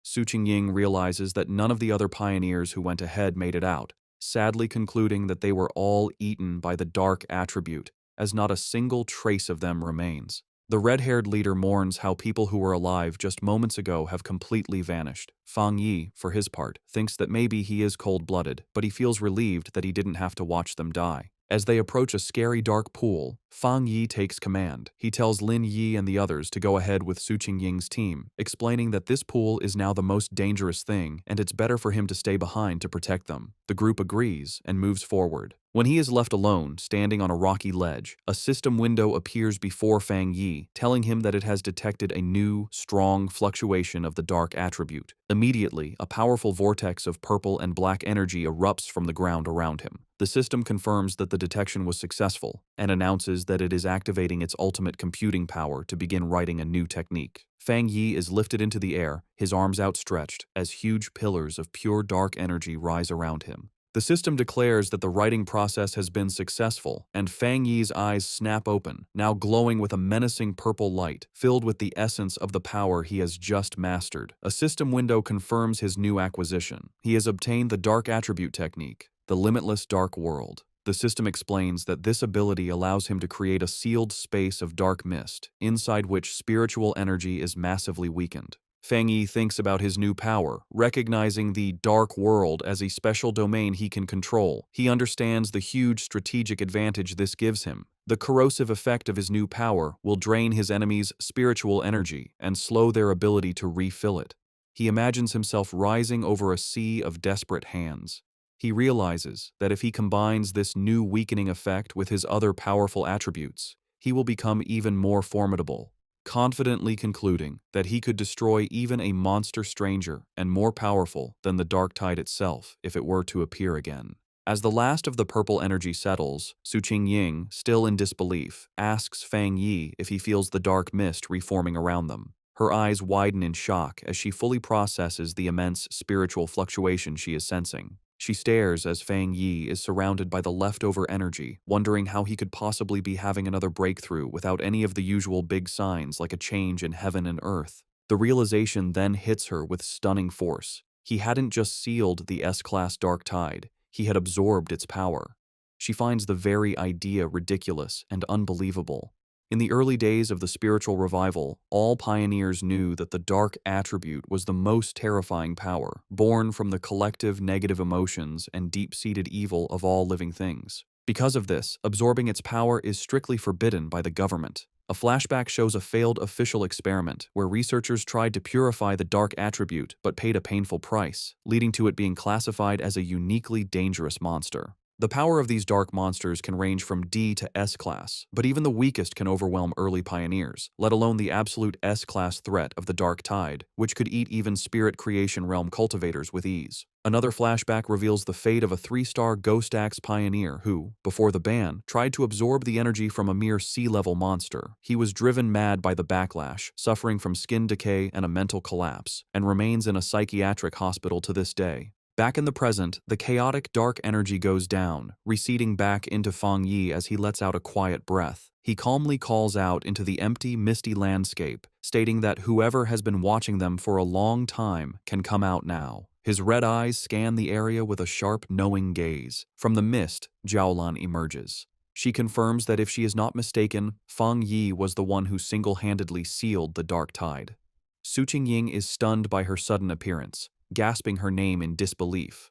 Jiaolan floats down, landing before Fang Yi and asking what he was just doing, specifically questioning if he was absorbing the dark attribute. Fang Yi calmly confirms that he was. The directed mission sends another wave of shock through Su Qingying. In a swift and shocking motion, Jiaolan draws a pistol and aims it directly at Fang Yi's head. The red-haired leader shouts Jiaolan's name, demanding to know what she is doing, while she and a terrified Lin Yi can only watch in confusion and fear. Su Qingying immediately leaps into action, placing herself between Jiaolan and Fang Yi and blocking the gun with her arm. She confronts Jiaolan fiercely, reminding her that if she recalls correctly, Fang Yi is the military's highest priority recruitment target. She then challenges Jiaolan, pointing out that the association had also wanted to recruit him before the military intercepted him, and demands to know the meaning of this hostile action. Ignoring Su Qingying's defense, Fang Yi calmly places a hand on her shoulder and addresses Jiaolan directly. He finds it strange, asking if their mission wasn't to find the Shizai flower. He points out that while she seems eager to complete the mission, she also appears very unhappy that they did not die there. Jiaolan remains silent, her expression unreadable as she continues to aim her weapon, the light glinting off the barrel. The red-haired leader, however, is not so calm. She erupts in anger, shouting at Jiaolan. She reminds her that their squad had always trusted her, and she furiously questions why Jiaolan didn't step in when they were facing the dark tide. She declares that without Fang Yi, they would have been doomed, pointing out that Yi is still just a child. She accuses Jiaolan of simply standing by and watching, only to now threaten the very person who saved them. Jiaolan suddenly lowers her weapon, a smirk playing on her lips. She dismisses the entire confrontation as a joke, remarking that Fang Yi seems to be very well liked by his teammates. She then congratulates him, announcing that he has passed the test. The sudden change leaves the red-haired leader and Su Qingying completely confused by her words. Fang Yi, however, understands immediately. He asks if her true purpose was to test him. Jiaolan confirms his suspicion, explaining that because of his incredible talent and strength, she didn't want to rely on cold, impersonal data. Instead, she wanted to see for herself what kind of person he truly was. She then turns to address the red-haired leader's earlier accusation. She explains that she didn't step in because pioneers must follow the harsh rules of this new world. She states that this is their shared fate, a life where fortune and disaster can change in an instant. However, she tells them they are lucky to have a trustworthy and powerful person protecting them. She asks if they have noticed that no other monsters have dared to attack them since the tide was defeated, explaining that the creatures are terrified of the power Fang Yi displayed. Fang Yi looks on with a grim expression, agreeing with her assessment. He adds that the dark tide itself follows the same principle. It bullies the weak and fears the strong. With the test concluded, Jiaolan offers to lead them to the Shizai flower, stating that she knows the area better than they do. As they follow, Su Qingying whispers to Fang Yi, expressing her feeling that something is mentally wrong with Jiaolan. She reveals a crucial piece of information. Jiaolan's own squad had previously encountered the dark tide, and she was the only survivor. Fang Yi processes this information, piecing together a clear picture of her psychology. He understands that her absolute obedience to her mission and the rules has made her cold and detached. He also deduces that the sacrifice of her teammates has left her with a form of post-traumatic, self-destructive tendency. Yet he realizes that another powerful belief keeps her going, and that witnessing him seal the dark tide had simply caused her to lose her composure for a moment. With a newfound understanding, Fang Yi shows a hint of a smile. He tells his teammates that they should all be considerate of this injured person. The red-haired leader asks if Jiaolan is injured. Fang Yi, observing her closely, confirms that she is. He explains to his team that her spiritual barrier is severely damaged, estimating that while she has the power of a 2-star spirit creation realm cultivator, her protective aura has dropped by at least 2 levels. A visual of her crumbling spiritual energy confirms his assessment, indicating she has suffered a significant internal injury. She even stumbles slightly as she walks, a clear sign of her weakened state. Noticing their concern, Jiaolan looks back and quietly thanks them, but dismisses the issue, stating that her injury is not a problem. Led by Jiaolan, the group travels through an empty, misty landscape filled with dead trees and the bones of fallen creatures, an area identified as the chaotic burial mounds. As they walk, Fang Yi's sharp senses pick up on something amiss, and he spots the skeletal remains of a fallen pioneer half buried in the ground. Finally, Jiaolan announces they have arrived at their destination. Before them, in a small clearing, a single, beautiful shizai flower glows with a soft, ethereal purple light. As Jiaolan begins to walk towards the flower, Fang Yi watches her, sensing that something is wrong. His suspicion is confirmed as vicious, shadowy monsters with glowing red eyes erupt from the ground, surrounding the flower as if to guard it. The sudden appearance of the monsters does not stop Jiaolan. Instead, her expression becomes one of intense and unnerving obsession. She reaches out a hand, whispering that she can finally see it again, her face shadowed as if she is in a trance. Fang Yi's expression becomes serious and urgent as he realizes the immediate danger, knowing she is not in her right mind. Reacting instantly, he summons a ball of golden red flame in his hand, shouting a command to awaken her spirit. He then hurls the fireball directly towards the entranced Jiaolan, intending to snap her out of her dangerous state. The fireball flies towards Jiaolan. Snapping out of her trance at the last second, she recognizes the attack as a very rare and powerful Yang attribute. With surprising speed, she knocks the blast away with her arm, and the impact sends out a shockwave. She and Fang Yi now stand facing each other in a tense silence, as golden energy crackles around his hand. Jiaolan, now fully awake, is shaken. The sight of the flower had brought back a bad memory, and the ghostly images of her fallen friends flash in her mind as she wonders if her preparations were still not enough. Seeing that she has returned to her senses, Lin Yi and Su Qingying rush to her side. Yi asks if she is all right, while Su Qingying wisely notes that Jiaolan is being badly affected by the dark attribute, and suggests it would be safer for them to all stick together. Ignoring them, Fang Yi steps forward confidently. He states that for the shizai flower, it is enough if he goes alone, deciding to handle the situation himself. He calmly walks through the empty, misty clearing, approaching the glowing flower. Suddenly, the ground begins to shake. A massive, ugly, wolf-like monster with glowing red eyes bursts from the earth, lunging forward. Its mouth opens wide, showing a terrifying storm of smaller, screaming faces and dark red energy as it roars in hunger. Unfazed, Fang Yi summons crackling blue energy to his fingertips, saying a single word: Divine Thunder. He lets out several massive bolts of lightning that go through the monster's body. The creature roars in pain, its body filled with electricity, but it does not fall. Fang Yi watches it, realizing that this fox demon must have eaten countless other monsters to change so much, identifying it as yet another S-class threat. Knowing that the seal on the dark tide is temporary and their time is running out, he realizes he must end this quickly. Seeing the monster's amazing strength, a confident smirk appears on his face. He decides that if it won't die, he will use it as a test subject for his new power, gathering the scary purple energy of the dark attribute into his hand. With a confident look, Fang Yi unleashes his newly acquired power, the limitless dark world, on the S-class fox monster. A massive storm of swirling purple energy erupts from him, completely trapping the surprised creature. The energy hardens into a large, dark purple sphere, enclosing both Fang Yi and the monster inside its area. Inside this new reality, shadowy purple tendrils whip out from all directions, wrapping tightly around the S-class beast.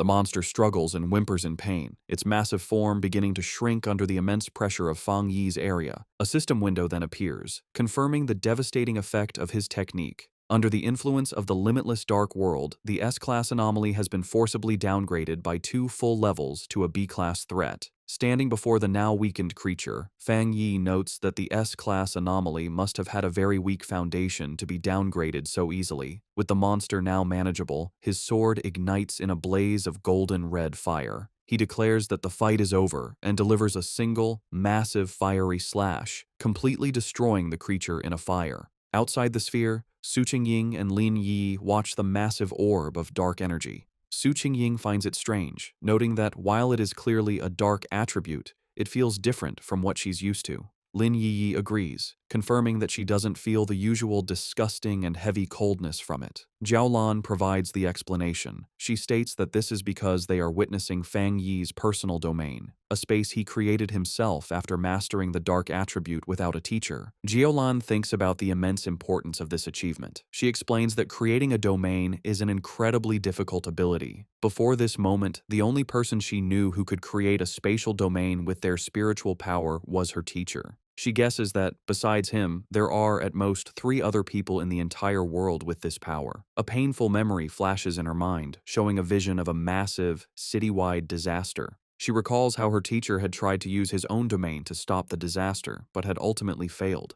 Their thoughts are interrupted as the purple sphere disappears, revealing Fang Yi standing alone in the clearing. Jiaolan and Su Qingying are stunned at how quickly he finished the battle. With a casual wave and a reassuring smile, Fang Yi announces that the chaotic burial mounds should be safe from any more trouble now. With the area now secure, Fang Yi calmly walks towards the glowing shizai flower. He carefully cups his hands around the plant, gently pulling it from the ground with its roots intact to preserve it. Holding the glowing prize, he examines it for a moment, concluding that this should be enough to complete their mission. Jiaolan watches him with a tense and nervous expression as the mission reaches its critical point. Fang Yi returns to the group and presents the flower to Jiaolan, who remarks on its small size. He confirms that their mission is complete and urges them to leave immediately, explaining that the sealed dark tide is unlike other monsters and could become a problem at any moment. He adds that they also have to deal with the unconscious, arrogant pioneer and his team. Her tense mood melts away, replaced by real gratitude. Holding the glowing flower, she sincerely thanks Fang Yi, admitting that his overwhelming power was the only reason for their success. She then thanks the rest of the group and announces it is time for them to leave.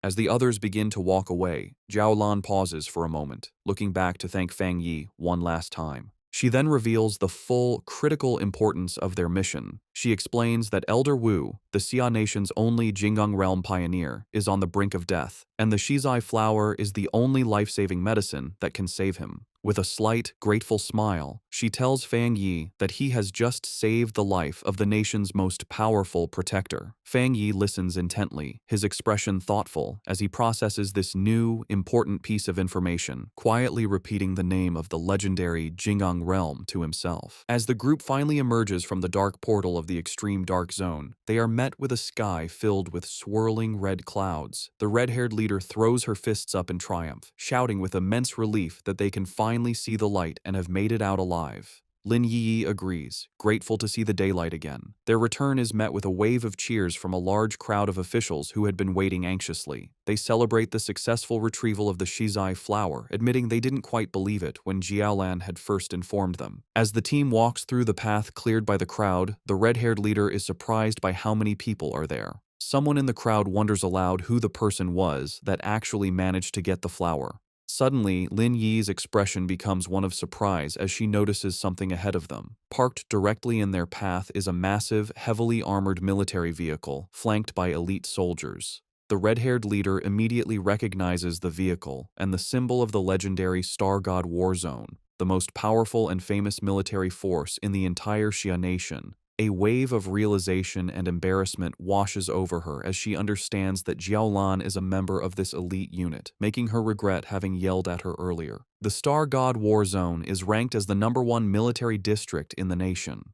After the spiritual energy revival began, their unique advantages allowed them to secure the most resource-rich forbidden zones, turning them into valuable cultivation grounds. As they get closer, an official carefully hands the shizai flower, now safely stored in a glowing blue container, over to a high-ranking officer. The officer is revealed to be Major Han Lee, who takes the container with a slight, satisfied smile. In a stunning and unexpected show of respect, Major Han Lee and his entire group of soldiers snap to attention, giving Fang Yi a sharp, formal salute that visibly surprises him. Major Han Lee then turns to Jiao Lan, assuring her that he will immediately deliver the shizai flower to the hospital and that she can rest easy. Jiao Lan agrees, saying she will follow shortly. With its precious cargo secured, the armored vehicle speeds away. With the immediate crisis handled, Jiao Lan turns to face Fang Yi. He asks her directly if she is from the Star God War Zone. She confirms that she is, and adds that word of his incredible strength has already spread throughout her entire military district. With a confident and knowing look, she tells him that it won't be long before he becomes a very famous and important figure. Jiaolan continues her conversation with Fang Yi, openly admitting that she recognizes his individual strength is great enough to single-handedly overwhelm even the most elite squads in her war zone. She then makes a formal recruitment offer, pointing out his seemingly limitless potential and inviting him to join the Star God War Zone, promising him access to the best cultivation resources. She also reassures him that the rewards for this mission for his team and for Su Qingying's squad will be delivered soon. Fang Yi listens with a slight smile but seems to be considering his options. Her tone then becomes much more serious as she explains the true seriousness of their situation. She tells Fang Yi that with the world changing so rapidly, the nation's most urgent concern is the threat of dark attribute anomalies. A vision of a city being consumed by a massive, ominous cloud of purple and black energy illustrates her point. She warns that the number of these anomalies is growing at an alarming rate. She explains that the influence of these dark zones will continue to expand like a deadly tumor, capable of causing catastrophic consequences at any moment. Because of this immense danger, she says, they have no choice but to establish forbidden zones and have organizations like the Spiritual Energy Association strictly guard them. She clarifies that she is not telling him this to pressure him into joining, but because she believes that an outstanding and powerful pioneer like him has earned the right to know the truth of the world's situation. Understanding her sincerity, Fang Yi smiles and gives her his assurance. He tells her that he understands, and that if he encounters any anomalies in the future, he will not stand by and do nothing. He tells her she can rest easy on that point. Hearing his promise, Jiaolan's stern and weary expression finally softens into a genuine, relieved smile. Formally introducing herself, she says it's a pleasure to meet him and offers him a small, dark token. Fang Yi takes it, revealing a black tablet with a dragon symbol and the characters for Star God War Zone. Jiaolan explains that this token will grant him unrestricted access to any forbidden zone for his cultivation, and that the gates of the Star God War Zone itself will always be open to him. She then makes one final, important request, asking if he would like to come and see Elder Wu. Fang Yi asks if she meant the Jing'an Realm Pioneer. She explains that this person is her teacher, and she thinks Fang Yi should meet him, though she says this is just a personal wish, as she would like to be his friend. Fang Yi accepts her offer and the token she gave him, putting it in his pocket. He agrees to go with her, saying it's always good to have more friends. As a gift to seal their new friendship, he holds out a hand crackling with blue lightning, telling her he has something for her. Jiaolan is confused, but Fang Yi explains that he thinks he can clean out the rest of the dark attribute poison in her body. Before she can react, he unleashes a flood of blue lightning that completely surrounds her, leaving her shocked. The energy flows through her, and she is amazed to find that the thunder attribute has a healing effect. The cold, deep pain she felt is replaced by a warm numbness, and she realizes the discomfort is completely gone. Internally, her old wounds from the dark attribute begin to heal as her body is cleansed by the energy. She feels like she is being reborn as the rare and powerful thunder attribute removes all the toxins from her body. When it's over, Fang Yi asks Jiaolan how she feels. Still surrounded by faint sparks of lightning, she confirms that she feels great and that the leftover dark energy has been completely removed. Su Jingying watches as paramedics take care of the unconscious, arrogant pioneer. Wondering if it's possible to save someone so badly injured, she turns and is surprised to see Fang Yi and Jiaolan still there, but she immediately notices that her aura seems different and her injuries appear to be gone. Jiaolan explains that Fang Yi used his rare, pure thunder attribute to completely clean the dark attribute poison from her system. Su Jingying is amazed by this, realizing that this is the true nature of our boy's power. It can be used to destroy enemies and to save people. She points at Fang Yi in amazement, who just asks her what she's looking at. A brilliant idea strikes Su Qingying, and she excitedly waves over the paramedics. She goes to Fang Yi and suggests a partnership, explaining that if they could combine his spiritual power with their advanced medical equipment, they could save many more pioneers suffering from dark attribute corruption. To show she is serious, she bows deeply, begging him to show his power just one more time.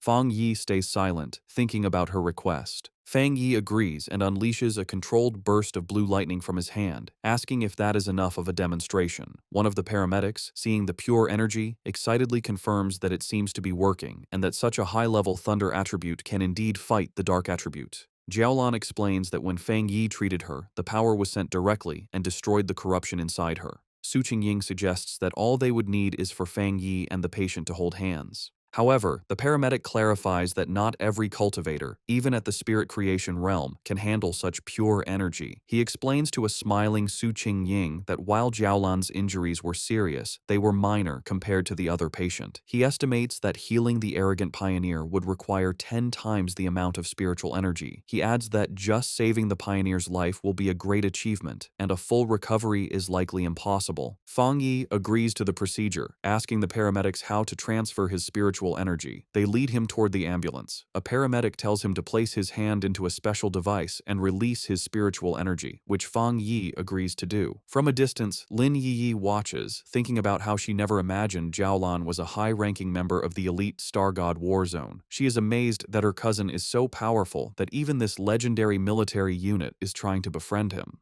She remembers how the normally cold Jiaolan personally asked to be her cousin's friend and even gave him her personal token. After a while, Fang Yi turns to Lin Yi and the red-haired leader, checking on them. Lin Yi confirms they are feeling fine. She then explains that she and the red-haired leader have decided to go out for more training and take on some missions by themselves. They feel they can't always depend on him and need to grow stronger on their own. Having finished transferring his energy, Fang Yi agrees with their decision, simply telling them to be careful. He watches them with a small, proud smile, thinking that his cousin has grown up. Su Jingying and her team prepare to leave. She waves goodbye, telling Fang Yi and Jiaolan they will see each other on the next mission. Jiaolan then tells Fang Yi it is time for them to go visit Elder Wu. As their ambulance drives away, Su Qingying is visibly frustrated, complaining loudly that the military's Star God War Zone has stolen such a powerful person from them. Her teammates try to calm her down. A final thought reveals the internal problems within the Spiritual Energy Association, which is described as being too chaotic, and its top elite squads unwilling to cooperate. Fang Yi and Jiaolan arrive at a large, modern hospital, which is the highest security ward of the Star God War Zone's medical base. Fang Yi asks if this is where Elder Wu is. Inside the hospital room, they stand before the bed where Elder Wu lies unconscious, surrounded by medical equipment. Fang Yi comments on the strange sight, noting how odd it is that the ultimate powerhouse of the Jinggang realm is actually a shriveled old man. Fang Yi observes the elder's condition. The old man's face and neck are covered in red veins, and he breathes through a respirator. Jiaolan explains that his condition was much worse before, saying he looked like a corpse. She adds that even after using the precious shizai flower on him, he still has not woken up. Concerned, Fang Yi wonders what could have happened to such a powerful person to leave him in this state. Jiaolan begins to tell the story of the battle that led to her teacher's coma. She describes how a huge dark attribute anomaly appeared over the capital city. To stop the anomaly from consuming the city, Elder Wu, her teacher, stepped forward to seal it all by himself. A flashback shows the rest of her squad transferring their own spiritual energy to their teacher to support him. The anomaly they faced was far beyond an S-level threat. A monstrous, dragon-like form made of dark energy loomed over the ruined city. Jiaolan continues, explaining the immense danger. If the anomaly had fully come down, it would have destroyed the capital and all the surrounding cities, plunging the entire nation into chaos.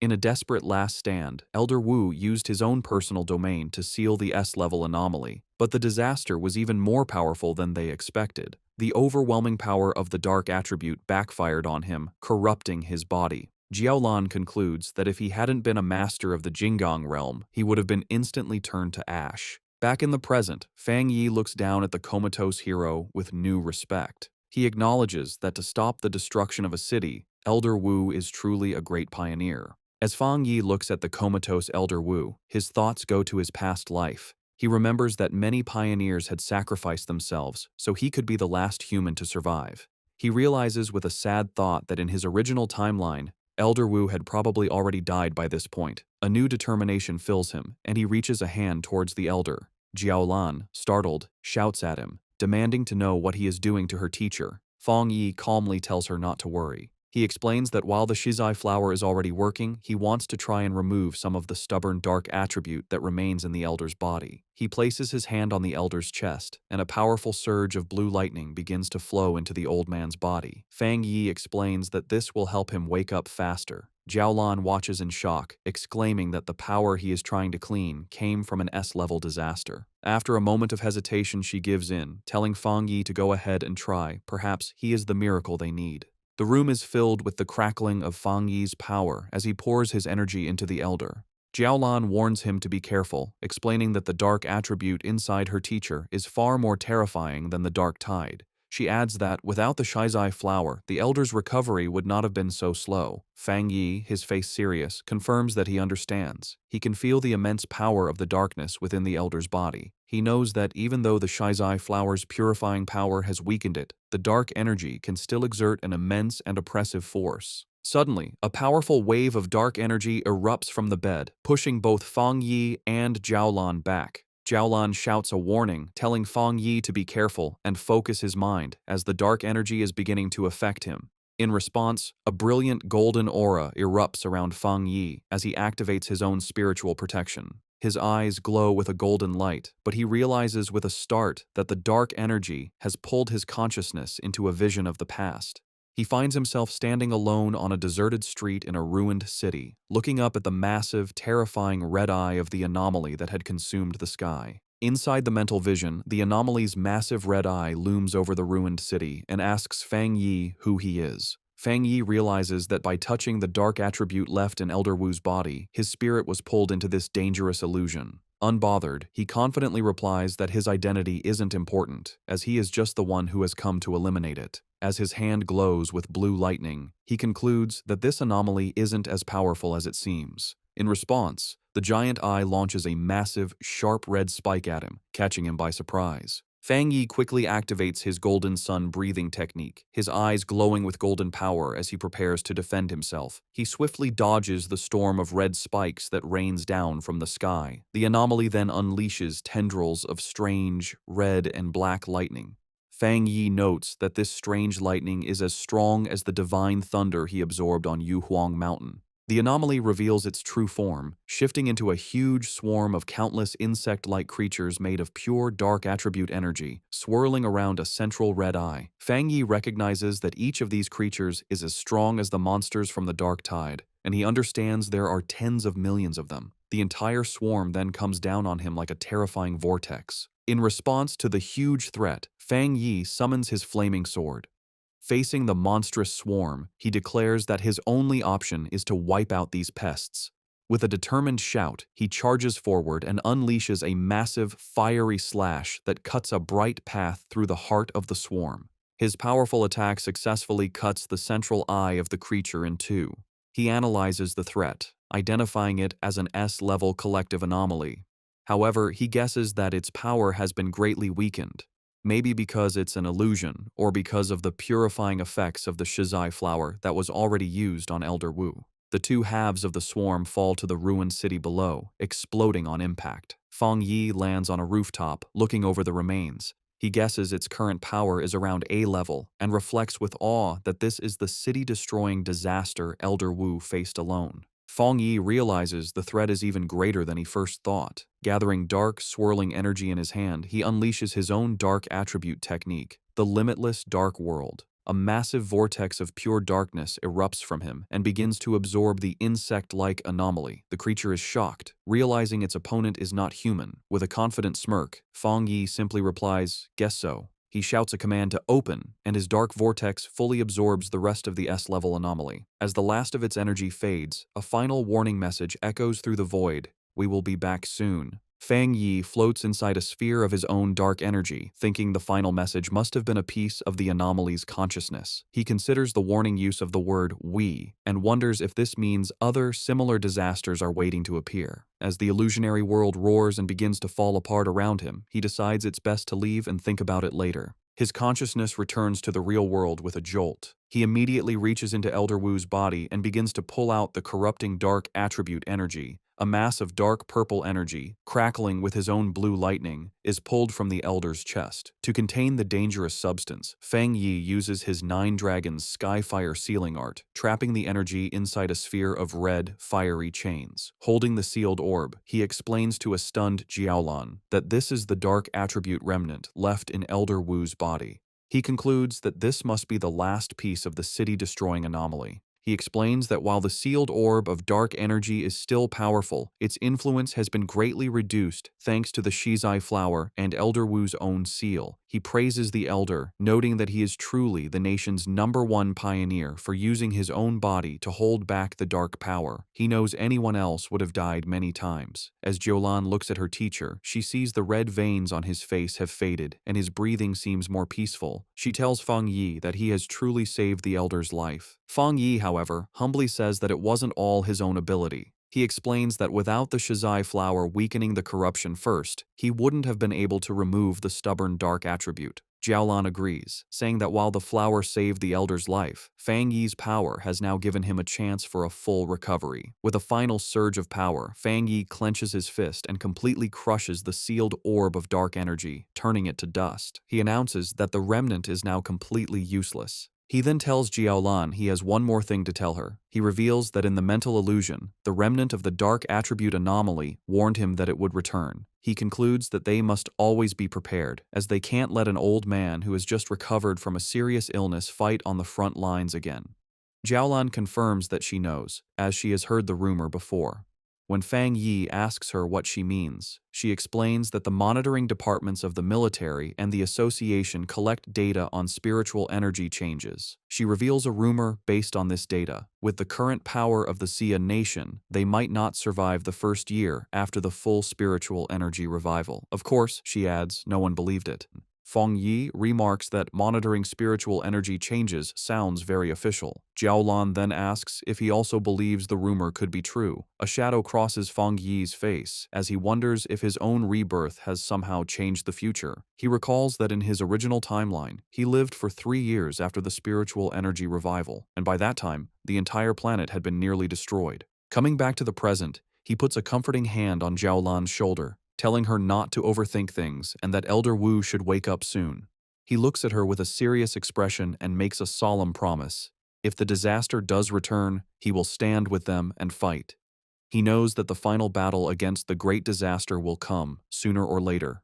He declares with fierce determination that this time he will change everything. Later that night, Fang Yi is back at his apartment. He sits meditating on his couch, surrounded by the swirling energy of his new dark attribute. He thinks about his recent battles, feeling that after his 2 fights with S-level anomalies, he is close to breaking through to the 2-star spirit creation realm. However, he knows the full spiritual energy revival is coming fast, and even with his new dark attribute, his current strength is not nearly enough. He thinks about the terrifying power of the anomaly he faced in the mental illusion, realizing that even when it was weakened, its true power was immense. His thoughts are interrupted when he notices the potted plant he had left on his table, the obedient little white flower. He speaks to the glowing flower, telling it that it's not easy to carry around and admitting it was his mistake for not bringing it with him on his last mission.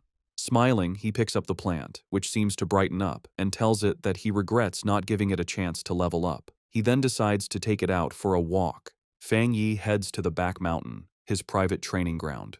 As he walks along the moonlit path, he notes how skilled the association's plant research department must be. He observes that in the short time since the area was last damaged, the forest has already begun to recover, a sign of nature's improved self-healing in this new era. He finds a good spot in the woods and kneels down, taking the flower from its pot to plant it in the rich soil. He makes a mental note to thank Su Qingying and her team for securing this place for him. As he prepares to plant it, he holds the flower and gently warns his new companion to take it easy and only absorb a little at a time, reminding it that if it becomes too greedy, not Not even all the forests on the planet would be enough to feed it. Once in the soil, the obedient little white flower immediately takes root. A massive vortex of green, life-draining energy erupts from the plant, spreading quickly through the forest and absorbing the life of all the nearby trees. After a few moments, Fang Yi stands with his arms crossed in the now dead and empty section of the woods, deciding that the flower has absorbed enough for now. With a satisfied smile, he gently pulls the brightly glowing flower from the ground, roots and all, and tells his companion it's time for them to find a new place to feed. He holds the plant, which seems to bloom with new energy, and wonders where it might rank among all the evolved plant-type spirits. He concludes that with its powerful desolation attribute, it must be at least an A-level threat. As he walks along a dark ridge, he notices the deep silence of the forest and realizes that all the animals that once lived there must have fled in terror from the flower's power. His thoughts are suddenly interrupted by a loud, ferocious howl that echoes through the night. Fang Yi's expression hardens as he recognizes the sound as the howl of a wolf. On a nearby cliff, against a blood-red moon, a pack of monstrous wolves with glowing red eyes gathers, their forms shifting and growing. Fang Yi realizes with alarm that the wolf pack is in the middle of a dangerous evolution. Standing before the pack of monstrous wolves, Fang Yi identifies the huge creature on the cliff as the Wolf King, noting its evolution is almost complete. With a loud howl, the Wolf King finishes its transformation, its body now glowing with a menacing green energy. Fang Yi, holding his potted flower, is surprised by the immense spiritual power coming from the creature, realizing with alarm that it is about to become an A-level anomaly. The newly evolved wolf pack quickly surrounds him, cutting off any escape. Fang Yi figures out that the Wolf King has evolved a new, powerful poison attribute from its original wood attribute, a change likely caused by absorbing the dark attribute energy in the area. Despite the danger, Fang Yi remains calm, dismissing the threat as only A-level in strength. He takes his obedient little white flower out of its pot, telling it that it's time for them to solve the problem. He kneels and plants the flower in the ground, thinking that while the anomaly is only A-level, the large number of wolves is a problem. More importantly, the city is just down the mountain, and letting them get there would cause a major disaster. As the Wolf King lunges to attack, Fang Yi tells his flower to begin, and a brilliant green energy starts to flow from the plant. He decides to test the flower's power, curious to see how much damage it can do on its own. A massive beam of green, life-draining energy shoots into the night sky, visible from far down the mountain where another group of pioneers is watching. This new squad observes the scene with concern. One of the men notes that the Wolf King has successfully evolved and is incredibly strong. He asks about the contamination level, and a cloaked figure replies that it has reached 90. The man and his companion are stunned by the dangerously high reading. The squad's blonde-haired leader grows tense, realizing the danger is still increasing. He identifies the Wolf King's wood attribute as being at least at the 3-star Ghost Axe realm, maybe even reaching the Spirit Creation realm, while the rest of the pack is also powerful. He worries that his team doesn't have enough people to handle the threat, admitting that even he has only recently broken through to the 3-star Ghost Axe realm. Suddenly, the leader notices the massive beam of green energy and the clear presence of the dark attribute.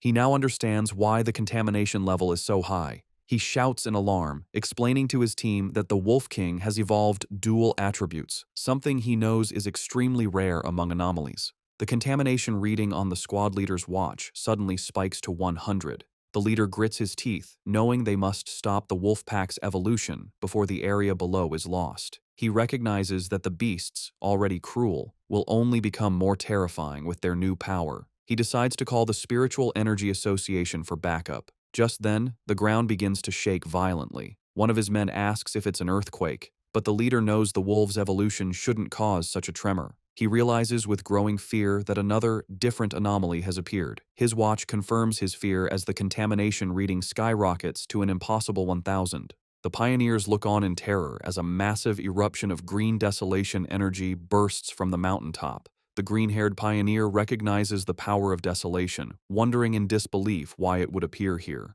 As the life-draining energy rushes toward them, the squad panics. One man cries out, asking if this is the giant vine from the sky that had disappeared, sad that there was no warning. The squad leader shouts for his team to retreat and get all nearby residents evacuated immediately. However, just as quickly as it appeared, the huge wave of desolation energy seems to stop. One of the men calls out to the leader, noting that the energy has stopped advancing. The squad watches as the massive vortex of green power pulls back, sinking back into the mountain. They wonder if the danger has passed. One asks if they should still report it, while another questions if they should go up the mountain. On the mountaintop where Fang Yi planted his flower, the ground is covered in a network of thick green roots. These roots sprout dozens of glowing white flowers, which then erupt in a massive burst of green energy, blooming into a huge, radiant flower-like structure. The energy then transforms into a sea of white petals that covers the entire area. The Wolf King howls in fury as the seemingly harmless petals turn into a deadly weapon, forming a sharp blade that slices through the air. Fang Yi stands calmly among the swirling petals and explains the terrifying nature of his flower's power. The sea of spiritual flowers will endlessly grow back and multiply, absorbing and purifying the enemy until nothing is left. Fang Yi stands on his flower's massive root system. As the wolf pack begins to fall to its power, he taunts the Wolf King, asking how its pack members will do without the same spiritual protection he has. The smaller wolves are quickly trapped by vines covered in white flowers, their life energy rapidly drained until only their skeletons remain, collapsing into dust.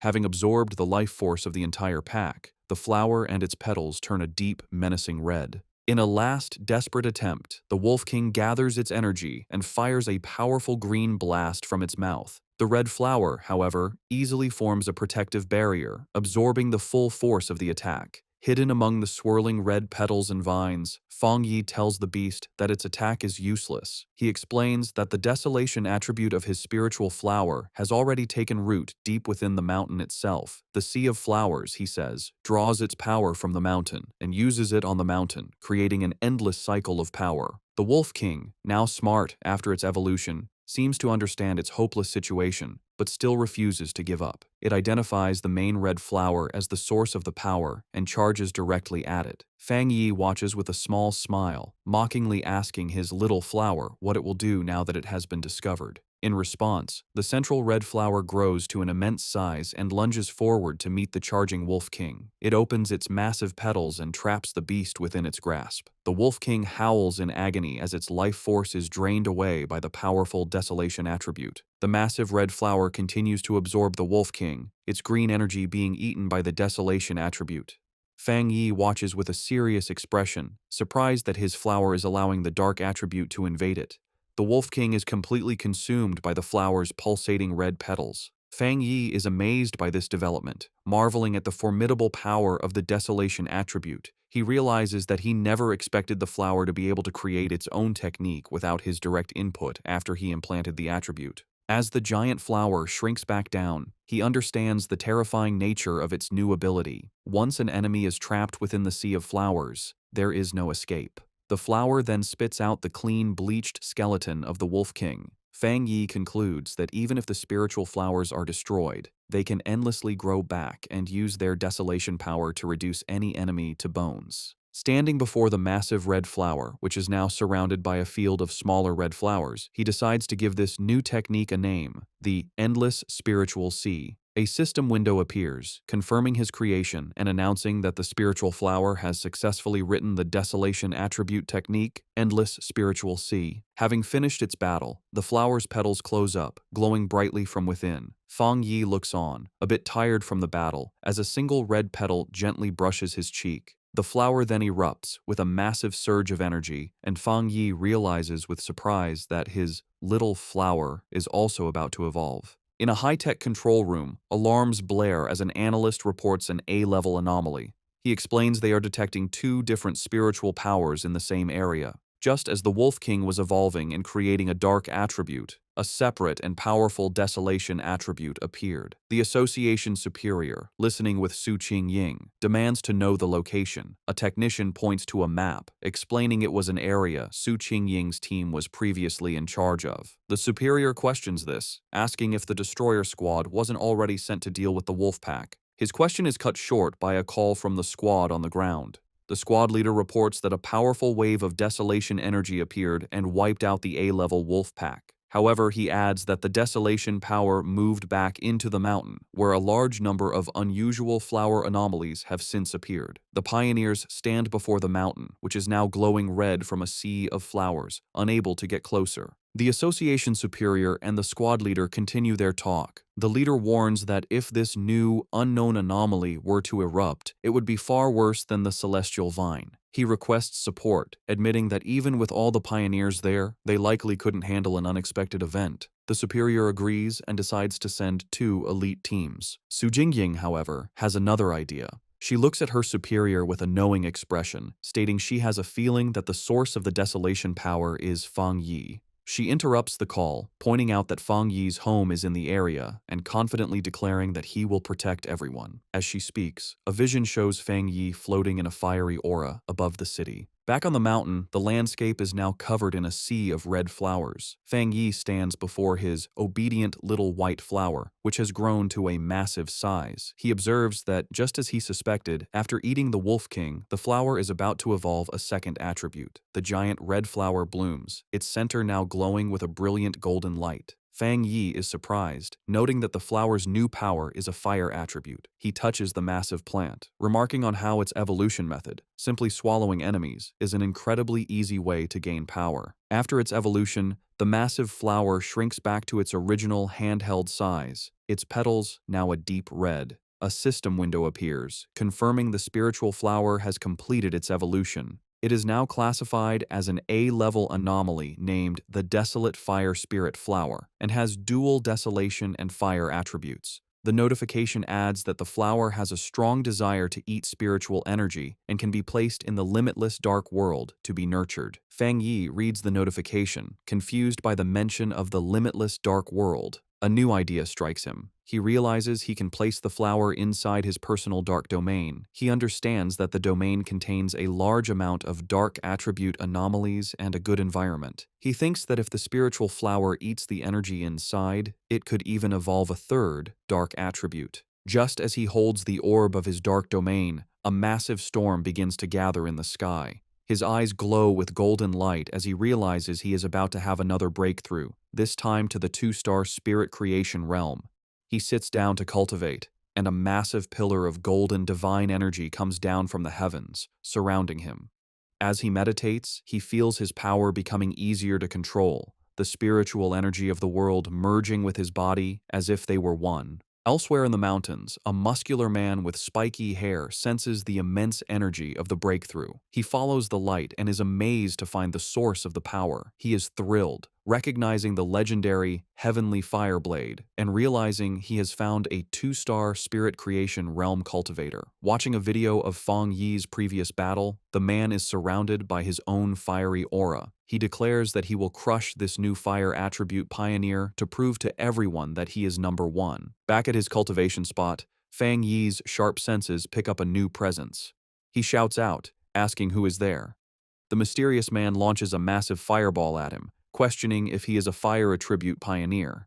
Unfazed, Fang Yi gathers his dark energy and easily absorbs the powerful attack with his own vortex. He smiles, satisfied that he has finally lured out this hidden enemy. Fang Yi recalls that he had sensed the man hiding nearby for a while, not even trying to hide his spiritual energy. He identifies the newcomer as a wild pioneer, someone not with any organization who loves to challenge others, who has just broken through to the spirit creation realm. The muscular man, now fully revealed and surrounded by a powerful, fiery aura, lands before Fang Yi. He comments that Fang Yi is interesting and that he can feel a strong spiritual pressure from him. He then introduces himself as Jiang Lu and aggressively asks how Fang Yi managed to hide from his fiery attack earlier. Fang Yi remains silent, observing his new opponent. With a confident grin, Jiang Lu says he forgot to introduce himself properly. He declares that his name is Jiang Lu and that Fang Yi will remember it soon enough. With that, he charges forward, his body covered in flames, ready to attack. In response, Fang Yi calmly raises a hand, pointing 2 fingers toward the sky, and simply says the words, "Divine Thunder." A massive bolt of brilliant blue lightning comes down from the heavens, aimed directly at the charging Jiang Lu. Jiang Lu is caught completely by surprise, wondering what this new power is. The divine thunder strikes him head-on with immense force. He lets out a pained cough, smoke coming from his mouth after the powerful impact. He struggles to his feet, his body covered in crackling blue electricity and scorch marks. He wonders what just happened, questioning how his opponent could use a thunder attribute when he was supposed to be a fire pioneer. He grits his teeth, his body still shaking from the powerful electrical shock. Fang Yi stands over the defeated Jiang Lu, who is on his hands and knees, completely unable to move. Fang Yi grabs him by the hair and brutally smashes his head into the ground, causing the rock to shatter. With crackling blue lightning still surrounding him, Fang Yi mockingly asks his opponent to repeat his name, saying he didn't hear it the first time. Jianglu can only stare in silent shock, his face pressed against the broken ground. Jianglu is filled with disbelief, wondering how he could have been so easily defeated. He had just reached the one-star spirit creation realm and had always been the fastest cultivator he knew. He couldn't understand how he lost, especially when he hadn't even had a chance to use his ultimate move. His mind flashes back to a time when he was celebrated by his peers, his rare and powerful fire attribute making him a true powerhouse. He had believed that everyone would eventually have to submit to him.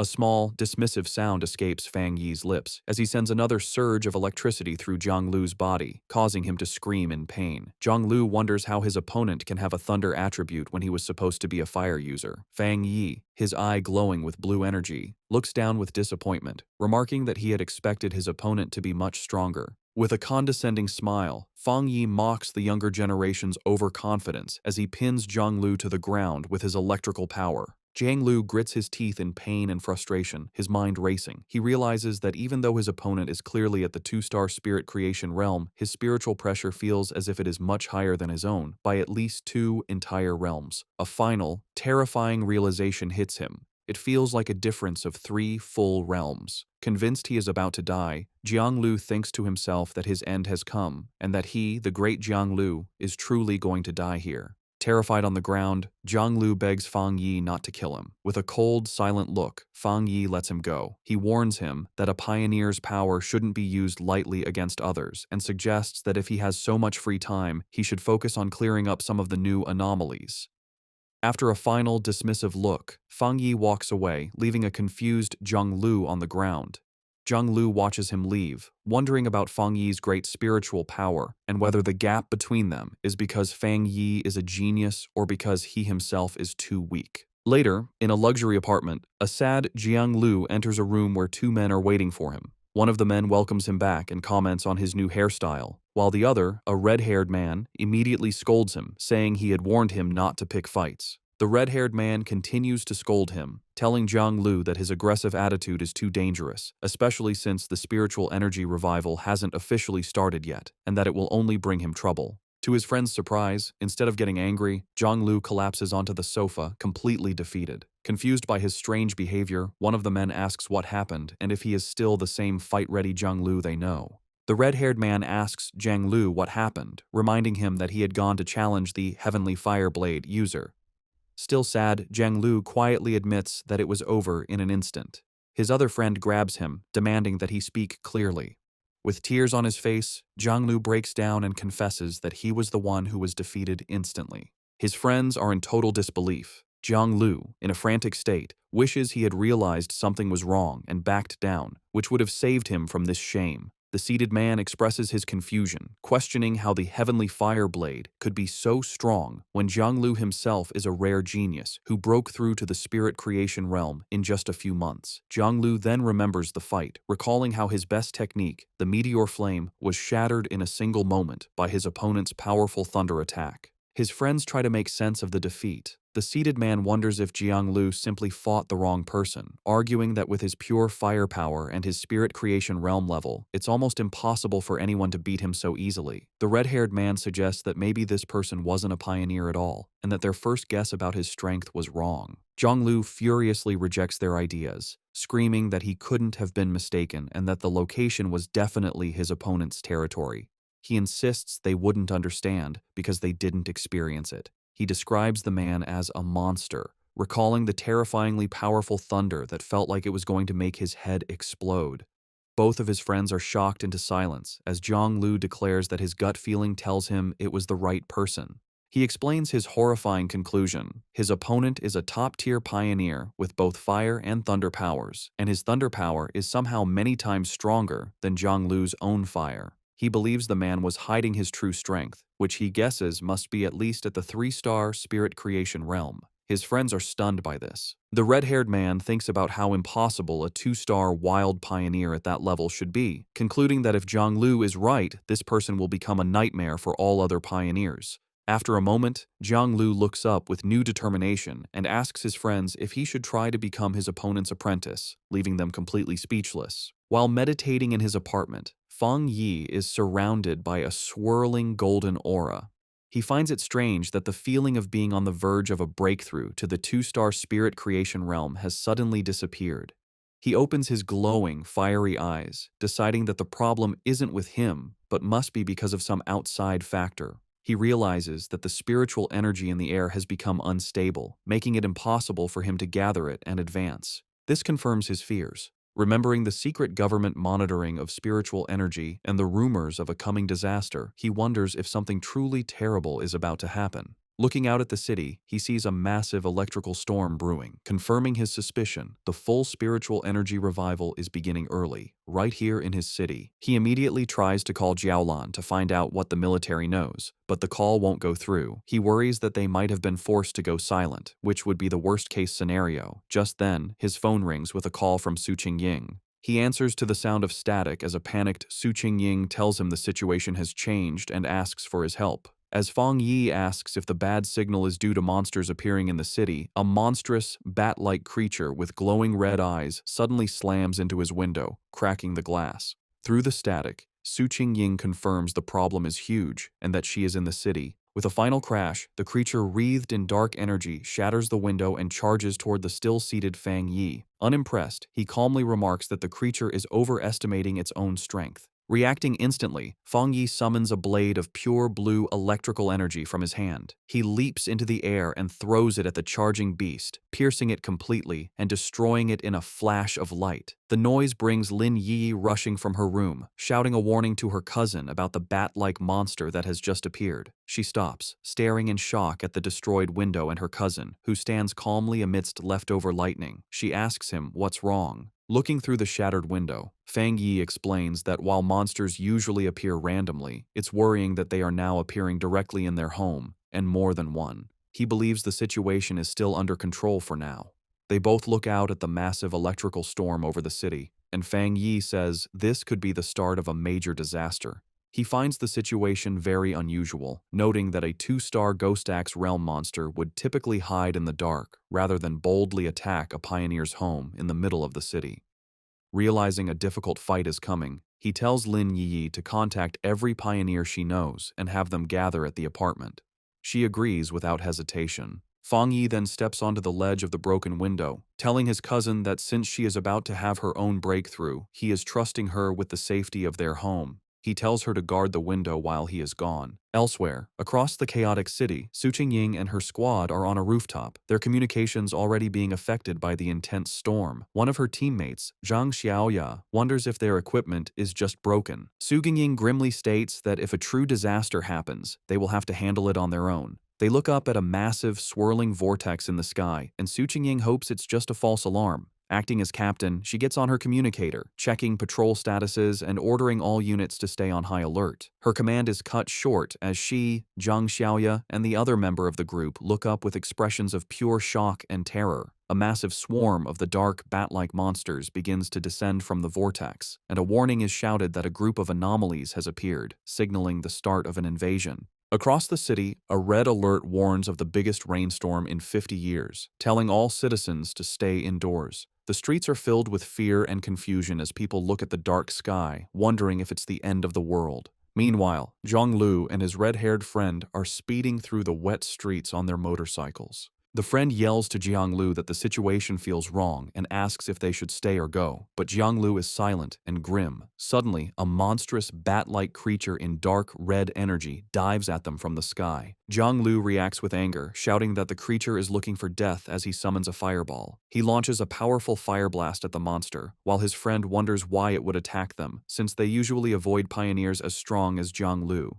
To their shock, the creature comes out of the flames with a screech, completely unharmed. Zhang Lu realizes with panic that it's not that the creature wasn't burned, but that it revived instantly. Overwhelmed by the power of the monsters in this city, he decides they need to go home right away. The scene flashes back to several hours earlier, in a high-tech control room at the Spiritual Energy Association. Su Qingying and her superior are in a meeting where an official suggests they need their best people to communicate with Feng Yi. Just as the superior turns to speak with Su Qingying, an alarm interrupts them. A special warning appears on the main screen, announcing that an A-level anomaly will arrive in the city center within 24 hours, and that many bat-like anomalies are already gathering in the suburbs. The association superior questions if it's really an A-level anomaly, and a worried Su Qingying declares they must send a team immediately and that she will go too. The scene returns to the present, where the leader of the destroyer squad looks up in terror at a giant version of the bat monster coming down on him. He frantically yells into his communicator, correcting the report and warning that the anomaly isn't A-level, it's S-level. The creature's huge, shadowy form grows, its glowing red eyes watching as it prepares to destroy everything. The scene shifts to a quiet military district with empty, futuristic hallways. Outside, however, a fierce battle is raging. A massive swarm of glowing red bat-like anomalies attacks a military warship, which fires a huge blast of energy in defense. In the heart of the swarm, Jiaolan fights hard, her body a whirlwind, as she uses powerful purple energy whips to slice through waves of the dark creatures. Jiaolan pauses, watching the endless stream of monsters. She knows her unique ability lets her shape and strengthen her spiritual power, but the number of dark attribute bats keeps growing. It feels like they are trying to stop her and her soldiers from doing something important. Just then, a young blonde man, crackling with yellow lightning, lands beside her. He smiles, complimenting her on her power. He then explains their bad situation. The entire military district is being held by only a few high-level officers. He asks for her orders. Jiaolan tells him that their communications are being jammed, making it impossible to contact anyone outside. She assumes the other military districts are facing the same problem. Facing a sky turning black with the swarm, Jiaolan makes a hard decision. She shouts her commands, ordering 2 squads to stay and defend the restricted zone no matter what. She declares that everyone else will follow her to break through the enemy lines and try to connect with other military forces. With her command given, she, the blonde lightning user, and their soldiers jump into the battle, ready to fight for their freedom. As they fly towards the city, Jiaolan has a horrifying realization. Looking at the city, now completely covered by the blood-red swarm, she understands their real goal. The anomaly's ultimate target was never the military zone. It was the entire city. In the pouring rain, citizens scramble for cover. At a bus stop, the live streamer Malala and a man wait, but she is excited instead of scared. She tells the man that the strange, heavy rain is a perfect chance for a popular stream. With a determined smile, she says that sometimes you have to take risks for amazing footage. Her excitement quickly turns to horror. In the next moment, a shadowy bat-like monster lunges from the darkness and eats the man as Malala watches, screaming. The air fills with chaos as a massive swarm of these creatures descends on the street. Malala runs for her life, hearing the terrified shouts that the bats are drinking their blood. One of the creatures catches up and attacks her, and she screams, believing her end has come. Just as the monster is about to strike, a bright blue blade of energy slices through the air, killing the creature and saving her. A figure surrounded by blue lightning lands gracefully behind her. The rescuer is Su Qingying, who stands with 2 of her cloaked squad members. She offers a hand to the terrified Malala, telling her that her teammates will take her home safely. As the 2 squad members help the shaken girl, one warns Su Qingying that the number of sea-level bat anomalies is growing, and they seem to be evolving. With a furious look, Su Qingying says that if they know the creatures evolve by eating humans, then they must hurry and get all civilians to a safe place. She then gives her final order, telling her team to meet her back at this spot later, as it is the area with the most anomalies. Her teammates agree as they lead Malala away, leaving Su Qingying alone to face the growing blood-red swarm. High above the city, Fang Yi leaps and lands on a rooftop, facing a huge, multi-eyed version of the bat anomaly. Looking at the endless swarm below, he is surprised that the whole group has already evolved, their power approaching the 3-star Ghost Axe realm. In response to the great threat, he summons a bright, blazing sword of golden fire. With a single, powerful swing, he sends a massive wave of flames that cuts through the swarm, burning a huge number of the creatures instantly. However, as he watches, his eye glows red, and he realizes this fight is not over. He understands this anomaly is different. The bat swarm seems unkillable, constantly healing and multiplying, making them impossible to destroy with simple attacks. He sees that swarms of these dark attribute creatures have appeared in every crowded area of the city. It feels like countless identical disaster zones have appeared at once, and he knows finding the association members in the chaos will take too much time.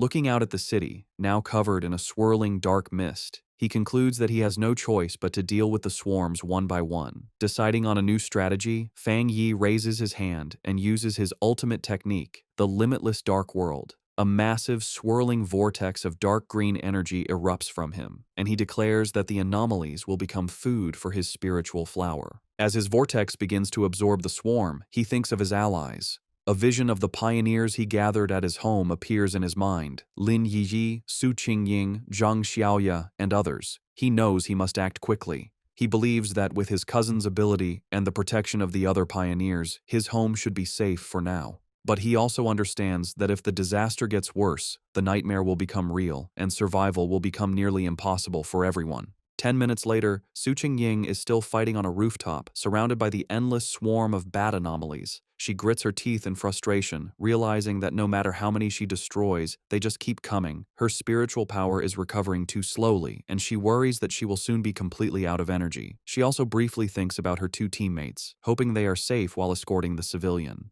A sudden, terrified scream for help makes her look at the sky. She sees a massive, dense ball of the red anomalies gathering, forming a single, terrifying creature. Realizing the danger is getting worse, she leaps up the side of a building. She knows that if the anomalies keep getting stronger, they will soon reach the spirit creation realm. With her team spread thin saving people, they don't have enough power to handle this new threat, especially now that the creatures have started attacking buildings. She fires several powerful blasts of blue energy at the bats, trying to break through. However, the huge number of creatures is too much, and they overwhelm her, knocking her from the sky. As she falls, she has a horrifying realization. Looking at the massive, swirling vortex of dark energy and lightning above, she understands the swarm's true purpose.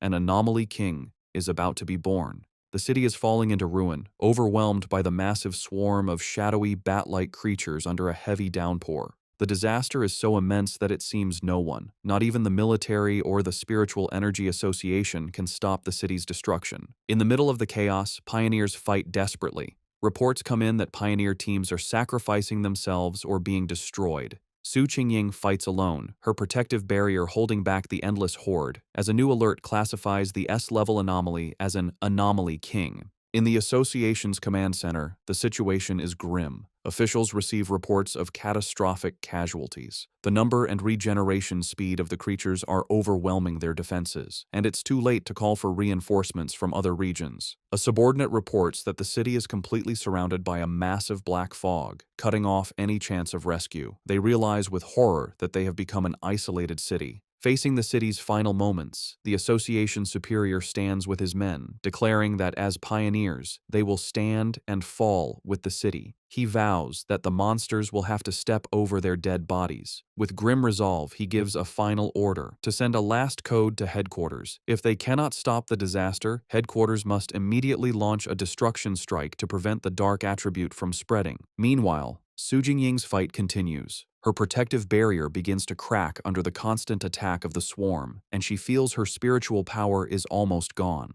Gathering her last strength, she concentrates her energy and unleashes a final, massive blast at the swirling vortex of monsters. However, her attack is easily deflected. The evolved creature, now more visible, lets out a terrifying shriek as it reveals its true power, which Su Qingying is shocked to realize is at the level of a 3-star spirit creation realm. The creature attacks her barrier, shattering it completely.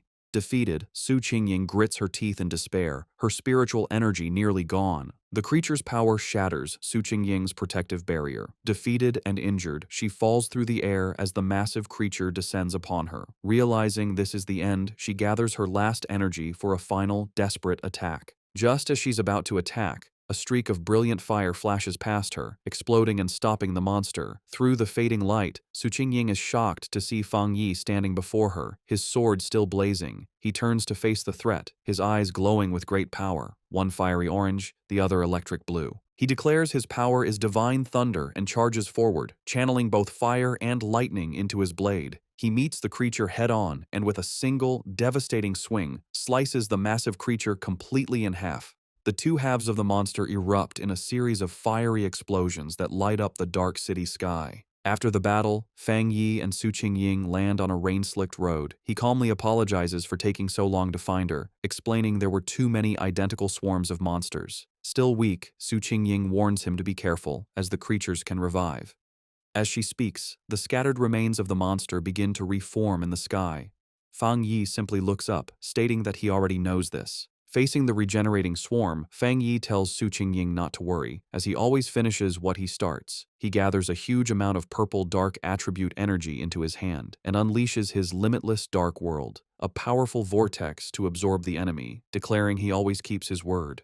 Watching this incredible display, Su Qingying is filled with new hope, realizing she had forgotten the city still has a peerless pioneer like Fang Yi. The massive purple vortex spreads across the street, pulling in the entire swarm of bat-like creatures. With a single command, Fang Yi causes the vortex to shrink, squeezing the countless monsters into a single, stable orb of pure dark energy. He turns to Su Qingying and asks if she is all right. She thanks him for saving her and says she is fine, having medicine that can help her recover. Noticing her injuries, Fang Yi's expression is serious. He places a hand on her shoulder, and a surge of blue lightning immediately covers her, causing her to cry out in surprise. He explains he has cleansed the dark attribute from her system and tells her to bandage the wound. Su Qingying is amazed by his powerful thunder attribute, noting her wound's pain has lessened and it's healing faster than the association's advanced medicine. Meanwhile, in the association's command center, an operator shouts in excitement that the number of monster groups seems to be decreasing.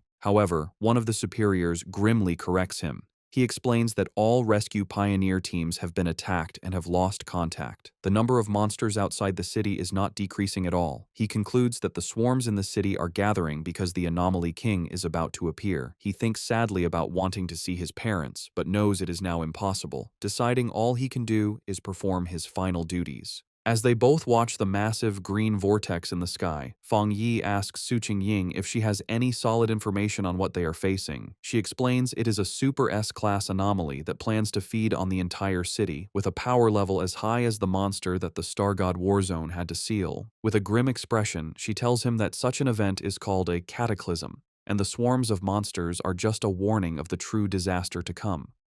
She says that within the swarm, a terrifyingly powerful spirit is being born, and if it succeeds, the entire city will be destroyed. Su Qingying then shares what the association has learned. While monsters of the same type often eat each other to evolve, dark attribute anomalies are different. A fully evolved one, called the Anomaly King, has a power that forces all other anomalies of its type to obey it. She turns to Fang Yi with a worried look. While his power is incredible, she points out he hasn't reached the legendary Jinggang realm. She reminds him that the nation's strongest pioneer was left bedridden after sealing a similar disaster. Pleading with him, she says they can't afford to lose another genius and urges him to escape, break through the monster's blockade, and tell the military to abandon the city. Fang Yi interrupts her desperate plea with a gentle tap on her head, playfully asking if she has forgotten everything she learned in school. His expression then turns firm as he declares that this city is his home, and he will pay any price to protect it. Su Qingying is left speechless by his determination. Without another word, he walks away and leaps to a high rooftop, standing before the massive green vortex from which the Anomaly King is emerging. Surrounded by a brilliant golden aura, he grimly notes that it seems the city is being offered as a sacrifice for this king's birth, and he activates his golden sun power. He turns back to Su Qingying, who has followed him, and asks to borrow her wrist device, explaining that he needs it to detect anomalies and contact the association. She hands it over. With the device in one hand and his blazing sword in the other, Fang Yi declares that he must go up there and destroy the creature before it can fully form. He stands ready as the monstrous Anomaly King continues to emerge from the swirling vortex high above the city. Back in the association's command center, the tense mood is broken when an operator shouts that they've reconnected with a lost pioneer's signal. It's Captain Su. The operators are shocked to see her tracker moving at an incredible speed, flying directly toward the center of the storm, the most dangerous area. They yell at her to come back, knowing that going in alone is a suicide mission. An official grabs a communicator and desperately tries to reach her, ordering her to stop immediately and wait for backup from headquarters and the military. On the rooftop, Fang Yi holds Su Qingying's wrist device, which crackles with static. Having finally figured out how to use it, he speaks into the communicator, asking if they can hear him.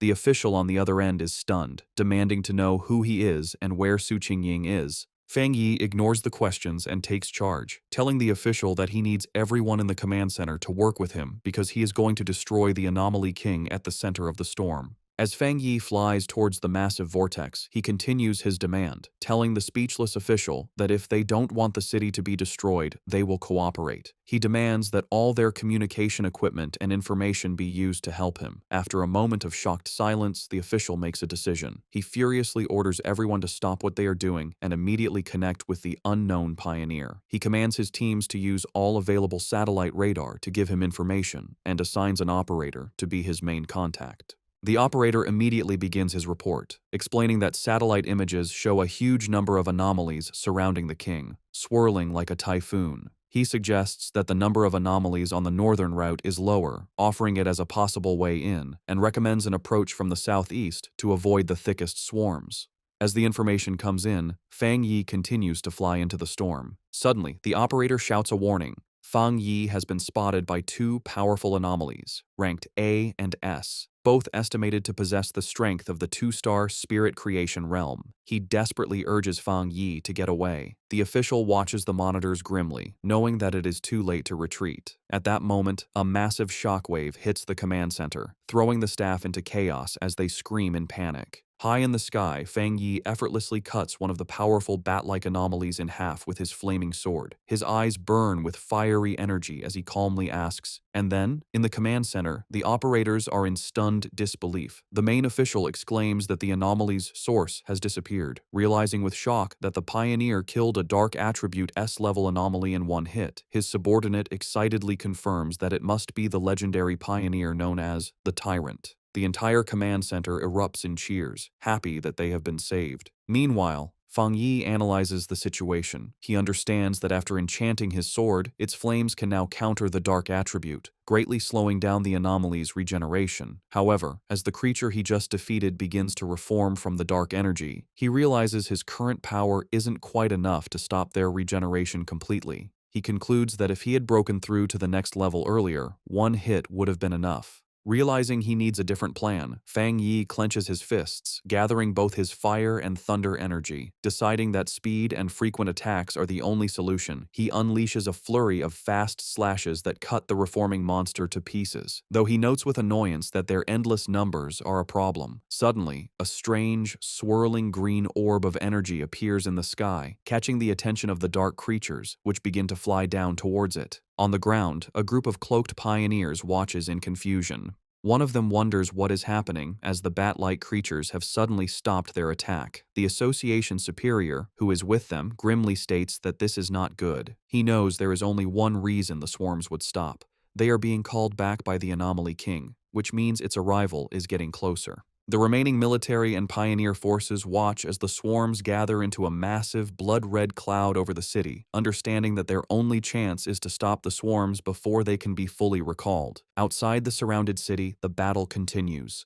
Jiaolan, from a high point, unleashes a powerful blast of energy into the swarms of dark creatures. Her subordinate, the blonde lightning user, approaches her with a grim report. He asks how much longer it will be until they can enter the city, and Jiaolan replies that their instruments estimate it will take at least another half hour. The subordinate despairs, knowing that in half an hour, the Anomaly King will have fully hatched and the city will be lost.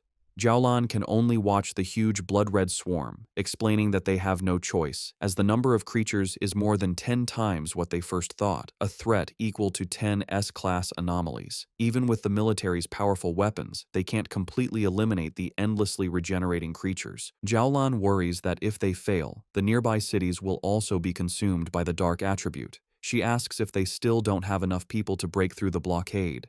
Her subordinate replies that they are completely outnumbered, complaining that some pioneers are just watching from a distance, not realizing the danger will eventually reach them too. Suddenly, Jiaolan's expression changes as she notices something in the sky. Her subordinate asks what she sees. They both watch as the swarms of bat-like creatures within the city begin to come together, flying towards the area where the Anomaly King is being born. At that moment, a bright point of golden light erupts from the very center of the massive vortex. The subordinate recognizes the energy, asking in disbelief if the bright flame could be Fang Yi. He turns to her, questioningly saying her name. With a new, confident smile, Jiaolan simply replies that it is nothing. She then takes command, shouting to all her forces to increase their firepower and push forward without worrying about their supplies. She declares that they must enter the city because the Star God Warzone will not abandon any city. As her forces advance, a single fiery figure rises into the heart of the storm, a beacon of hope against the darkness.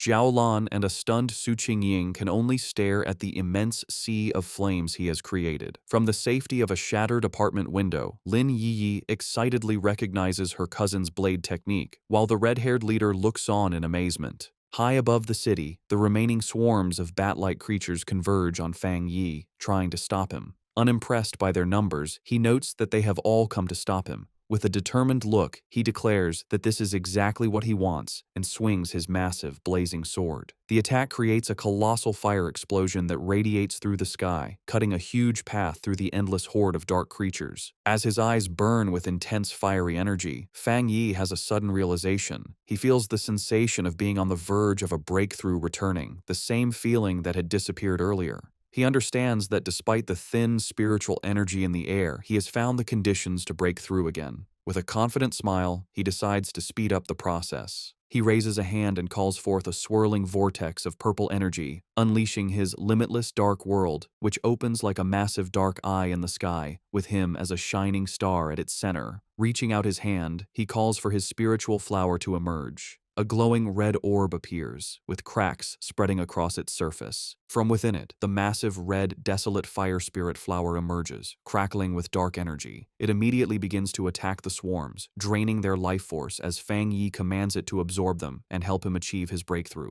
The newly summoned desolate fire spirit flower immediately starts to act. The red flower erupts with great power, sending out a lot of dark tendrils toward the swarm of bat-like creatures.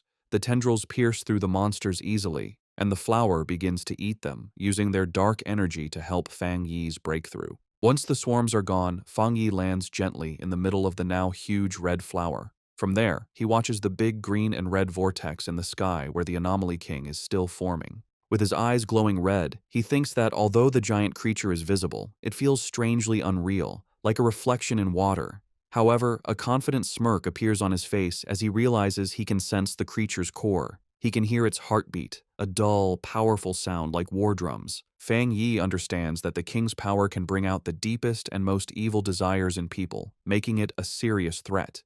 His eyes glow with an intense red light as he realizes the king is holding back, hiding itself, maybe because its evolution isn't complete yet. Standing on his flower, Fang Yi asks it if it has found the king's exact location. The flower seems to confirm that it has, sending the location to the device on Fang Yi's wrist.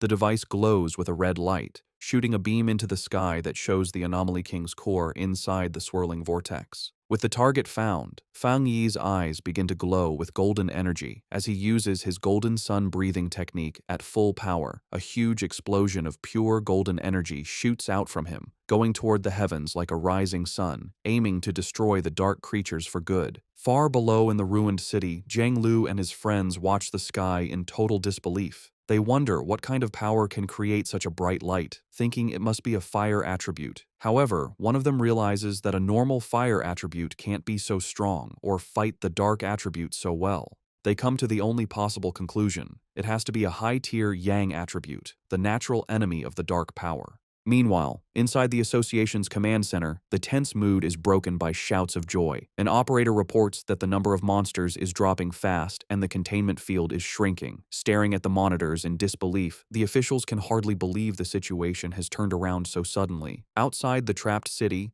a military convoy is forced to stop. A subordinate reports to Jiaolan that all the swarms blocking their path are going back to the city, as if they get a new command.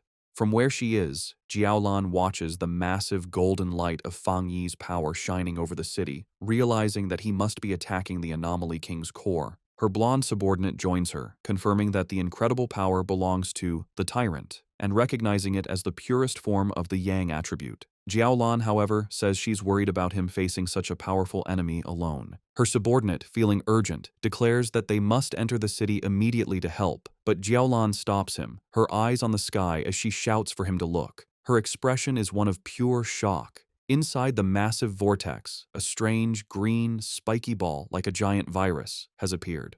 Jiaolan realizes with horror that the Anomaly King is starting to hatch early. Down in the streets, other pioneers also see this scary development. One man stares at the pulsating green mass, identifying it as the source of all evil. Filled with anger and sadness for their fallen friends, he and the other pioneers promise to kill every last monster. Meanwhile, inside a damaged building, Lin Yi, the red-haired leader, and another pioneer watch the crisis. Yi insists that they can't just wait to be killed. They must do something to help her cousin, understanding that the birth of the Anomaly King will require the whole city as a sacrifice. Elsewhere, Su Qingying uses her powers to heal an injured pioneer, showing the desperate fight happening all over. Lin Yi rallies the other pioneers in the building. She reminds them that the very creatures trying to stop her cousin are the same ones that have hurt their families and friends. As she speaks, an idea suddenly comes to her. She remembers the massive flower her cousin has summoned, the one that eats the swarms of bats. She realizes its power is just like the desolation attribute of the ghost vine they have seen before.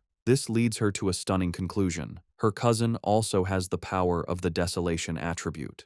With this new understanding, Lin Yi suggests a bold plan. She tells everyone that they will transfer all of their spiritual power into the network of vines created by her cousin's flower, feeding it their energy to make it stronger for the final battle. The other pioneers agree without hesitation, raising their hands and sending their combined power toward the flower. From the ground, the Association Superior notices the streams of blue energy flying toward the sky. At first, he wonders if other pioneers are gathering their power to attack the monster directly, but he quickly dismisses the idea, knowing they aren't strong enough to hit it from so far away. He then understands their real plan. They are sending their spiritual energy to the plant that Fang Yi has summoned. Inspired by their bravery, the superior declares that he too will help. He lets out a powerful surge of his own blue energy, sending it toward the sky. All around the city, the remaining pioneers follow his lead. They focus their wills and send out their spiritual power, creating a massive wave of energy that flies toward the heavens to help in the fight. Su Gingying, while helping an injured pioneer, suddenly senses the huge shift in power. Looking up, she sees Fang Yi's spiritual flower, now glowing with the combined energy of every pioneer in the city. Realizing this is humanity's last stand, she gathers her own remaining power and sends it to join the others, supercharging the flower for a final powerful strike against the Anomaly King's core. The monster lets out a final pained scream as the attack hits its target, followed by Fang Yi delivering a quick, decisive slash that cuts through its body. After the huge battle, Fang Yi floats in the air, wiping blood from his face. A voice from the communicator urgently warns him that all the bat swarms from outside the city are now coming to his position.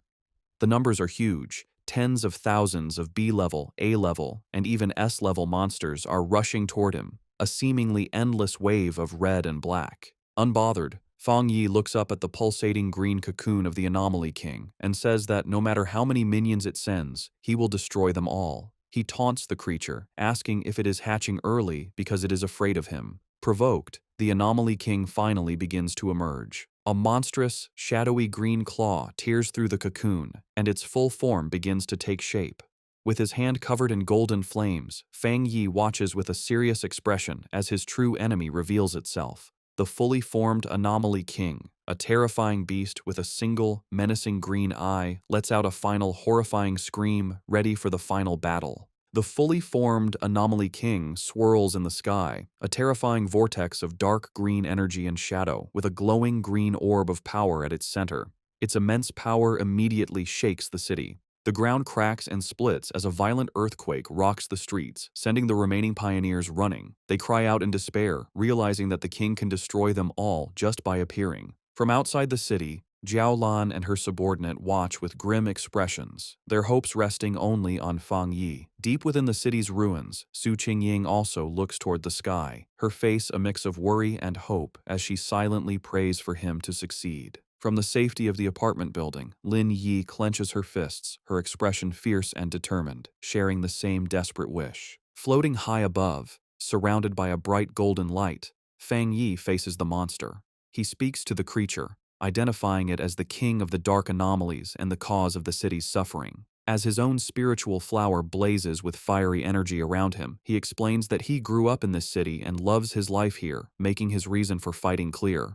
In response, the Anomaly King lets out a furious, deafening scream. With a final, determined look from his burning red eyes, Fang Yi gives his final message, telling the monster that for the sake of his home, it has to die. Their two immense powers collide in a massive explosion of red, green, and golden light, the fate of the entire city hanging in the balance. The huge clash between Fang Yi and the Anomaly King creates a massive, blinding explosion that lights up the sky. When the light fades, Fang Yi is floating in a strange, dark void, facing the single, giant green eye of the Anomaly King. The creature stares at him, its voice echoing in his mind as it mocks him for daring to challenge it when he is only at the one-star spirit creation realm. Before Fang Yi can react, the Anomaly King opens its huge, shadowy mouth, creating a powerful vortex. Fang Yi senses the danger right away, but cannot stop the force that begins to suck him in. As he is pulled into the monster's mouth, he realizes the Anomaly King is different from any other creature he has faced. Even after being hurt by his full power attack, it is still strong enough to swallow him whole. He lands inside the monster's gross interior, a cave of pink flesh and thick, slimy purple digestive fluids. He knows the liquid is not only very corrosive, but also has a huge amount of the dark attribute. He thinks any normal pioneer would be dissolved instantly. He finds it strange that such an evolved and smart creature would make the mistake of swallowing him alive. With a determined look, he realizes the monster has made a deadly mistake. He wonders if it is not afraid of an attack from the inside, knowing a creature's interior is always its weakest point. To test his idea, he gathers fire in his hand and slams his fist into the fleshy floor. The inner walls of the beast sizzle and burn. Fang Yi checks the situation, noting that while the corrosive liquid weakens his powers, he can still do a lot of damage. He decides that as long as his attacks work, he can solve this problem. With new confidence, he calls his desolate fire spirit flower to help him. He is surprised to realize that the Anomaly King's attack has not only eaten him, but has also pulled his spiritual flower inside with him. This is lucky, as the flower is now supercharged, having absorbed the dark energy of the bat swarms and the spiritual power of all the pioneers in the city. However, as he holds the bright red flower, he notices it seems to hesitate. He asks it what is wrong, wondering if it dislikes the Anomaly King's dark attribute. To his surprise, the Desolation attribute flower, which usually feeds on dark energy, seems to be pushed away by the Anomaly King's unique power. Fang Yi finds this unexpected, as his original plan is to use the flower's life-draining ability to empty the monster from the inside. Realizing he has to change his plan, he holds the flower in one hand and once again slams his other fist into the fleshy walls of the monster's stomach. After the battle, the Anomaly King's form dissolves, but it immediately begins to reform in the sky, swirling into a huge vortex as it calls back all the remaining bat-like swarms. On the ground, Lin Yi and the red-haired leader watch in confusion and fear. The leader asks what is happening, but Yi can only say she doesn't know, her main worry being where her cousin is. Elsewhere, Su Qingying bravely leads the evacuation of civilians, telling them to move in an orderly way and promising the pioneers will do everything to protect them.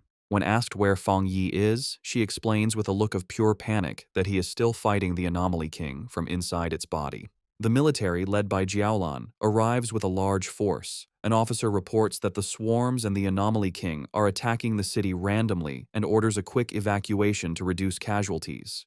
Jiaolan stands on a military vehicle, giving firm commands to her soldiers, but she cannot help but look at the terrifying creature in the sky with a look of dread. The Anomaly King begins to absorb all the swarms, pulling them into its swirling form to get its power back. Inside the monster's stomach, Fang Yi is shocked by this, realizing the creature is far from beaten. As the monster begins to digest him, its powerful corrosive energy coming down on him, he feels his own power dissolving and his body being broken down. He notices the dark energy fading from around him and closes his eyes for a moment. When he opens them again, he is no longer inside the monster. He finds himself standing alone in the ruins of a completely destroyed city, with broken skyscrapers around him under a dark, threatening sky, leaving him to wonder where he is and what has just happened. In the ruined cityscape of the illusion, Fang Yi stands with a grim look. Behind him, a huge, shadowy beast with glowing red eyes begins to come out of the darkness. The monstrous creature immediately lunges forward, throwing a powerful punch down at Fang Yi. Fang Yi focuses his senses and realizes with concern that his spiritual power is gone. The beast continues its attack, bringing its huge fist down towards him once more. Leaping away with amazing agility, Fang Yi narrowly dodges the attack as the impact shatters the ground. He lands safely on a piece of rubble and realizes something important. He notes that even without his spiritual power, his body still feels strong from his training. He now understands the situation. This is an illusion created by the Anomaly King to trick him into thinking he has returned to his past life before he became a pioneer. The beast tries to crush him with a huge stomp, but Fang Yi once again leaps out of the way, dodging the attack. As he lands, he comes to a critical conclusion. The Anomaly King is not powerful enough to completely take his strength. Its power is not actually greater than his own. He understands that his abilities are not truly gone. Now, he just needs to figure out how to break through this mental block. He figures that every illusion must have a flaw, and that this flaw will be the Anomaly King's own weakness, which it will accidentally show. Just as he is planning, the beast moves with blinding speed, trapping him in its huge hand. The monster brings him close to its snarling face, its voice echoing as it tells the foolish human that once he enters this place, he will never be able to leave. Held in the monstrous beast's hand, Fang Yi's situation seems hopeless. However, a confident smirk appears on his lips as he realizes he has found the key to breaking the illusion. The Anomaly King's fake form begins to merge with his own, showing him a mocking, monstrous smile. The creature then opens its huge jaws, declaring that it is all over and that this is the unavoidable fate of him and all of humanity. To break his spirit, it shows him a horrifying vision of his defeated friends, Jiaolan, Su Qingying, and the others, lying lifeless, reinforcing its belief that humans are nothing more than food for its evolution. Pretending to be defeated, Fang Yi remains silent for a moment, before looking up with a small, defiant smile. He calmly asks if that is truly what the monster believes. In that instant, Fang Yi unleashes his true power. His body explodes in a brilliant golden surge of energy as he declares that the monster is nothing but a puppet. He explains that the monster does not seem to understand the truth of his existence.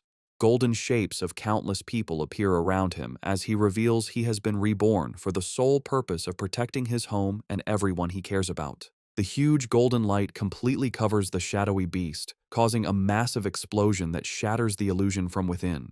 A wave of pure fire sweeps through the mental space, its power reflecting in a single blazing eye. Now free from the illusion and back in the real world, Fang Yi's form has changed. His hair blazes like fire, and his body crackles with blue lightning as he calls upon his system to get to work. Floating in the stormy sky, he is surrounded by a huge handshape of pure golden energy, fully prepared to end the fight. Just then, a system window appears before him, confirming that he has met the requirements for a breakthrough and asking if he wishes to advance to the 2-star spirit creation realm. With his power surging, Fang Yi accepts his breakthrough to the 2-star spirit creation realm. He declares himself the king of anomalies and charges forward in an explosion of golden energy. Fang Yi realizes that, thanks to the Anomaly King, he has reached a new understanding. Channeling his immense power, he delivers a devastating slash. In his new form, with golden flame-like hair and blue lightning crackling around him, he declares his rebirth is meant to change the world's fate and that he is the chosen avenger. Back in the real world, the Anomaly King laughs, mocking Fang Yi for being only a 2-star cultivator. Unfazed, Fang Yi leaps into action, preparing for the monster's next attack. He agilely dodges a powerful blow from the shadowy creature. The Anomaly King looms over him, its dark form filling the sky, telling him he can't escape and will become its food. However, the monster's expression changes to confusion, not understanding what is happening. In contrast, Fang Yi shows a confident smirk, knowing his plan is working. Suddenly, blue thunder energy erupts from within the Anomaly King. The monster writhes in pain, yelling at the stinking human for causing it pain and wondering what this strange body is. With his power at its peak, Fang Yi prepares his final move, declaring that he will seal the monster. He calls on his technique, the 9 Dragons Skyfire, to purge all evil. From his fiery aura, 9 huge fire dragons emerge and converge on the Anomaly King's core. The monster screams, realizing the power is far greater than a 1-star cultivator's. The attack ends in a massive explosion of light that fills the city sky. The pioneers on the ground watch in awe as Fang Yi eliminates the anomaly. The Anomaly King lets out a final scream of pain as its essence is destroyed by Fang Yi's power. The last of the Anomaly King's power disappears from the sky, leaving a clear blue day. High above, a massive vortex of purple energy, the last of the dark attribute, is absorbed. Fang Yi, his form back to normal but still holding his blazing sword, stands as the swirling purple energy is drawn into a sphere before him. He looks on with a calm, serious expression, his eyes glowing red. He creates his limitless dark world, a vortex that pulls in all the leftover chaotic energy from the battle. On the streets, surviving pioneers and soldiers look up at the peaceful sky in disbelief. One of them wonders if the nightmare is finally over, while another confirms the battle has ended. Atop a military vehicle, Zhao Lan is met with a massive cheer from the survivors. They celebrate that the city has been saved and they have survived. As dawn breaks, Zhao Lan's blonde subordinate asks if she is going to find Fang Yi. She looks toward the rising sun with a gentle smile, explaining they have their own duties now. She explains their job is to help people's lives return to normal and restore the city. Below them, the survivors embrace, cry, and cheer in the morning light. Miles away, the Spiritual Energy Association's staff celebrates. They are overjoyed they helped stop the Anomaly King, feeling like they've woken from a bad dream. They stand by a window, reflecting. They are relieved Fang Yi appeared and defeated the king, thinking that without him, they would have carried the shame of the city's fall. Elsewhere, Su Qingying and the association superior watch as paramedics carry injured pioneers. Su Qingying asks if the pioneers are still alive. The superior places a reassuring hand on her shoulder, confirming their medical centers were not destroyed and they can be treated. Su Qingying knows that without Fang Yi, they would have no chance to be treated. She wonders about his true identity and incredible power, always doing what others think is impossible. The superior agrees, saying the event they all saw makes it clear Fang Yi has reached the 2-star spirit creation realm. He is sure headquarters will act now, and someone else will try to contact him first. Su Qingying thinks about how much Fang Yi has grown. She once thought she could compete with him, but now he has completely surpassed her. She concludes he is a top genius in the entire Xia nation. The superior recalls the golden light and fire dragons that sealed the anomaly, an event everyone saw. He knows it will spark a lot of discussion and decides they must act quickly. A confused Su Qingying asks what he means. The superior suggests a new title for Fang Yi, the Sealer, thinking it's a fitting name. After the great battle, Lin Yi and the red-haired leader rush through the ruined streets, with Yi calling for her friend to wait. Panicked, Yi asks where her cousin could be, while the red-haired leader tries to calm her. Suddenly, Yi notices something in the distance. Her expression changes to relief, and with tears in her eyes, she joyfully calls out her cousin's name. She has found Fang Yi, who stands calmly in the rubble, holding his sword. Fang Yi asks why they came to look for him. Yi rushes to him, asking if he is all right after the battle. She tells him she knew he would need them, but Fang Yi is silent, looking exhausted. He finally tells her he is fine and says she did a good job. He then puts his arms around both his cousin and the red-haired leader for support. Internally, he thinks about how hard the fight was, admitting he used all the energy from his recent breakthrough for the final attack. He feels a little embarrassed that they are worrying about him. Overhearing this, Lin Yi suddenly notices something. She exclaims in shock, asking if he really broke through to the 2-star spirit creation realm. She is amazed by his fast advancement and incredible talent, while the red-haired leader is also stunned that the big shot has broken through again. Meanwhile, news of the battle has spread. Online forums are filled with talk about the man who saved the city, the pioneer they now call the Sealer. People wonder who this mysterious person is, asking if he's a god for beating the Anomaly King with one slash when the association and military couldn't. They guess he might be part of a hidden organization, a secret weapon of the Xia nation. Elsewhere, Zhang Lu's red-haired friend points at a computer screen, sure that the person in the video is the one who defeated Zhang Lu. Zhang Lu watches the footage, filled with excitement. He declares he is honored to have lost to someone so powerful. He leaps from his chair, announcing he's going to find this man and ask to become his student. His friend, however, advises against it, suggesting that many people will be looking for him right now. The scene shifts to the great Xia capital city. In a dark, secret room, shadowy figures gather around a glowing table to discuss recent events. One man, smoking casually, says he's disappointed he didn't get to see the military and the association destroy each other in the disaster. Another member suggests they find a pawn or assassin to deal with this new powerful figure. But a mysterious woman with long, sharp fingernails dismisses the idea. She says such a simple approach isn't worthy of the so-called chosen one and savior of the world. She holds up a photo of Fang Yi, scornfully noting his new title, the Sealer.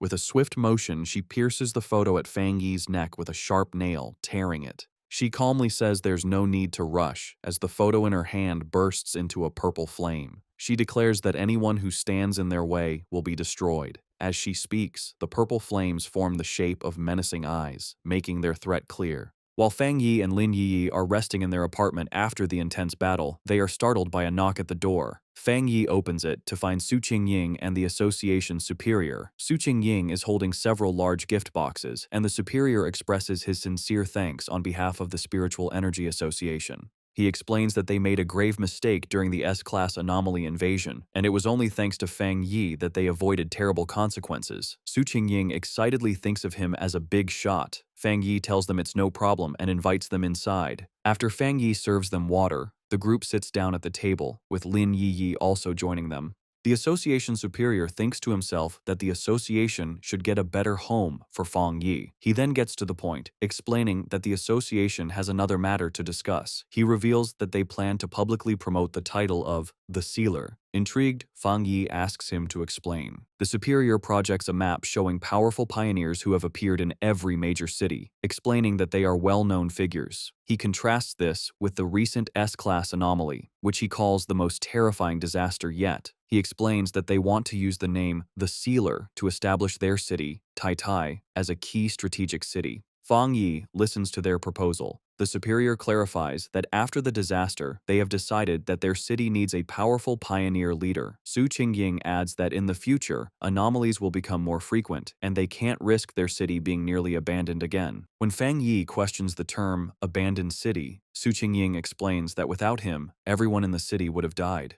Fang Yi tells his cousin that he understands now, admitting his knowledge of the world is still lacking, but reassures her that they don't need to be so negative. He realizes that by focusing only on his own training, he has ignored the city's broader development. Looking out at the city, he understands that while Tai was a major city before, its importance doesn't match the top-tier cities. He recalls that among over 100 cities, the top 3 are Dushen, Tian, and Kang, with other major centers also being important. He concludes that this recent disaster is also an opportunity for Tai City to become more important. The superior confirms this, explaining that cities are now judged based on the number and strength of their pioneers, with higher-rated cities getting more resources. He concludes that everyone needs a symbol of hope. He proposes that the association will protect Fang Yi's identity while creating a mysterious public image for the Sealer, letting others build his legend.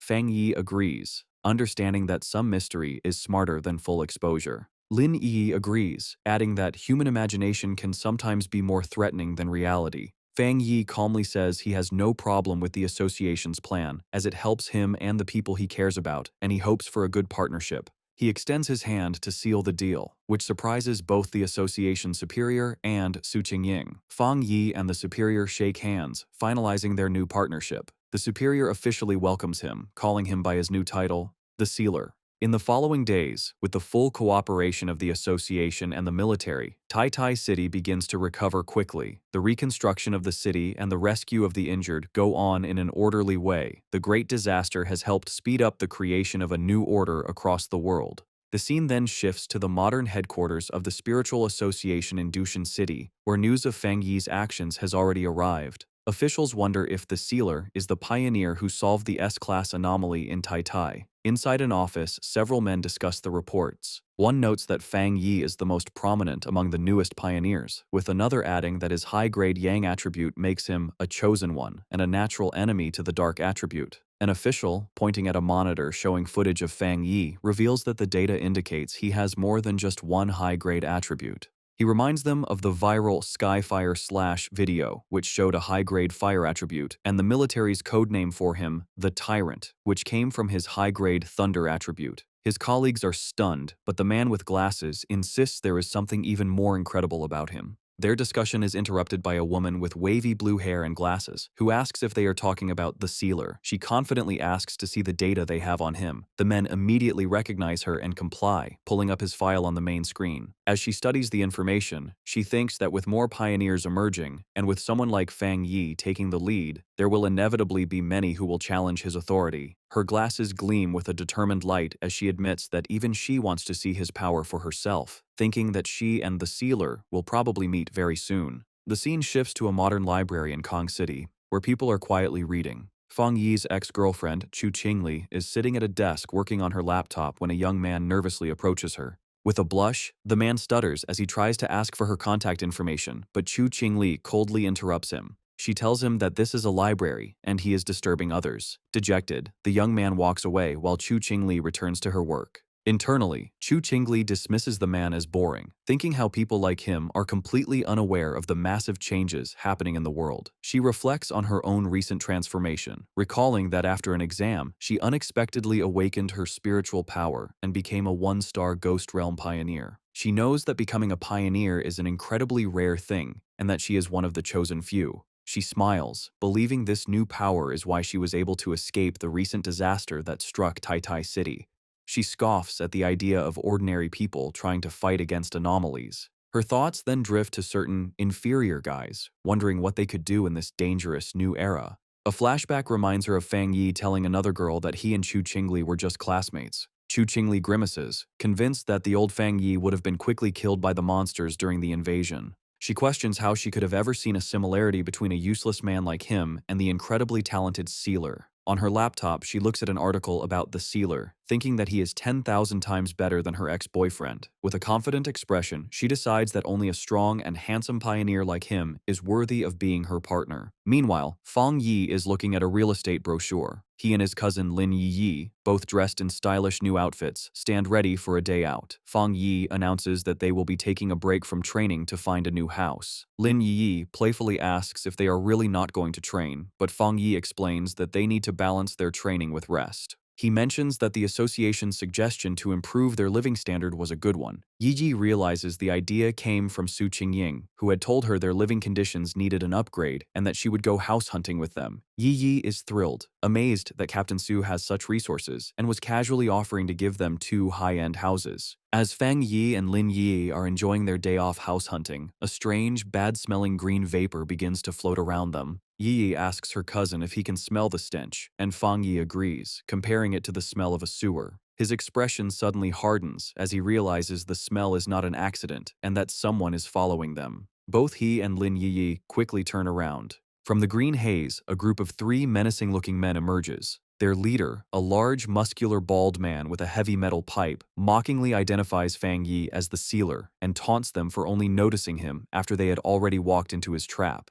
The leader dismisses Fang Yi as a hyped-up pretty boy with no real strength, while one of his companions releases more of the strange gas. Another scoffs that Tai Tai City must be full of trash to have chosen a young kid like him as their captain. The men charge forward, demanding that Fang Yi hand over all the benefits he has received from the city. Lin Yi leaps into action, firing a powerful blast of blue energy from her hands. The attacker with the axe easily jumps over her attack. He then powers up his massive weapon with his own spiritual power. As he brings the glowing axe down, Lin Yi creates a protective barrier, grunting from the force of the blow. Meanwhile, the bald leader attacks Fang Yi with his metal pipe. Lin Yi shouts a warning, telling her cousin to be careful as these men also have spiritual power. However, Fang Yi effortlessly catches the weapon with his bare hand, stopping the attack completely. The bald leader stares in shock, unable to believe his powerful strike was caught so easily. With a look of complete contempt, Fang Yi's hand ignites in a brilliant burst of fire. He questions what kind of stinking fish and rotten shrimp would dare to rob him in the middle of the street. Without hesitating, Fang Yi punches the bald leader in the face, his fist covered in flames. The man flies backward, screaming in disbelief that he was beaten so easily. His friend with the gas tank watches in shock, confused why Fang Yi is not affected. He thinks his special, universal permeating potion should have paralyzed his opponent. Fang Yi just stares back, his hand still flickering with fire. The green gas is described as a potion made from the sweat of a wood attribute pioneer, designed to break an enemy's spiritual barrier, but it has a terrible, lasting smell. Angry about his defeat, the bald leader gets up, shouting he was just careless, and that since they are all at the spirit creation realm, they have nothing to worry about. He charges forward again, his body glowing with a purple aura. Fang Yi smirks, identifying his attacker's powers as mutated earth and wood attributes. He remarks that their sneaky tactics fit their crooked style. He confidently thinks that while a normal spiritual barrier might be weak to such tricks, they are useless against him. Meanwhile, the man with the axe-like weapon jumps high to attack Lin Yi. However, she reacts with amazing speed, kicking him in the groin and making him cry out in pain. As Yi lands, Fang Yi watches, thinking that while he doesn't want to cause a big scene, having his daily life interrupted is very annoying. He takes off his sunglasses, his expression now serious and his red eyes glowing with power. Telling his cousin to move, Fang Yi unleashes his true power. A huge surge of bright golden energy erupts from him, pushing back the attackers. He stands in the middle of a sun-like explosion of golden light that covers the area, stunning his opponents. The golden energy expands, trapping the three men. Covered in the intense, holy flames, the men scream in pain. They wonder what kind of terrifying fire this is, finally realizing the true power of the sealer as they beg for the pain to stop. Just as Fang Yi is about to use his full power, Su Qingying suddenly appears, rushing towards him and shouting at him not to kill the attackers, which surprises Fang Yi. Looking at the three defeated men on the street, Su Qingying explains with relief that these men are key targets the association is watching. Fang Yi asks if she plans to take them for processing. Su Qingying confirms, saying the association has started registering all pioneers, especially troublemakers like these. Standing over the defeated men, Fang Yi coldly tells them they are lucky. He says he dislikes being disturbed, and if they bother him again, things won't be so simple, which earns him an annoyed look from Su Qingying. As paramedics load the injured men onto stretchers, Su Qingying angrily scolds them, telling them that if this had happened 2 days ago, the association wouldn't have stepped in and they would have deserved to be killed. She reminds them that the sealer spared their lives for the association and warns them about the punishment waiting for them. As the ambulance drives away, Su Qingying watches with her arms crossed, muttering about the bunch of idiots who would dare to challenge the #1 pioneer. Lin Yiyi timidly asks Su Qingying what punishment the men will face. Su Qingying explains that because all three have criminal records, they will face life in prison even though they are at the spirit creation realm. They will lose their freedom and rights and will have to serve as pioneers in prison. Overhearing this, Fang Yi thoughtfully comments that this method is not a bad idea. Su Qingying turns to Fang Yi with a frustrated look, calling him the association's sweet bun and the future of the Jia nation. She complains that even with all their efforts to promote him, so many clueless people still challenge him, making her wonder if their publicity has been too quiet. She continues, saying it is the association's duty to recruit powerful pioneers like him and help them grow. She is firm that they cannot let these fools ruin the good relationship they have just built with Fang Yi. Changing the subject with a bright smile, Su Qingying excitedly tells Fang Yi and Lin Yiyi that she will take them to pick out a new villa and a new car. Standing before a tall, modern apartment building, Su Qingying declares that they must make an example of the attackers to scare others off. She presents 2 housing options: a top-floor penthouse in the city center and a very private 3-story villa in the mountains, perfect for training. Showing them a golden model of the villa, she explains that both places are fully furnished and ready to move into. Lin Yi comments that both options are very nice. With a confident smile, Fang Yi simply holds up 2 fingers and says he will take both. His decision leaves both Lin Yiyi and Su Qingying speechless. Fang Yi playfully asks if it's possible, saying he trusts Captain Su's sincerity. Flustered but happy, Su Qingying quickly agrees, assuring him it's no problem. Afterward, the 3 of them visit a luxury car dealership. Su Qingying explains that the association has a partnership with the showroom and they can choose any car they like. While looking at cars, people comment on Lin Yi's fair skin and elegant look. From outside, a group of men watch them, noting that even though his clothes are ordinary, it is Fang Yi who stands out. They wonder if he is the son of someone important. Inside, Chu Qingli's friend is also present, and the others guess that Fang Yi is buying a car for his girlfriend. Chu Qingli's friend is shocked when she recognizes him. She remembers he is Chu Qingli's ex-boyfriend, the same young man the university principal had personally greeted. Her mind flashes back to her previous argument with him, and she gets angry at the thought of him buying a car for another girl. She takes out her phone and starts recording Fang Yi, Lin Yiyi, and Su Qingying as they look at a sports car. Her phone buzzes shortly after. As she sends the photo to Chu Qingli, she excitedly texts her friend that she has seen her ex-boyfriend at a VIP dealership, buying a car for a beautiful girl. Chu Qingli, however, replies with a dismissive, "So what?" trying to seem like she doesn't care. Sitting in a lecture hall, Chu Qingli is clearly bothered. She wonders where Fang Yi got the money, scornfully thinking he must have been lucky to survive the disaster and is now being kept by someone wealthy. A cold smile appears on her face as she thinks that the gap between them is too big to overcome. As she confidently walks through the lecture hall, she thinks that once she reaches the top of the pioneer world, such things will be beneath her, dismissing him as a vulgar fool. Having chosen their new home, Fang Yi and Lin Yiyi arrive at the modern villa. Yiyi is thrilled, running up the stairs and shouting in disbelief that they actually have a real villa. Inside the fancy living room, she looks around in awe. Fang Yi, carrying their bags, playfully tells her to wipe her drool, reminding her they also have the penthouse in the city. Filled with excitement, Yi Yi announces she is going to check out the upstairs, running up the grand staircase while Fang Yi watches with a fond smile, thinking how childlike she is acting. As he watches her go, his thoughts turn more serious. He thinks that she is finally acting her age. His mind drifts to a vision from his past life, a memory of a fallen pioneer, and he realizes that before his rebirth, he had never seen his cousin again. He assumes she must have been a trusted pioneer who died in the line of duty. With quiet determination, he vows that this time, he will not let her die again. His thoughts are interrupted by his phone ringing. The caller ID shows the name Zhao Lan. He answers the call, and Zhao Lan's voice congratulates him on his promotion to Captain Fang. She teasingly mentions hearing that the association recently gifted him 2 houses. Lounging on a sofa, Fang Yi replies with a smirk that he thinks it's a good habit they should continue. Jiaolan tells him not to bother with the flattery, knowing that a powerful pioneer like him doesn't care for such things. However, she admits that for improving one's living conditions, there is currently no better reward. She then adds that soon, when the first spirit fruits from the spiritual energy revival are ready, she will send some his way. Jiaolan's thoughts show she understands the New World Order. She thinks about the huge gap between ordinary people and pioneers, a gap defined by power. She knows there is an even bigger difference between regular pioneers and a top-tier individual like Fang Yi. Getting to the real reason for her call, she places a hand on a top-secret folder and tells Fang Yi she has an internal mission she hopes he will join. Fang Yi immediately understands and tells her to explain. Jiaolan asks if he knows of the Tianbao building in Kang City.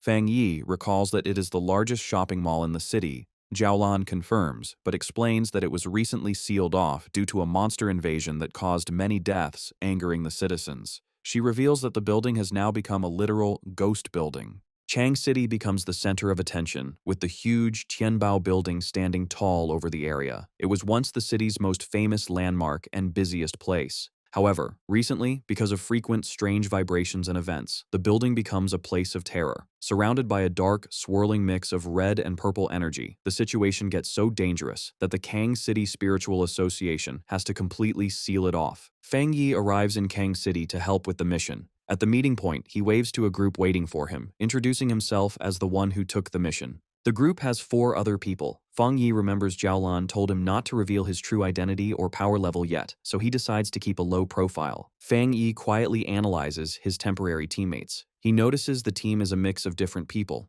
He guesses that 2 of them are from the military because of their clothes. The other 2, a serious-looking man with gray hair and a woman with short purple hair, introduce themselves as members of the Kang City Spiritual Association. They say Officer Jiaolan has already talked to them and that they will be working together. The group gets into an armored vehicle and drives through a heavy rainstorm toward the sealed building. Inside the car, it is tense. The brown-haired guy is driving, and the blonde girl in the passenger seat looks nervous. She breaks the silence, suggesting that since they don't know each other's strengths, they should agree to help each other once they enter the danger zone. In the back seat, it is even more awkward. Fang Yi sits casually next to the serious man and the short-haired woman, who are crossing their arms and staying quiet. Fang Yi rests his chin on his hand, thinking the team is messy, and the quality of the association members in Kang City seems low. The serious man in the back glares at Fang Yi. He leans over and whispers to the short-haired woman, questioning if this young guy is really the powerful expert that Sister Lan, Jiao Lan, promised to send. He is doubtful because Fang Yi looks too thin, like a student. He notices that Fang Yi isn't wearing an official device, and his power is completely hidden. However, the short-haired woman stares at Fang Yi with a shocked look. Her mind flashes to the rumors of a legendary figure surrounded by flames. She wonders if this student could actually be the Sealer, the godlike figure who single-handedly stopped a natural disaster. But looking at his young age, she finds it hard to believe. The short-haired, purple-haired woman stares at Fang Yi with great interest. She connects the dots, realizing this young student matches the description of the legendary figure with 3 rare high-level powers who sealed the King of Anomalies. She is now almost sure he is the Sealer. Meanwhile, at the Star God Warzone office, the phone rings. Jiaolan answers and gets terrible news. The Tianbao building has completely fallen. The voice on the other end reports that they have lost contact with everyone inside. The anomaly level has shot up to 12,000, and there are 53 confirmed deaths. Jiaolan looks stressed, realizing the situation is getting worse faster than they thought. However, she promises that the person she sent, Fang Yi, will be fine. She ends the call firmly, saying that since the mission was handed over to them, no more questions should be asked. Back in Kong City, the Tianbao building is surrounded by a terrifying, swirling mix of red and purple energy. The armored vehicle arrives, and the team steps out into a heavy, unnatural rain that looks like blood. Fang Yi observes the area with a serious look, noting the situation is bad and the creatures inside seem much stronger than what he has faced before.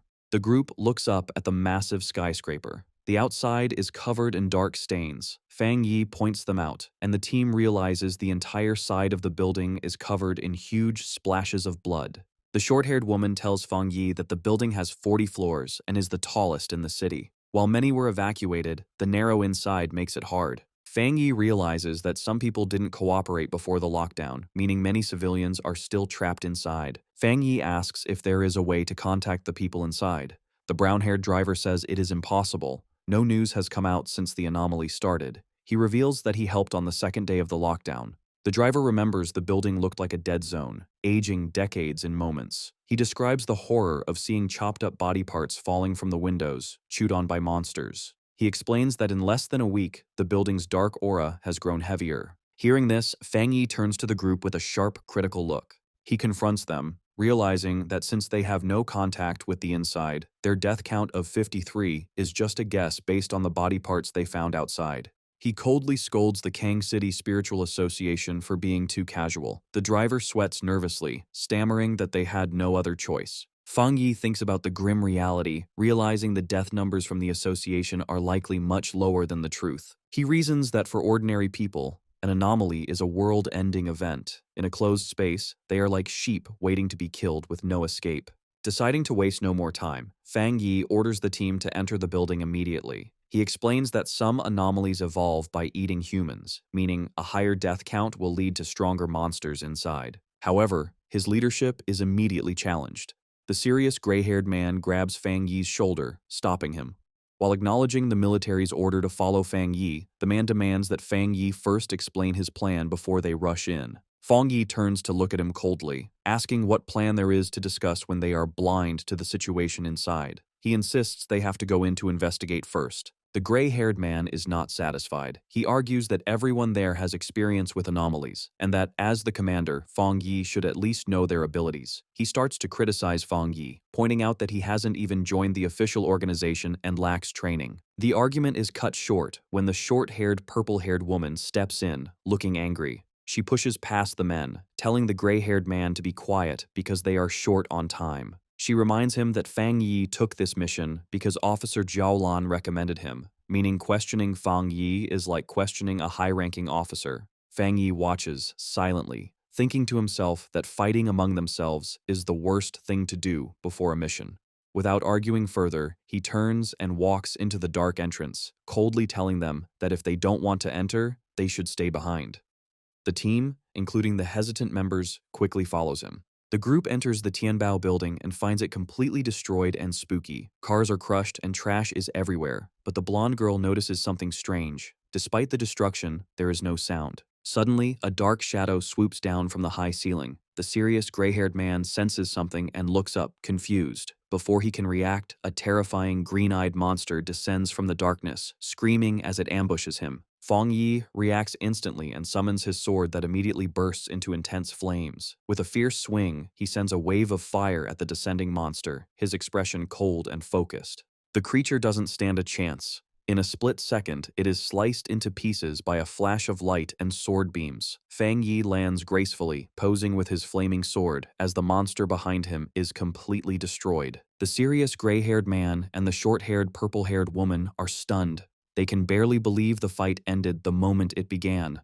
The woman stares in shock at the massive blade of fire in Fang Yi's hand, wondering where he got such a powerful weapon. Ignoring their shock, Fang Yi crouches down to inspect the creature's remains. He grabs a piece of the body to examine it. Standing up, he analyzes the monster, noting it looks like a twisted mix of a bird and a gecko. He grimly concludes that based on the high level of mutation, this creature has already eaten a lot of humans. The short-haired, purple-haired woman looks closer at the body and has a terrifying realization. She identifies the dead creature as an A+ grade anomaly. The team is terrified by the fact that Fang Yi has just instantly killed a monster that would usually take a full team of elite pioneers to handle. As the smoke from the dead monster clears, the purple-haired woman and the gray-haired man are left in shock. The woman realizes Fang Yi's power is much stronger than the one-star spirit creation realm, and the gray-haired man sweats nervously, realizing Fang Yi could have easily killed him. The brown-haired man admits he was wrong, saying he didn't expect this young man to be the legendary sealer. He always thought the sealer was an old expert who never put down his sword.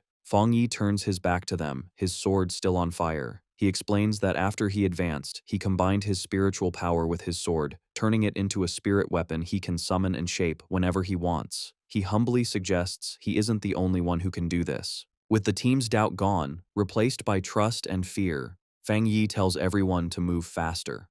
The purple-haired woman says she's relieved Fang Yi is on their team as they follow him deeper into the dark building. To light their way, Fang Yi summons a ball of fire in his hand and leads the group down a dark, narrow hallway, holding the fire like a torch. They reach a staircase that is completely covered in blood. Looking at the horrible scene, Fang Yi grimly figures out that the situation is much worse than the official report said. Based on the amount of blood, he guesses there are at least 500 dead, not just 53. Suddenly, Fang Yi's expression gets sharp, his red eyes glowing as he senses something is wrong. The group enters a supermarket area. The brown-haired association member and the purple-haired woman look around nervously. They notice that while the floor is covered in blood and trash, there are no bodies. She wonders if the monsters ate the victims so completely that nothing was left. Unseen by them, a scary shadow monster with glowing green eyes gets ready to attack from the darkness. Fang Yi senses the attack and yells for them to watch their backs. The purple-haired woman turns around in terror, screaming as she sees the monster jumping at them. Reacting instantly, Fang Yi throws his flaming sword with amazing speed past his teammates. The sword hits the shadow monster in the air, cutting off its head instantly in a burst of black blood and fire. As the burning body of the monster falls, the brown-haired association member stammers in fear, realizing another monster was hiding right next to them.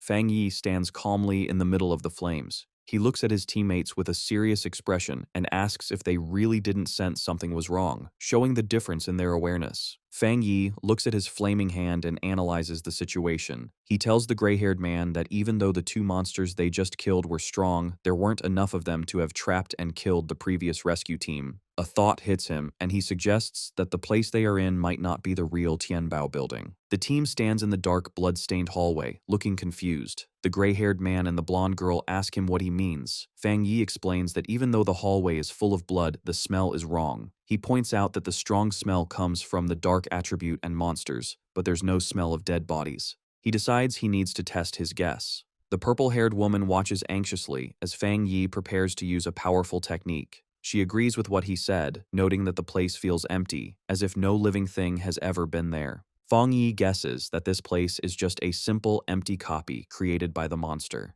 He extends his hand and releases a huge surge of purple energy, saying that if he's right, this place has been turned into an empty shell. He creates a giant sphere of black energy, the limitless dark world, shocking his teammates who recognize it as the dark attribute. A system window appears, confirming his theory. It detects a similar dark attribute called the inner dark world and asks if he wants to see the data. The system explains that the inner dark world is a space created by splitting the dark attribute, acting like a nest that takes over the original space. It reveals that to enter the real inner dark world, one must find the door that builds it. Fang Yi now understands. He tells the team that to enter the real Tianbao building, they must find this door, and the same rule applies to those who tried to escape.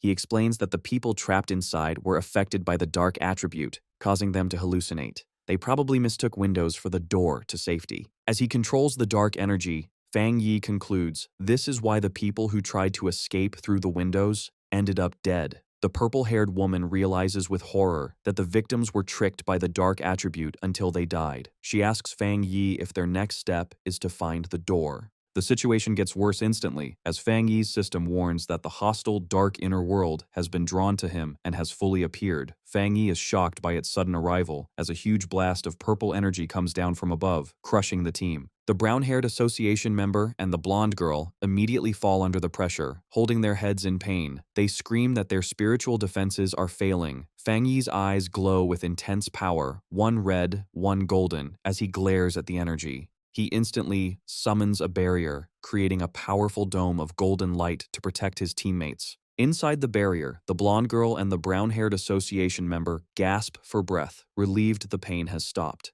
They look up at Fang Yi in awe, realizing that while they were almost knocked out, the sealer is completely unharmed. They admit to themselves that the dark energy nearly killed them without even hitting them directly, and without Fang Yi, they wouldn't have survived. Fang Yi suddenly focuses on a point in the empty air, his sword lighting up with intense flames as he declares he has found it. He unleashes a technique called Fire Dragon, pulls out his blade, and swings it violently at the invisible target, shouting that the entrance is right here.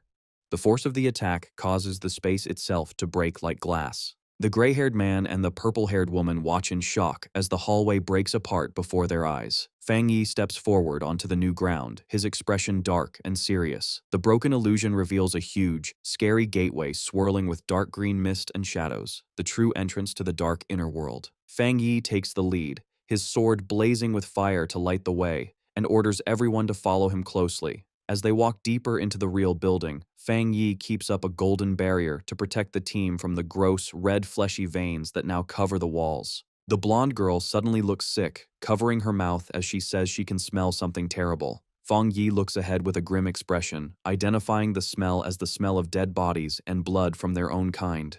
The group finally finds a horrible scene. The floor is covered with the dead bodies of the previous pioneers who had gone missing, confirming they had been trapped and killed in this dark space. The group is immediately ambushed as a swarm of shadowy, bat-like creatures descends from the ceiling, surrounding them. Looking up, the team sees a terrifying swirl of monsters above them, trapping them. Suddenly, a massive A+ grade demon-like monster with glowing red eyes dives down from the swarm to attack. The gray-haired man and the brown-haired association member are shocked, shouting that it's crazy to find another high-level dark monster so soon. Fang Yi reacts instantly, summoning his flaming sword. He throws the sword, and it pierces straight through the descending monster's chest in a burst of fire. The monster roars in pain as Fang Yi rushes forward to finish it. He drives his sword into the ground and grabs the hilt. With a series of incredibly fast swings, Fang Yi unleashes a storm of fiery attacks against the swarm and the large monster. He lands gracefully, setting off a massive explosion of holy fire that burns the enemies around him. The blonde girl and the purple-haired woman shield their faces from the intense heat, shocked that the dark monsters melted instantly when they touched his flames. They realize that since the mission started, they haven't had to do anything. Fang Yi walks through the destruction, his sword glowing like lava. He reaches his hand toward the floor, where the bodies of the previous victims lay. Fang Yi uses his fire to cremate the bodies of the innocent victims, giving them a proper burial.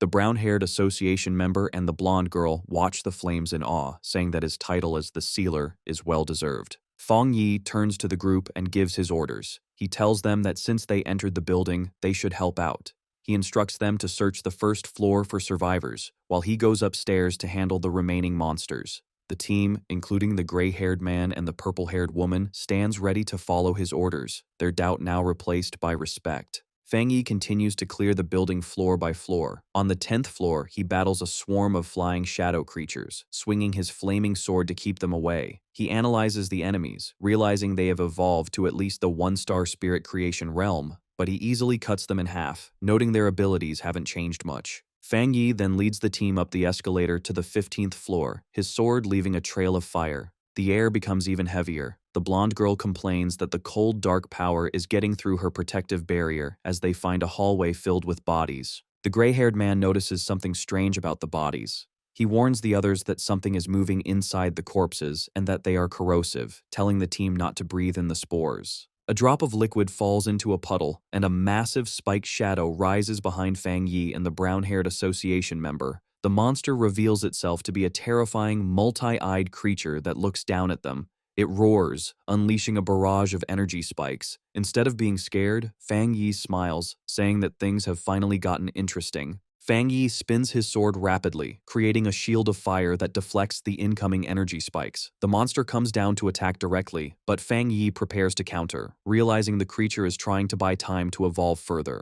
He throws his flaming sword with great force, shocking the monster and causing a huge explosion. Fang Yi reaches out his hand, disappointed, and tells the defeated monster that he overestimated it, expecting a challenge at least at the 3-star spirit creation level. The gray-haired man is on high alert and turns sharply when he hears a noise, while Fang Yi asks who is there. Looking inside, Fang Yi asks if they are survivors. A young man hiding behind the door stammers in fear, asking if they are the forerunners sent to help. The team discovers 5 people alive inside what looks like a hidden storage room for a luxury brand. The survivors are huddled together in the dark, looking terrified. Fang Yi realizes they must have hidden here to escape the attack. Seeing their fear, Fang Yi smiles gently to calm them. He reassures them that everything is fine now and that they have come to rescue them. The brown-haired association member steps forward with a friendly smile, introducing the team as the Kang City Spirit Association. He tells the survivors that the monsters outside have been killed and that they should come out quickly. The young male survivor stares at Fang Yi in disbelief, stammering as he tries to understand. He shouts in shock, asking if it's true that Fang Yi killed all those terrifying monsters with just a single slash. Meanwhile, outside the Tianbao building, a monitoring team watches the situation. The building is covered in a red, ominous energy, but the monitors are hopeful, noting that this time is different. They track Fang Yi's spiritual energy, observing the fire of his spirit weapon on every floor. Suddenly, an analyst shouts that the latest reading is from the 40th floor. The analysts are stunned. They report that the sealer cleared the Tianbao building from bottom to top in only 9 minutes and 56 seconds. They realize this news will shock the entire Pioneer Circle in Kang City. However, the celebration is cut short as a red alarm goes off. The monitor warns that it's not over yet, as they have detected an S-class monster eruption at the very top level. Back on the top floor, Fang Yi stands among the rubble, looking up with a serious expression. He realizes he has found the main target. Looming over him is a massive, skeletal creature with glowing green energy and black feathers. Fang Yi identifies the terrifying monster as the anomaly king of this location, the Bone Bird.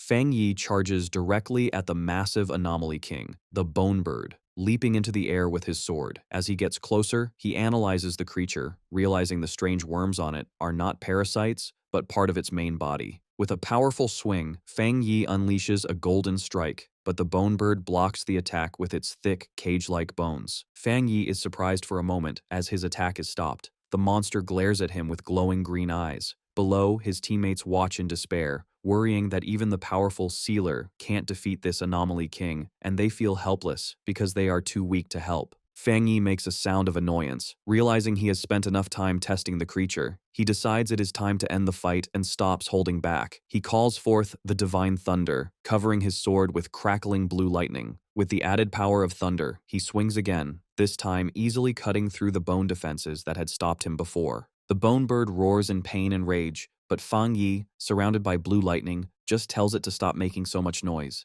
He unleashes a massive vertical slice of blue energy that cuts straight through the monster's giant body. Staring coldly at the creature, Fang Yi notes that even though this monster turned the building into a feeding ground, it is much weaker than the Bat Anomaly King he fought before. Fang Yi moves with incredible speed, delivering a flurry of quick slashes to the monster before landing gracefully on the ground. The gray-haired man and the blonde girl watch in complete shock, realizing that Fang Yi is not just fighting the monster, but completely dominating it by himself. The purple-haired woman watches closely, realizing that every cut is perfectly calculated, dissecting the monster with terrifying precision. Fang Yi realizes that he hasn't even needed to attack the Bone Bird's skull directly. As he dodges its attacks, he understands that the monster can't fight back because the power gap between them is too big. He concludes he has become even stronger than the Anomaly King. The monstrous bird lets out a desperate, broken roar as it tries to recover. Fang Yi looks at the creature with a cold, glowing red eye and asks if it still thinks it can heal, asking if it really thinks he is just playing around. He begins to gather a huge amount of spiritual energy, causing bright blue lightning to crackle around him. With the energy fully charged, Fang Yi leaps high into the air. He unleashes the power directly into the Tianbao building, sending a massive pillar of lightning through the structure that lights up the dark, red sky. The energy swirls into a vortex, cleaning the darkness from the area. As the attack finishes, the dark clouds break apart, and the golden light of the setting sun shines through, signaling that the darkness is gone. Outside the building, the association's monitors watch in disbelief as the Anomaly King's energy disappears. They realize Fang Yi is a pioneer on a completely different level, and they wonder if this is the true gap between them and a top-tier genius. They reveal that the S-class invasion has been classified as the King Sacrifice Hell, and the details of how it was solved are sealed in top-secret files, noting that Fang Yi's solution is something no one else could copy. Fang Yi lands safely on rubble as the dust settles. He turns to the purple-haired woman and the gray-haired man, telling them the bone bird is dead and they can now contact the outside world. The purple-haired woman immediately activates her communicator, identifying herself as Song Yue and reporting that the incident has been successfully resolved. She confirms that thanks to the sealer, they completed the mission smoothly. As she speaks, Fang Yi walks away toward the exit. She expresses hope that the Kang City Spirit Association will cooperate and be grateful for his help. Suddenly, the purple-haired woman looks shocked by what she hears on the communicator. She asks about a Kang City captain who was just elected, angrily asking why he is coming now that the mission is finished. A streak of light flies through the city toward them. The voice on the communicator explains that the captain learned the sealer was there. They tried to stop him, but he is too arrogant to listen. The purple-haired woman is furious, arguing that the mission was given to the military zone and they are responsible for the Tai captain. She declares they need to send Fang Yi away immediately, seeing the new captain's arrival as a challenge. As Fang Yi walks down a staircase, the purple-haired woman states that the sealer is the most important captain recommended by their zone and warns that anyone who challenges him will face the consequences. Fang Yi walks out of the Tianbao building, looking to leave now that the battle is over. He pauses, confused, as he senses something approaching quickly from above. A figure comes down from the sky with great speed, crashing toward him. The attacker lands with a powerful impact, holding an energy weapon. He introduces himself as Yue Fengjiang, the new captain of Kang City, and aggressively asks if Fang Yi is the sealer from Tai City. Fang Yi stands his ground, staring back coldly. Ye Fengjiang gets in his face, analyzing him. He mistakenly thinks Fang Yi is a wind attribute pioneer, but notes that Fang Yi is hiding his power, guessing he is at least at the spirit creation realm. Yue Fengjiang changes his energy weapon into a claw and attacks. Fang Yi draws his flaming sword and they begin a fast-paced duel. The captain leaps high for a crushing blow, forcing Fang Yi to dodge as he lands heavily on the street. Yue Fengjiang looks down on Fang Yi, thinking he is just a brat. He decides to use this fight to establish his own reputation and his family's dominance. Outwardly, he laughs arrogantly. He thanks Fang Yi for solving the crisis, but then accuses him of overstepping his boundaries, lecturing him about rules and seniority. Fang Yi, not impressed, explains that he only came because the military asked for help, and there was no captain when he arrived. He coldly asks what this new captain wants from him.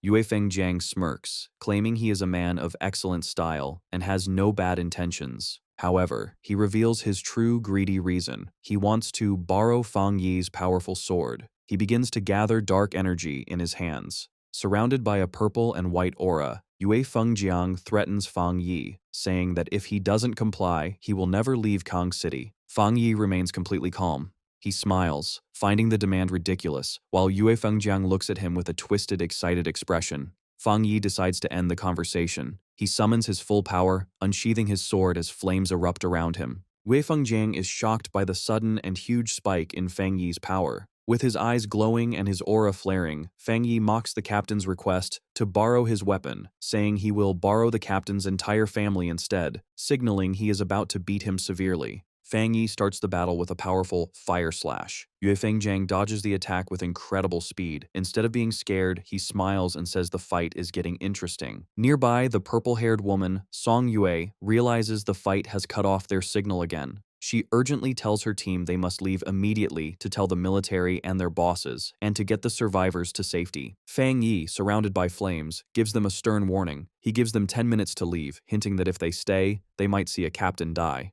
The brown-haired association member tries to warn him, but Song Yue quickly covers his mouth. She shouts that she understands and drags him away to keep them safe. As the group runs away, Song Yue complains angrily that Yue Fengjiang is causing trouble right after he got elected. Her teammates agree that it might be good for the sealer to teach their arrogant captain a lesson. With the others gone, Fang Yi glares at his opponent and holds out his hand. He unleashes a powerful thunderbolt at Yue Fengjiang. The captain deflects the lightning with his weapon, but the force is huge. Yue Fengjiang shouts a challenge, telling Fang Yi that if he wants to kill him, he should stop holding back and use 100% of his power. Fang Yi responds by landing a heavy attack that sends shockwaves through the area. A massive explosion erupts behind Yue Fengjiang, destroying the nearby buildings. Yue Fengjiang slides backward to regain his balance, thinking the sensation he just felt was terrifying. Sweat runs down his face as he looks at Fang Yi. He realizes Fang Yi's yang power is incredibly strong and explosive. For the first time, the arrogant captain admits to himself that his body feels fear.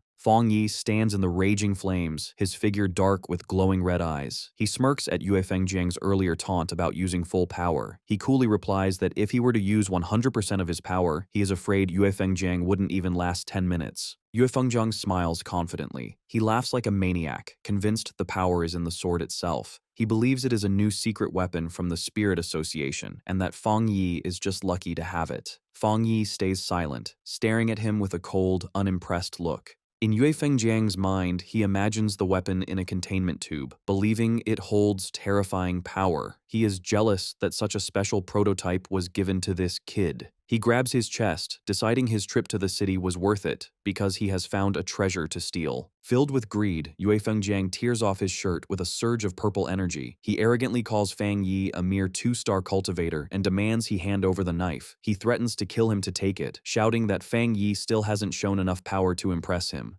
Meanwhile, at the Tai Tai Spirit Association headquarters, the mood is tense. The superior slams his hands on the table, furious to learn that the Kang City captain has started a fight with their captain, Fang Yi. Su Gingying looks worried as the superior sweats, realizing how serious the situation is. She points out that the Sealer was invited by the Star God War Zone, meaning this conflict involves high-level military politics. The superior is confused when his assistant whispers an update, asking him to repeat the absurd news. The assistant explains that they contacted Kang City, but the other side arrogantly replied that if the fight isn't stopped in 10 minutes, the situation will be irreversible, thinking Fang Yi is the one in danger. The Kang City officials believe that since they are the third-ranked city, their captain is better and will not lose. The Tai Tai officials are shocked and insulted that Kang City is looking down on them. The superior slams his fist down again, calling the Kang City officials fools. He realizes they think sealing a top-level monster is easy and have completely underestimated Fang Yi. The assistant adds that the Kang City captain is rumored to have just reached the 3-star rank and is supported by a huge family with endless resources. Looking out the window, the superior scoffs at the mention of the 3-star rank. With a serious look, he explains that the Sealer has multiple top-level powers and his true fighting ability is far beyond his visible rank. He grimly concludes that because Kang City didn't experience the King's Sacrifice Hell, they don't understand the true meaning of Fang Yi's title. He predicts that the Kang City captain won't just lose, he might even die. Back at the battle, Fang Yi prepares a devastating punch, his red eye glowing. He lands a brutal punch on Yue Fengjiang's face, sending blood and teeth flying and shattering the arrogant captain's defense. The battle continues in the sky above the city. Yue Fengjiang is confused because his attacks have no effect on Fang Yi's flames, wondering why the fire blade is endless. As they fight, Yue Fengjiang realizes with horror that his spiritual power is disappearing on contact, as if it's sinking into the sea. He is overwhelmed by Fang Yi's constant attacks. Suddenly, Fang Yi appears right next to Yue Fengjiang's face, coldly whispering that they have arrived. Yue Fengjiang turns and is shocked to see the Kang City Spirit Association building right next to them. Fang Yi looms over him with a terrifying presence. He tells the captain that out of respect for the city and the military, he is giving him one last chance. Before Yue Fengjiang can respond, Fang Yi delivers a powerful kick that sends the captain flying down. Fang Yi doesn't stop. He unleashes a massive barrage of fire/attacks towards the building, shouting that he fears some people are hiding inside, so he has decided to make his presence clear. Yue Fengjiang is caught in the blast, his face twisting in shock and pain. The resulting explosion is massive, lighting up the city skyline. On the ground, people look up in confusion, wondering if a fire has broken out. The crowd begins to panic as the temperature suddenly rises. A man with glasses screams, pointing out that he can see 2 people fighting in the sky. High above, Fang Yi, surrounded by his golden fire, prepares to clash again with Yue Fengjiang, who is covered in dark purple energy. On the ground, a civilian recognizes the fire from the news and excitedly tells the others that the rumors about the spiritual energy revival are real. Fang Yi looks down at his opponent with a cold gaze. He checks the time and calmly tells Yue Fengjiang that he has 5 minutes left. He then throws the captain's own words back at him, asking if he didn't want to see 100% of his power. Yue Fengjiang, beaten and furious, can only growl. Fang Yi comes down from the sky like a meteor, swinging his flaming sword. As he unleashes a massive fire slash, he mocks the captain, asking how he can be in such a pathetic state when Fang Yi is only using 30% of his strength. Yue Fengjiang's face is filled with shock. He can't understand how this is not Fang Yi's full power, thinking it should be impossible for a 2-star cultivator to be this strong. Terror takes over Yue Fengjiang as he sees the attack coming. The massive beam of fire strikes him, blasting him through the sky. Meanwhile, at the Spirit Association headquarters in Shen City, the Situation Room is in chaos. An operator reports a massive energy spike in the country. The map zooms in on Kang City, showing energy levels rising rapidly at the Spirit Association building. The superior with glasses is confused, noting that the energy is not the dark attribute, so it's not a monster invasion. He demands to know what is happening. A subordinate rushes in with the shocking report. The new Kang City captain, God Blade, is fighting the Tai Tai City captain, the Sealer. The report explains that God Blade tried to steal the Sealer's weapon after he helped save the city, and when refused, he attacked with the intent to kill. The superior explodes with rage, screaming that Kang City must have a death wish. He orders his staff to warn Kang City immediately and make them stop the fight, threatening to remove every high-level official in the Kang City Spirit Association if they don't. He declares they must send someone over to handle this major incident. Just then, the doors to the conference room open, revealing a silhouette. The blue-haired woman enters, volunteering for the task. She is the Spirit Association headquarters forerunner, Gu Yuru, codenamed Sea Mystic.